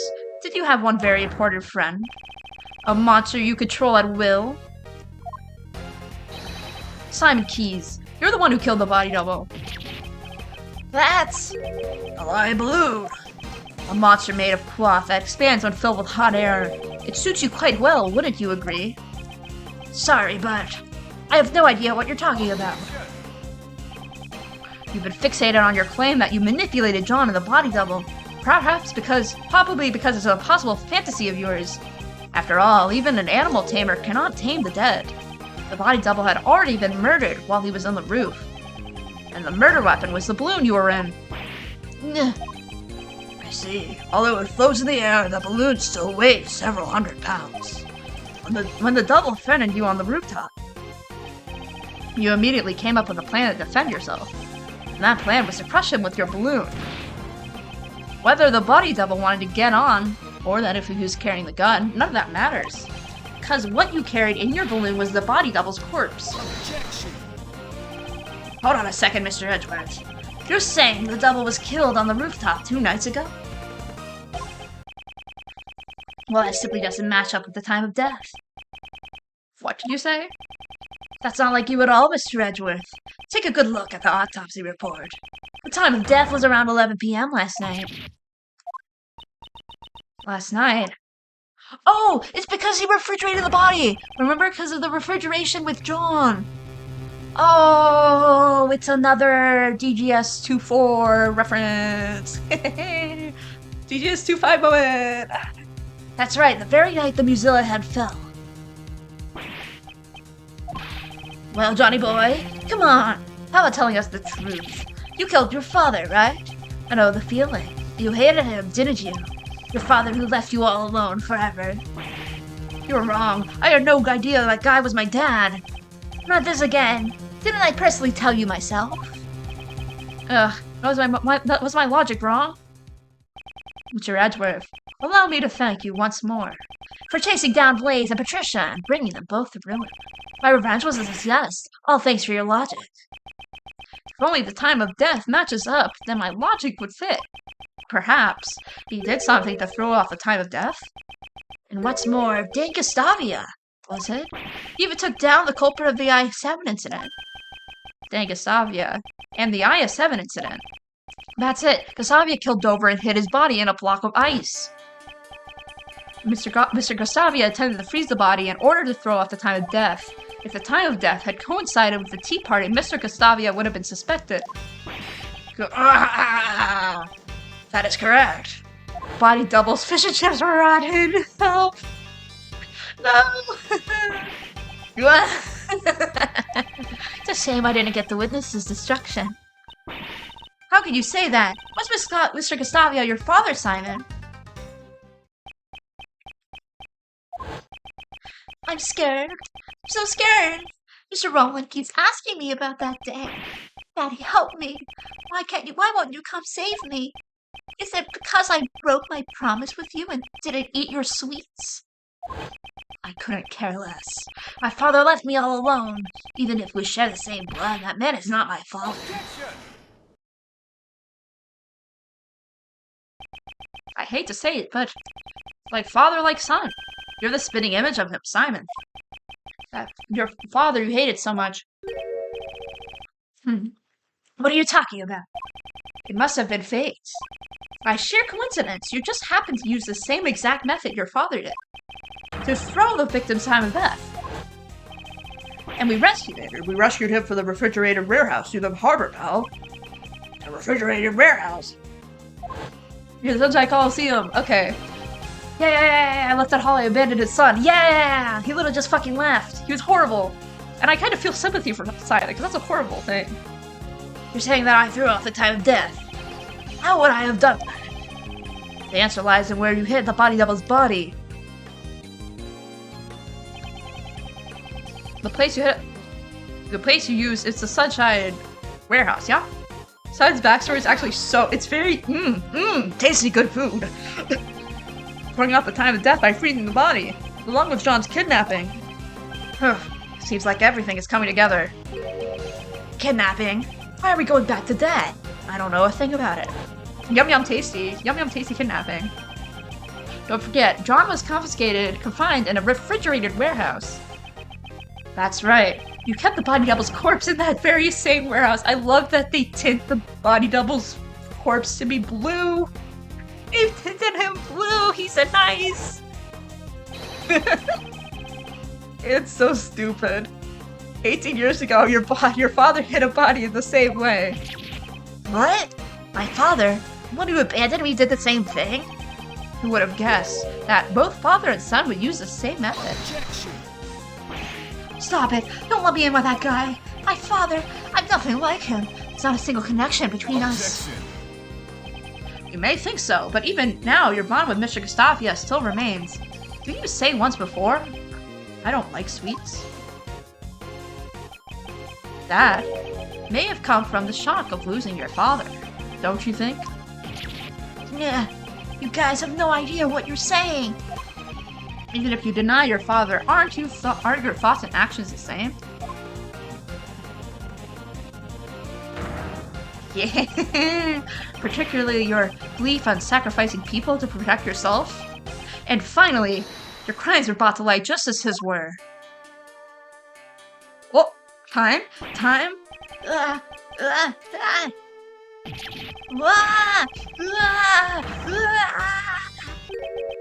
Just kidding.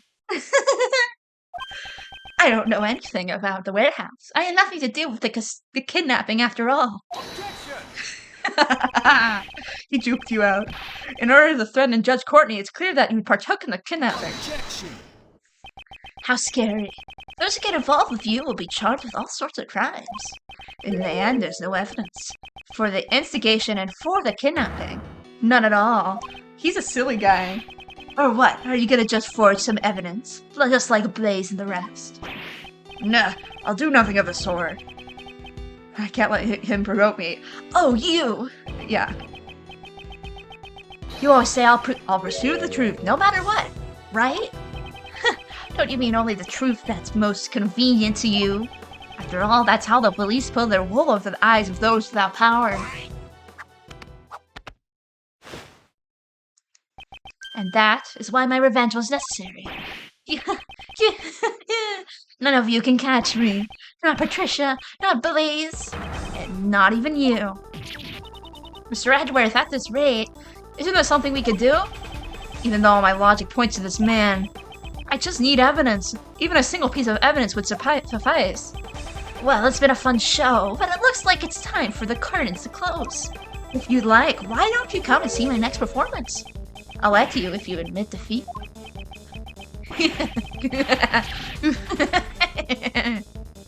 He's so much fun. Who's holding it? Who's holding it? Who? Who was that? Gummy! Sorry to keep you waiting, Mr. Edgeworth. Gummy, where'd you go? I was just doing the job that I'm able to do, pal. Detective Gumshoe. You report, please.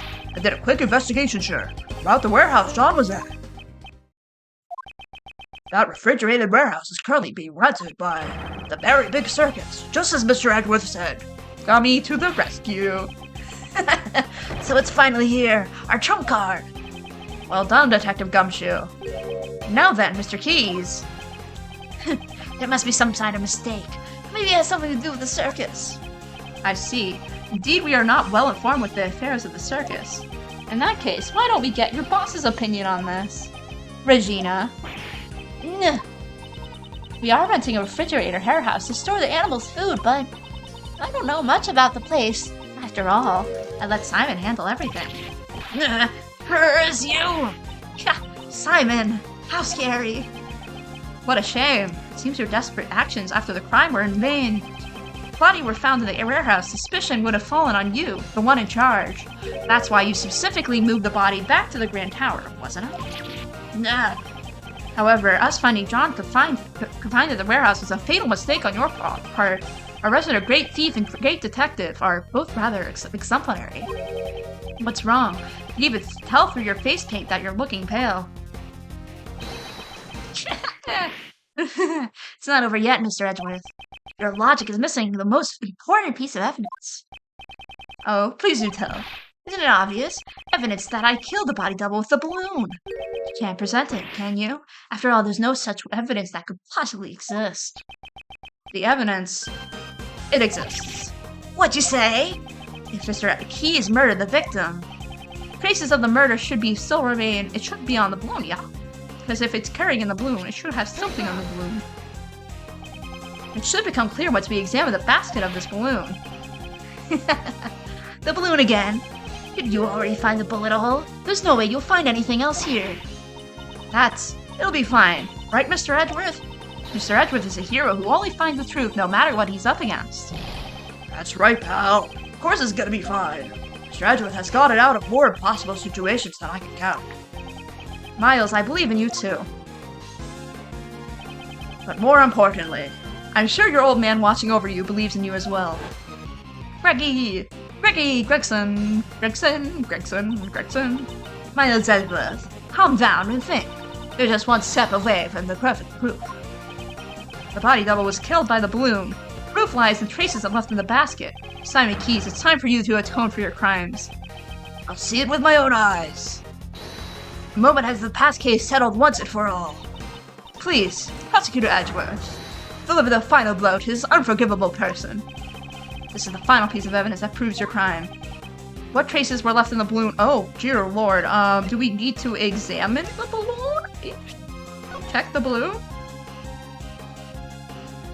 In here? Once we've proven he's the culprit, let's tie him up with this rope. As an expert of rope escapes, I know how to make knots that can never be untied. Appreciate the enthusiasm, but the handcuffs seem like a more reliable alternative. Oh god, so it's not that. Gunshot fired by the body double was recorded on the tape, and this is where the bullet hits its mark. There's no way Simon could deny that now. Mr. Edgeworth, you absolutely have to expose the truth. I even got kidnapped in order to steal the evidence. Leaving aside whether or not I should call that stealing, of course that was my intention all along. I absolutely won't let him escape. Oh god. Is there potentially, the body double had pollen on it, right? If we search for the pollen, then that would probably get it, right? When John found the body, a bouquet of lion lilies was there as well. Lion lilies? The flowers from Zhengfa that represent the bond between a parent and child. That's your evidence? Surely they must be buried under a mountain of garbage by now. Moreover, the one who threw it away was John himself. That's not much of a bond now, is it? That language of your flower stuff has nothing to do with this. Calm down, John. Certainly you may have thrown the flowers away. However, I believe these emotions remain as strong as ever. Those bonds will surely protect you from that man in the form of my final piece of evidence. What? The heck are you talking about? Those flowers were crushed. Ergo, they must have come into contact with the murder weapon. Perhaps we'll find the very same pollen still stuck in the basket of your balloon. No way, no way, no way! You guys examined the basket just a few moments ago. This is true. If there has been any yellow pollen stuck in there, wouldn't you have noticed it then? Mr. Keyes, evidence is not restricted to what you could see with the naked eye. What? Yes. Would you perform one more scientific investigation for us? Come on, Emma. Let's go. Let's go, Emma. Leave it to me. The balloon's basket, right? Emma, we get science-y. Reaction. This is clearly yellow pollen from a yellow flower. We'll find it out soon enough whether or not it's from the same flower. Let's go. I'd say this proves that. Body Double's death was caused directly by your own hand. No way. That can't be.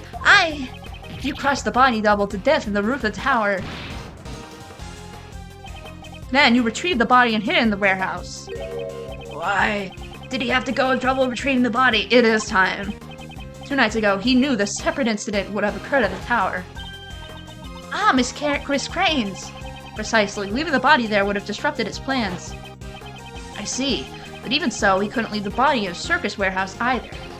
Exactly. So the next day, when he was bringing the body back into the tower once again, he saw the small fire John started, which caused Mozilla's head to fall.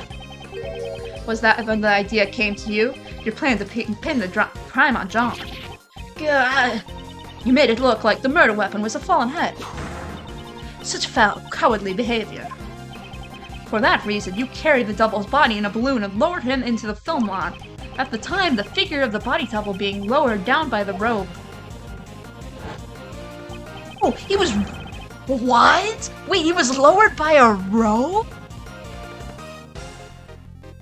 What the fuck? This is some big, very big circus shit, but it's funny, so it's okay. He's still Dio. He's still Dio. Damn it, it was all... You saw through it all? Damn it, damn you! You manipulated animals, you manipulated people, and you manipulated cases. Almost as if you were a king. However, it's now all come to the end. Simon, the animals have gotten angry. Even Monkey and his Steak. You never thought of them as your friends at all. How sad. Damn it, don't look at me with those eyes.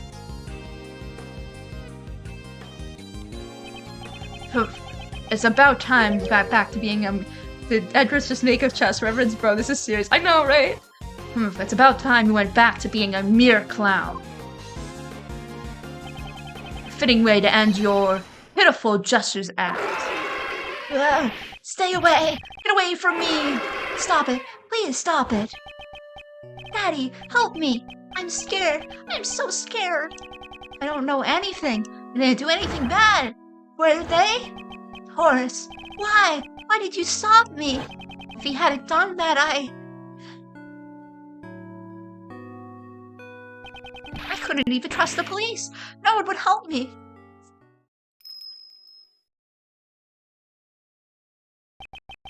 That man, back then he saved me. The only one who helped me was Dogen, so I used everyone else. What's wrong with that? Stop it! Don't come over closer! Stop!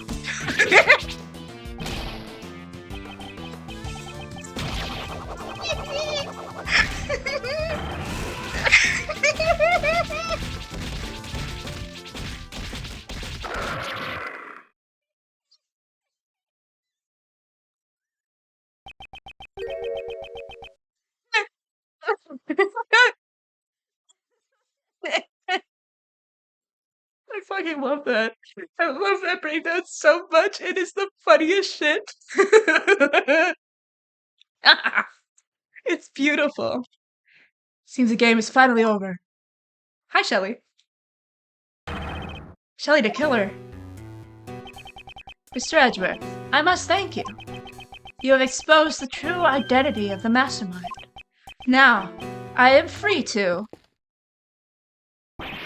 What? Drawing a gun would be most unadvisable. Stay where you are and don't move. Nah, I don't have a gun. You do have a gun, do you not? You attempted to draw and fire it without anyone noticing. He must have taken it from the body double when he killed him. This man has betrayed his bond of trust with me. He would have me kill the president while knowing full well he was the body double. Lying about a target is an extremely dangerous thing to do an assassin. Not having the cards on the table could seriously jeopardize an assassination. However, what is even more unforgivable is your deception and your attempt to manipulate me. The time has come for your retribution. Stop. Look at them. You are... That's been far too long, Shelley.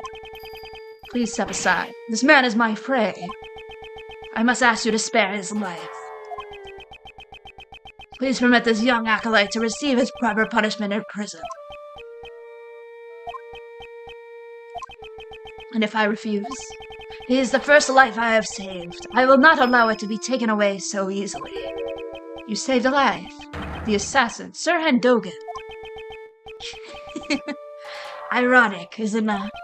That I, the one who has taken countless lives, making a plea for this young one's life. He saved my life just as I have saved his. Before I knew it, I grew quite fond of the lad. You may laugh at me as much as you wish. However, I must ask that you spare the life of the boy. From one assassin to another, please make this allowance. I understand. You are willing to go that far. You have my thanks. I am in your debt. No need for thanks. I simply felt there would be no merit in a fight to the death with you. That is all. And with that, I must take my leave. Oh, he's fucking gone. Damn it! Wait! Prosecutor Edgeworth, You're not needed now. Nicole's just here. Don't worry about it. I must thank you all. It was necessary for this young acolyte to be put in his place, and that you have done. Now then, it's time for me to return to my humble cage surrounded by iron bars. Right, Anubis? Right, boy? Oh, look who's here. Hey, Christ guy, you killed my dad, right? Indeed, I am not one to forget those I have slain. I see. You must despise me, boy with horns. In that case... John! Do not panic. I simply let him, the boy with horns, my knife. Take that knife and run it through my throat. A single stab should do it. I've long grown weary of my wooden carvings. Revenge. John, don't do it. John, please, I beg of you. John's not gonna do it. He wouldn't. Till just now, I had intended to seek revenge, no matter how many years it took. Revenge. Revenge is good. Really good. All you pain and suffering slips away. Everything becomes numb and you'll feel nothing. Yeah, you may be right. Thought about that while I listened to what you had to say. John. But the only one who would have been satisfied with revenge would be myself, right? Simon's like, oh, child, kill this dude. Well, I mean, yeah, he's getting convicted. If I became a murderer, my mom would have to go through even more pain and suffering. My friends from the movie, too, and all those people who care about me as well. The boy with horns says some interesting things. That's right. I finally get it now. I'll never forgive you, but I'm not the one who should perish you. After all, isn't that what my mom and that prosecutor guy are here for? John! John! You just said some really profound stuff just now. Okay, perhaps you should study up a little more yourself. Is that so? Well then, young one, it is time for us to depart. Where to? To prison, of course. That place will be our home. Our home. Okay, they're going to prison. They're going back to the prison. Okay, prison time. With that, the case that involved infected so many people came to a close. However, there was still one more last thing I had to do. I love the relationship so much. I love the relationship so much. I think Dogen and Simon are just so cool. They're literally psychopaths, but I love them. I also love Knightley and Simon's relationship too. Manosuto. Manosuto, I think, is the name of the ship. It's pretty good. It's pretty good. I like that a lot. But it's also Simon being like, I'm going to kill you, but also we become best friends, but also I'm going to kill you. But then Knightley gets killed by someone else, and then he kind of regrets it, and then, you know, kind of the shit. Yeah. Hello, everyone. Mr. Edgeworth, sorry to keep you waiting. Why do you call Uncle Ray and rest of us out here? Mr. Edgeworth. The formal proceedings have just come to a close. Hmm? What are you talking about? This is the place where I once relinquished my prosecutor's badge. This is your prosecutor's badge. Prosecutor Edgeworth, what is the meaning of this? Dogen is a dad. He's my guy. He's my dad.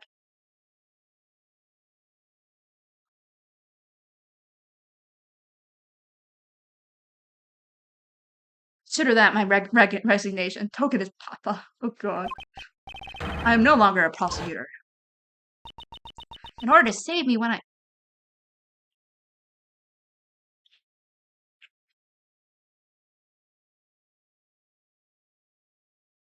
I was suffering from memory loss, you... Certain man once said, the only ally a defendant has is their attorney.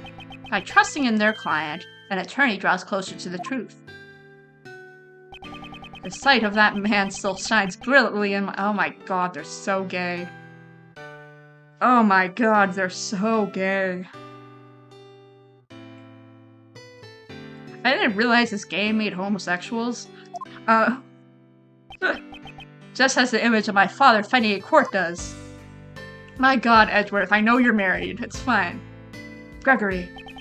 However, this is nothing more than a man and my father's way of life. It is not mine. Mr. Edgeworth, I think I shall live as a prosecutor after all.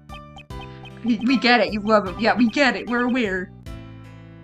I see, so you've made your decision. I'm sorry. Why do they refuse to say Phoenix ever? I know. No, I understand. That's your answer, isn't it? Sorry, give me 1 second.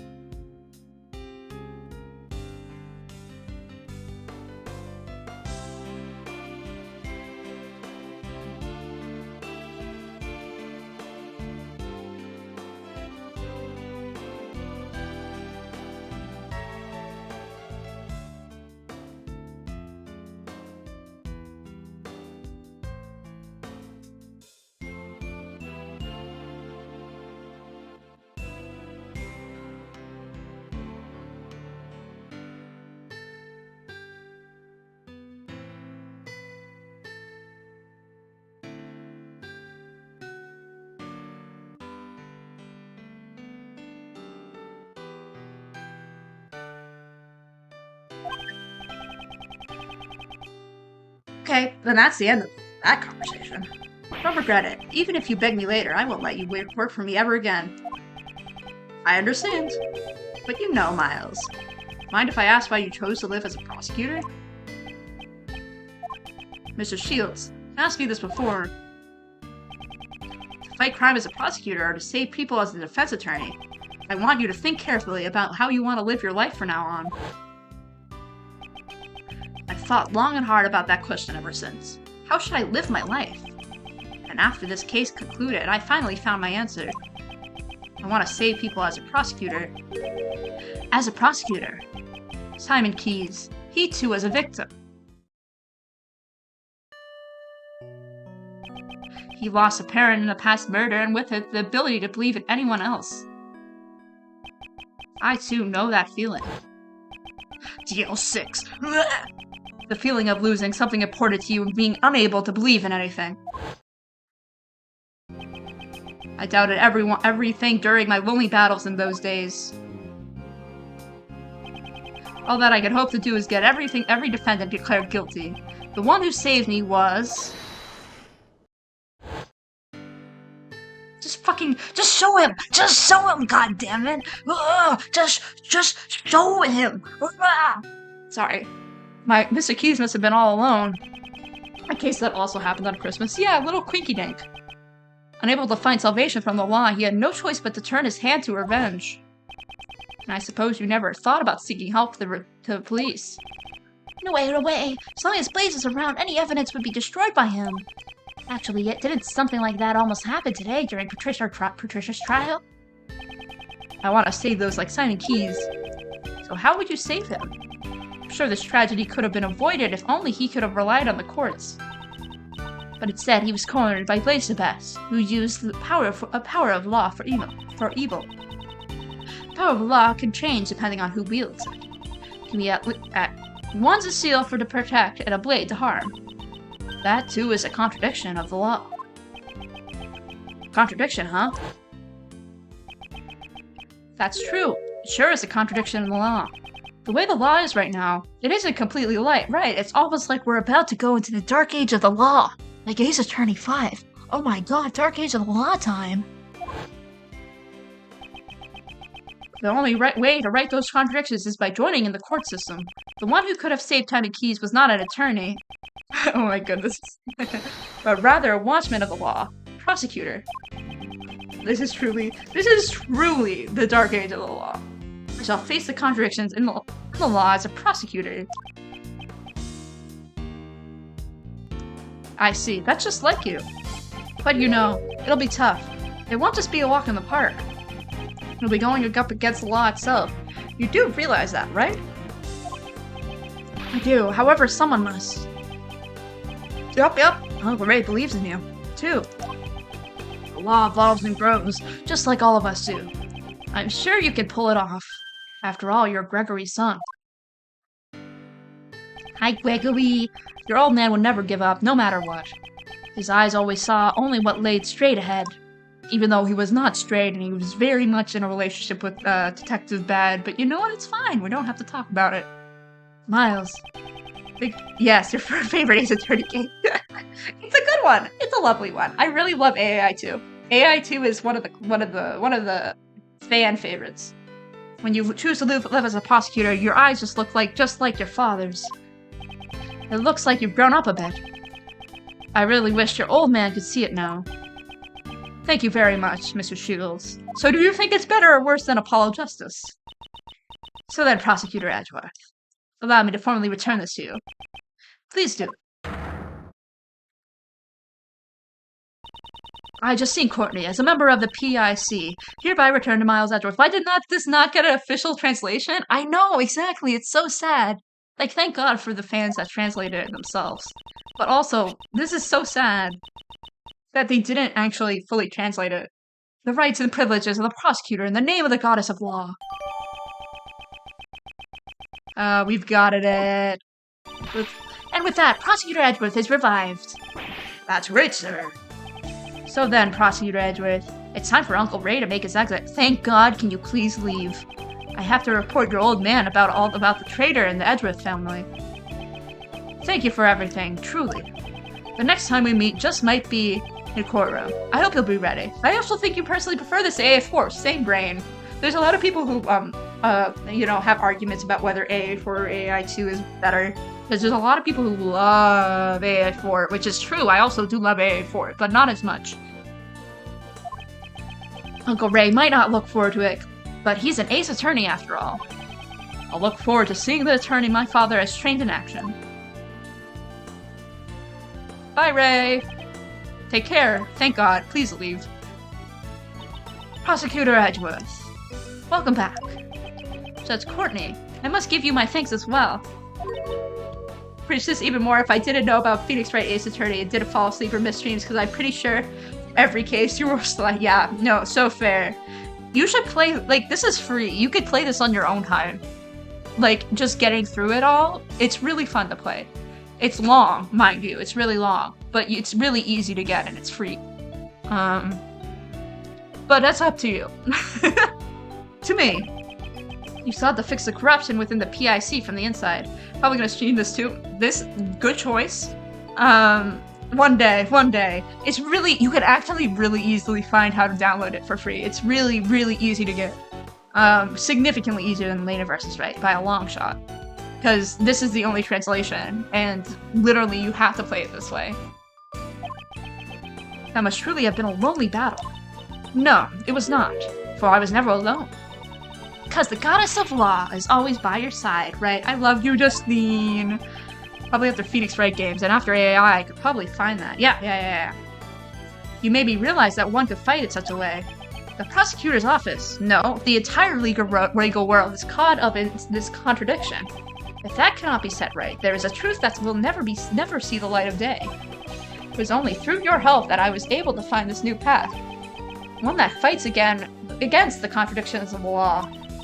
I too find the promising, as one at the service of the goddess of law. You should certainly succeed in helping the law grow. Let us meet again in the courtroom. Yes, I must apologize for my shameful acts during the dark trials 2 days ago. This is truly the dark age of the law, Edgeworth. Yeah, this is truly the dark age of the law.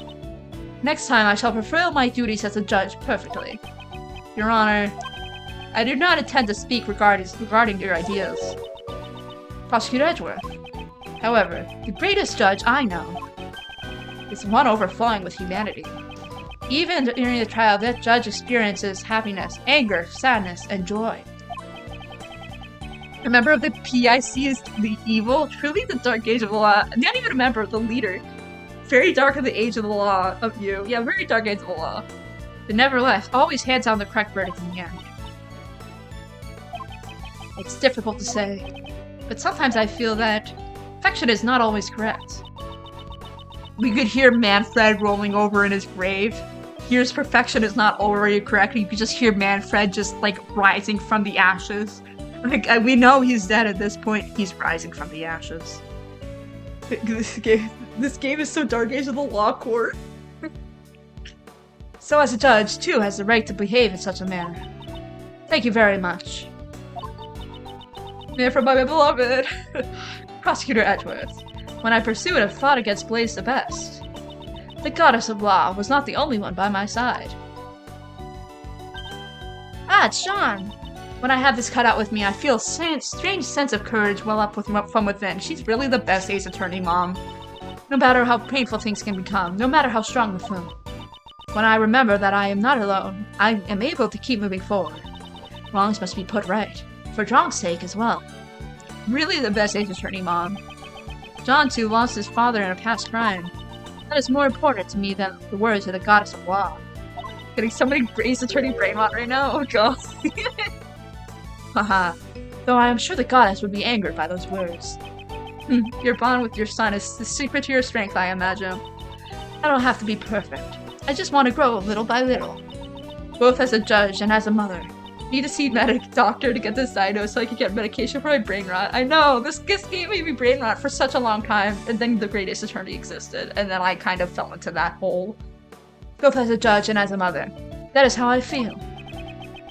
Seems that there's much of each of us has to learn. Agreed. We are still but children before the world. Let us grow in our respective paths until we meet again. I shall look forward to that reunion. May the blessings of the Goddess of Law be upon you as you follow your new path.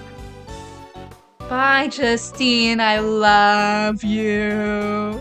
Justine, I'll miss you so much. Though I once lost my position as prosecutor, I shall surely reach the truth waiting at the end of this path, no matter how difficult the path may be. If anyone seeks to stop me in my path, they will receive no mercy. No matter where they be, they will just shout one word. Oh god, that was hard to say. So prefer GTS2 and Professor Layton for screenwriting because this is so confusing before you realize who the mastermind of is exactly. Objection! Yeah, but once you do, it's great. Chief, what sort of scoop are you aiming for? Hey, ain't you just a journalist? They ain't nothing more important than information. You may be my apprentice, but you're still my business rival. I ain't gotta tell you everything. Oh, they're business rivals now. That's my mentor, alright. I reckon you're even more prepared than me. I understand. Get this information using our own 2 feet. Yeah, that's the spirit. By the way, would you mind me asking what sort of scoop you aiming for next? Huh? Chief? Hey, no need to be stingy. I'm your mentor, after all. That's just heinous. Don't miss any checks, but we'll skip it. Exactly. Oh my god, this game is so good. Gummy! Shelly? Are we talking to Shelly? Shelly? Oh, I miss you. I'll miss you so much, Shelly. It seems that the wound on my left arm has yet to heal. The bodyguard who inflicted this wound upon me. His name I will never forget. Now then, shall I return to being a simple ice cream salesman? Perhaps this time I should be being a crepe salesman instead. For now, I shall live a calm life until my services are required once more. I love him so much. He's so funny. Man, I wanted to be an ice cream salesman. I support him. Oh god. I might have been locked out once for that prosecutor named Edgeworth. But I'll keep on trying to escape. I want to let him dampen my fighting spirit. Ain't that right, Rocky? It's Captain Bear mode. That go song out my next escape will ring out soon enough. Until then, let's keep working out. Okay, good, cool. Albert. J. Albert time. Frank saw it. Frank. Are you inquiring into my studies to become a pet groomer? I am working as hard as ever. I spend every day covered in mud. Perhaps it suits my true nature far better than the life of a newspaper salesman. Once I leave the prison, I hope to earn an honest wage as a pet trimmer. Huh? My sentence has been extended? Because I was the Warden Roland's accomplice? Ooh. Oh, he's doing it. He's doing it. Why do you think I've been giving a rat's ass about this stupid animal's well-being? To hell with the pet trimmer's license. Damn it! Never forget how long it took me to get this pun name. Frank saw it more like Frank did it. Why did they give him a toupee in prison? Because he's quirky. He just gets that. Regina! Hi, Regina. Regina was really shocked by the truth about Simon, too. You mean, I trusted him as my subordinate. But there's no use fretting over it. The show must go on. I have to do my best so I won't lose to the magic or ventriloquist divisions. I support you so hard. Put on the greatest performance ever, one that'll pull away his entire Case. I support her so hard. I support her so much. Regina, I love you. I just wish Max Galactica did not still work at Very Big Circus, but it's fine. Logan time. It seems I have grown soft in my old age. Right, Anubis? Right, boy? To think the life I saved on a whim 18 years ago would drive me to such lengths. Thanks to that, I am confined to my humble cell once more. Well, this time that child is here as well. Perhaps it would be such a bore. Right, boy? So they're a little family in the prison. God, I love them so much. Yay! Catherine Hole and Master! Oh my god. Today's dessert is chocolate cake. That gently melting moment of love. I will wait for you forever, Kate. I shall come here every day, just as you and Raymond did for me. Monsieur Shields, Prosecutor Edgeworth, I am truly grateful to them. I cannot believe I am able to eat your desserts once more, Monsieur Master. Oh, I have been allowed to distribute my treats in both the detention center and the prison. Oh, for the past 18 years, I have been brought joy for one and all of my delicious sweets. Oh, I love them so much. Oh, just love that they just turned his hair right. You know, Bound Karma did permanent damage. Also, Kate doesn't age. So true. Oh, you. Oh, God. Oh, God. Yes, see. Thanks for everything, boys. Of course. I owe Braggy my thanks too. After all, I get to stuff myself with Jeffrey's delicious desserts once again. Boy, next time maybe I'll use one of Jeffrey's sweets to create a new drug. Oh, well, the Tuckin' Diet. You'll tuck it. Oh, duck yourself. What are you talking? Okay, of course. Yeah, okay. It'll be delicious and slimming, and also good for my health. Oh my god. Oh, Jeffrey Masters saw someone rise to the grave, so got so scared he turned his hair white. Literally, he is Trevor. Oh, Larry? Oh god. Man, I'm glad I got a meet and sketch so many. But Mandy caught a glimpse of my beauty sketch? She had a misunderstanding and clobbered me in the face with my sketchbook. Of course. So in exchange for my sketch of beauties, I had one beauty walk out on me. Get away. Maybe it's time for me to start getting more serious about my life. Do I take a path of an artist, or do I follow the path of my heart? Or maybe you could just fuck off? And oh, by heart, I mean the heart of my... Get away, Larice, I don't like you. Bad. Mr. Bad, thank you for all your help today. Bad. I'll testify about the IS-7 incident as much as you need me to. Prosecutor Edgeworth.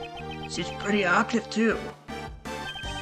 He chose not to take the same path as Gregory, but rather to live as a prosecutor. Well, I'm kinda sad that he won't get to work with him, but I'll continue to watch over him. Ugh. It looks like you've grown up quite a bit yourself. I'm so happy. Mr. Bad actually praised me. If you ever needed a hand from Attorney Raymond Shields, give me a call anytime, anyplace. So the reason why he hasn't aged is the unofficial English translation. Yeah. He hasn't aged because he has the same sprite at AAI. My crimes were punished far more leniently than expected. That's what's proven that I've been threatened. Ah, No crime is more heavy or light than any other. I'm sorry. Of course, I regret what I did. However, I'm so glad I could still be together with you, Randy. Huh? You want to hurry back to work? That's right. The next corpse is waiting for us, after all. Gosh, she gives Courtney Safe, Maria Gory vibes. Good God. Good job, translators. Good job, translators. You did fantastic. Gotta give them so much kudos. They did wonderful. I'm glad that my scientific investigation came in handy around this time as well. I love you, Emma. Good thing I rushed back here all the way from Europe. And now, I have to leave again. That kind of takes the fire out of a girl, as you can imagine. But this is also I can become an actual forensic scientist. So then, I guess it's time to go. If anything comes up, be sure to call me right away. The second I get the word, I'll dash right over. Oh my god, I love her. Localization. Give all the pats to the localization team. They did so wonderful. Sorry, Inspector Sky. Oh. Franziska von Karma. Franzi. The greater the father, the greater the expectations are for the children. Prosecutor the best, was it? His way of life shall be tested henceforth. Just as mine was. Miles Edgeworth chose to live a different life from his father as a prosecutor. I suppose that too is an answer. That's so cute. Oh, text insertion. They did so good. Text insertion. Damn. Clown. Clown University. I could never have imagined the truth that my old man was hiding. Unlike me, who only thought about the Lane clan. My old man was trying to protect an entire nation. But as I... Even the president was a fake and the real one was murdered. I swear that I, together with my men, will revive Zhengfa. Someday I will surely show you the Zhengfa brimming with life. Oh my god. Die. Sebastian, hi. Simon, look at them. They're so cute. Pro ZD, Gregory Edgeworth, he did great.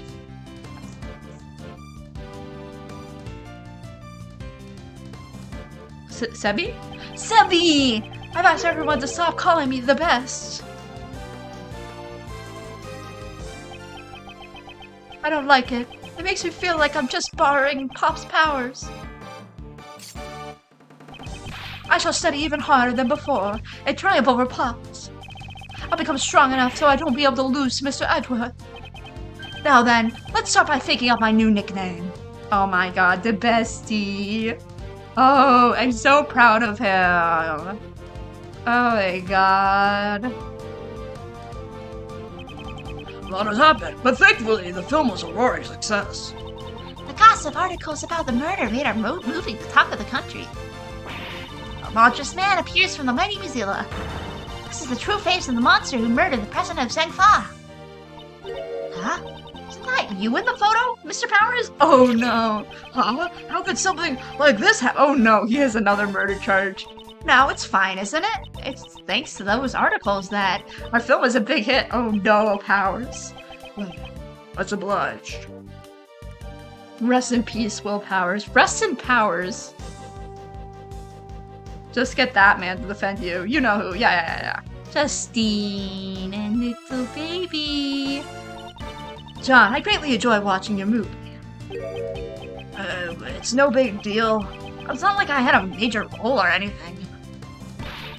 What are you saying? You played the key character who connects Mozilla and Gordy. There is no one else besides you who could have played the part. Yeah, I guess. Well, it would be nice if there was a sequel. I really enjoyed working as an actor. Mom, before we head home, can we go buy something? I'd like to decorate our home with giant lilies for Dad. But one will not suffice. You will need 2 more. 1 for me and 1 for Amy. Oh, that's so fucking cute. Thank you. Thank you. Thank you. Oh, I love this game.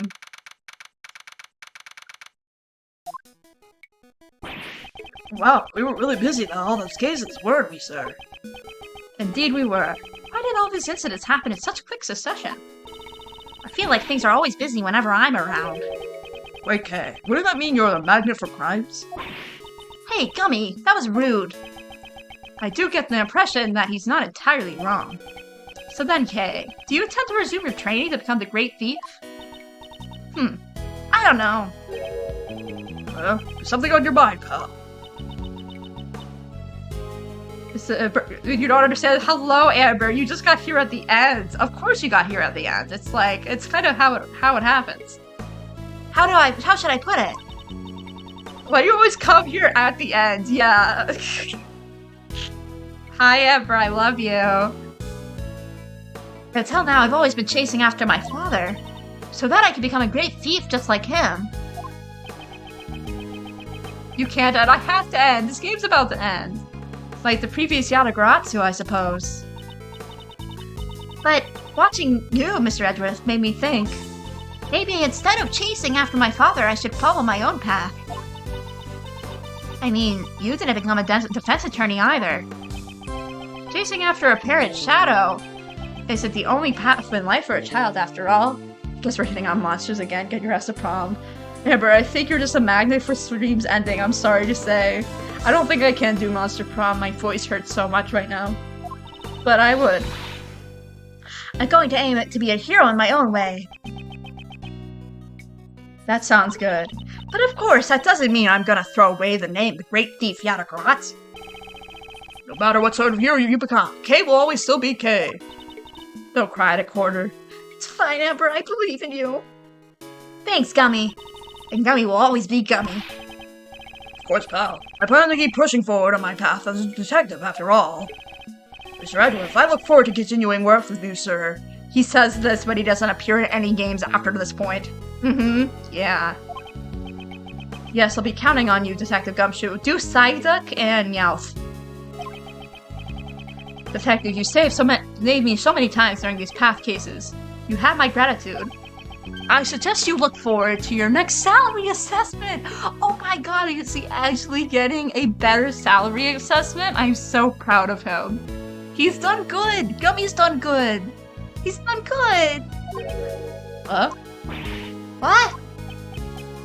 Does that mean what I think it means? What's wrong? I'm saying that your salary ought to be raised. Really, sir? I can't believe it. Isn't that great, Gummy? It's like a dream come true. I can finally say goodbye to my instant noodle lifestyle. However, that doesn't mean you're to start slacking off. The real work begins from here on out. You should prepare yourself. Yes, sir. Roger that. Devote my body and soul to following after you, Mr. Edgeworth. The path Mr. Shields and Judge Courtney has taught me is to take a stand against the contradictions in the law, and to reach the truth that is at the end of the road. What am I able to do? That is a question I must continue to dwell on. Certainly, this path will not be so easy. However, Prosecutor Edgeworth, when I pursued and fought against Blaze the Best, the goddess of law was not the only one by my side. Ah, it's John! When I have this cutout with me, I feel a strange sense of courage well up from within. Oh my god, is he thinking about Kay? Remember, I'm not alone. I'm able to keep moving forward. Your bond with your son is the secret to your strength, I imagine. Bonds, huh? I completely forgot! That was sudden. What's wrong? I love them all, I know. I was searching for new members of the Yatagarasu team. Now that you mention, I do remember you saying something to that effect. But in the end, I wasn't able to find a single person. Can you imagine it? A team combining their powers in order to steal the truth? I wanted to create an invincible team like that, but... What are you saying, pal? We already have a team. Together, the three of us can solve any case that comes our way. Yeah, you're right. A prosecutor, a detective, and a great thief. We're the invincible trio of heroes that steals, captures, and pursues his proof. Hearing all that kind of makes me feel sorry for the truth. As long as the three of us are together, there's nothing to fear. Isn't that right, Mr. Edgeworth? Yes, you are correct. Oh, they're so cute. Even until his last moments, my father ran along with his own path. I too shall advance along mine, accompanied by my somewhat boisterous comrades. As long as they are by my side, I can walk forward without hesitation on this new path as a prosecutor. Prosecutors and attorneys. Their path I walk on is not my father's. However, I am certain that the two paths are not separate. Though we may walk in opposite directions, our destination is the same. Why, you may ask? Because both paths lead to one and only truth. Oh, Gregory, Miles! Oh, there, look at them! The end. Oh, it was fun. I love this game. Save data. Yeah, oh my god. That's so cute. Well, that's the end of the game. Oh my god, that's so precious. Oh, uh, uh, AAI2 ending.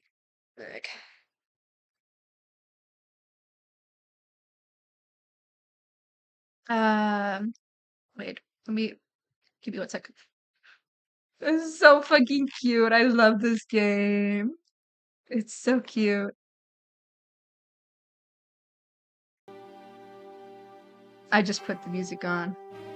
That was less insane than the bomb that got dropped yesterday in WrestleMania vs. Phoenix, right? I know.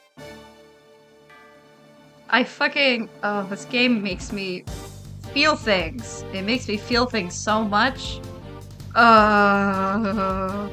It makes me feel so much. I am dying here. Oh my god. Yeah, I love this game so much. I have terminal brain rot now. Well, now I can. Well, finally. Oh, you don't have much longer to live? Damn. Darn. Well, now I could finally repost a million things about Simon Keys because it's no longer a spoiler. So, don't worry. You will be seeing more of Simon Keys because I love him. More AAI2 spoilers. But yeah, I love that game. It just makes me so happy. It just makes me feel so happy. I will spend the rest of my days watching AA5 and AA6. Oh, that's a really horrible way to end your days. AA6 is oofta. Oofta. But yeah. Oh god. Well, we need to raid someone. Holy shit. Well, and Wendo, yeah, so fair. And finishing, our wonderful, fantastic Professor Layton versus Phoenix, right? Because my beloved. Professor Layton versus Phoenix, right? My beloved. Because you're not done it yet. You're almost there. Next stream is gonna be, it's gonna be this coming Thursday. Because I finished AAI, so we won't have one on Wednesday, because I have a lot of studying to do for school and stuff, so we're not gonna have that. But yeah, so we're gonna end it here. This was really fun. I had a good time. Thank you guys for joining me. I love this game so much. It makes me so happy. But yeah, we're going to be raid ESJ. The last time I can stream in a while is the 14th. Oh god, yeah, no, I'll be streaming on that 15th. Yeah. I'll be streaming on the 15th there, yeah. Cause I could have done it on Wednesday, but I have like a kind of conflict and I have to do a lot of painting, so I'll probably be just like in the painting room for several hours on end. and so that was kind of unfortunate, but I was gonna have to do it just because I'm leaving soon from college, and I'll be home relatively soon, which is exciting. Listen to the Mastermind theme. Oh, no, you think I'm joking? I have this song, The Great Revival, and the Mastermind theme on repeat. This is what I listen to when I paint. Literally, I listen to this song every day. I am not even joking. I listen to the Mastermind theme every day. Like, this is why I'm so excited. I've been listening to the Mastermind behind the game so frequently, and I fucking love it. It's so good. It's so goddamn good. So, yes, I will be listening to the Mastermind theme the whole time. That is not a lie. I will be doing that. But, okay, so we're gonna rate ESJ. Yes, like I'm with Spotify right now. Good. Oh, is it going off? Wait. Where is it? Boop. Okay. Yes, Mastermind behind the game. But yes, I will see you guys in a while. We're gonna rate ESJE. I do not remember what I saw they were playing. They are playing Chicory, A Colorful Tale. And I think that would be fun. So we were going to be rating ESJE. And yeah, we could do Astrid for, you know, the casual, you know, the little the little radio, you know, the casual. But yeah, I will see you guys around. Have a wonderful night, and I will see you soon. Bye! I'm sorry, Amber, I'm sorry. I must see you. How dare Amber, I'm so sorry. Amber, I can't stop it. Amber, listen, it kind of has to happen at this point. I'm so sorry. Amber, you can join us for the rain, though. Astrid hates me. No, I don't. I have to go eat, and I have to get my life together, because I've been streaming for 5.5 hours, which is mad shit, but whatever. You owe me? Oh god. I will see you guys, bye!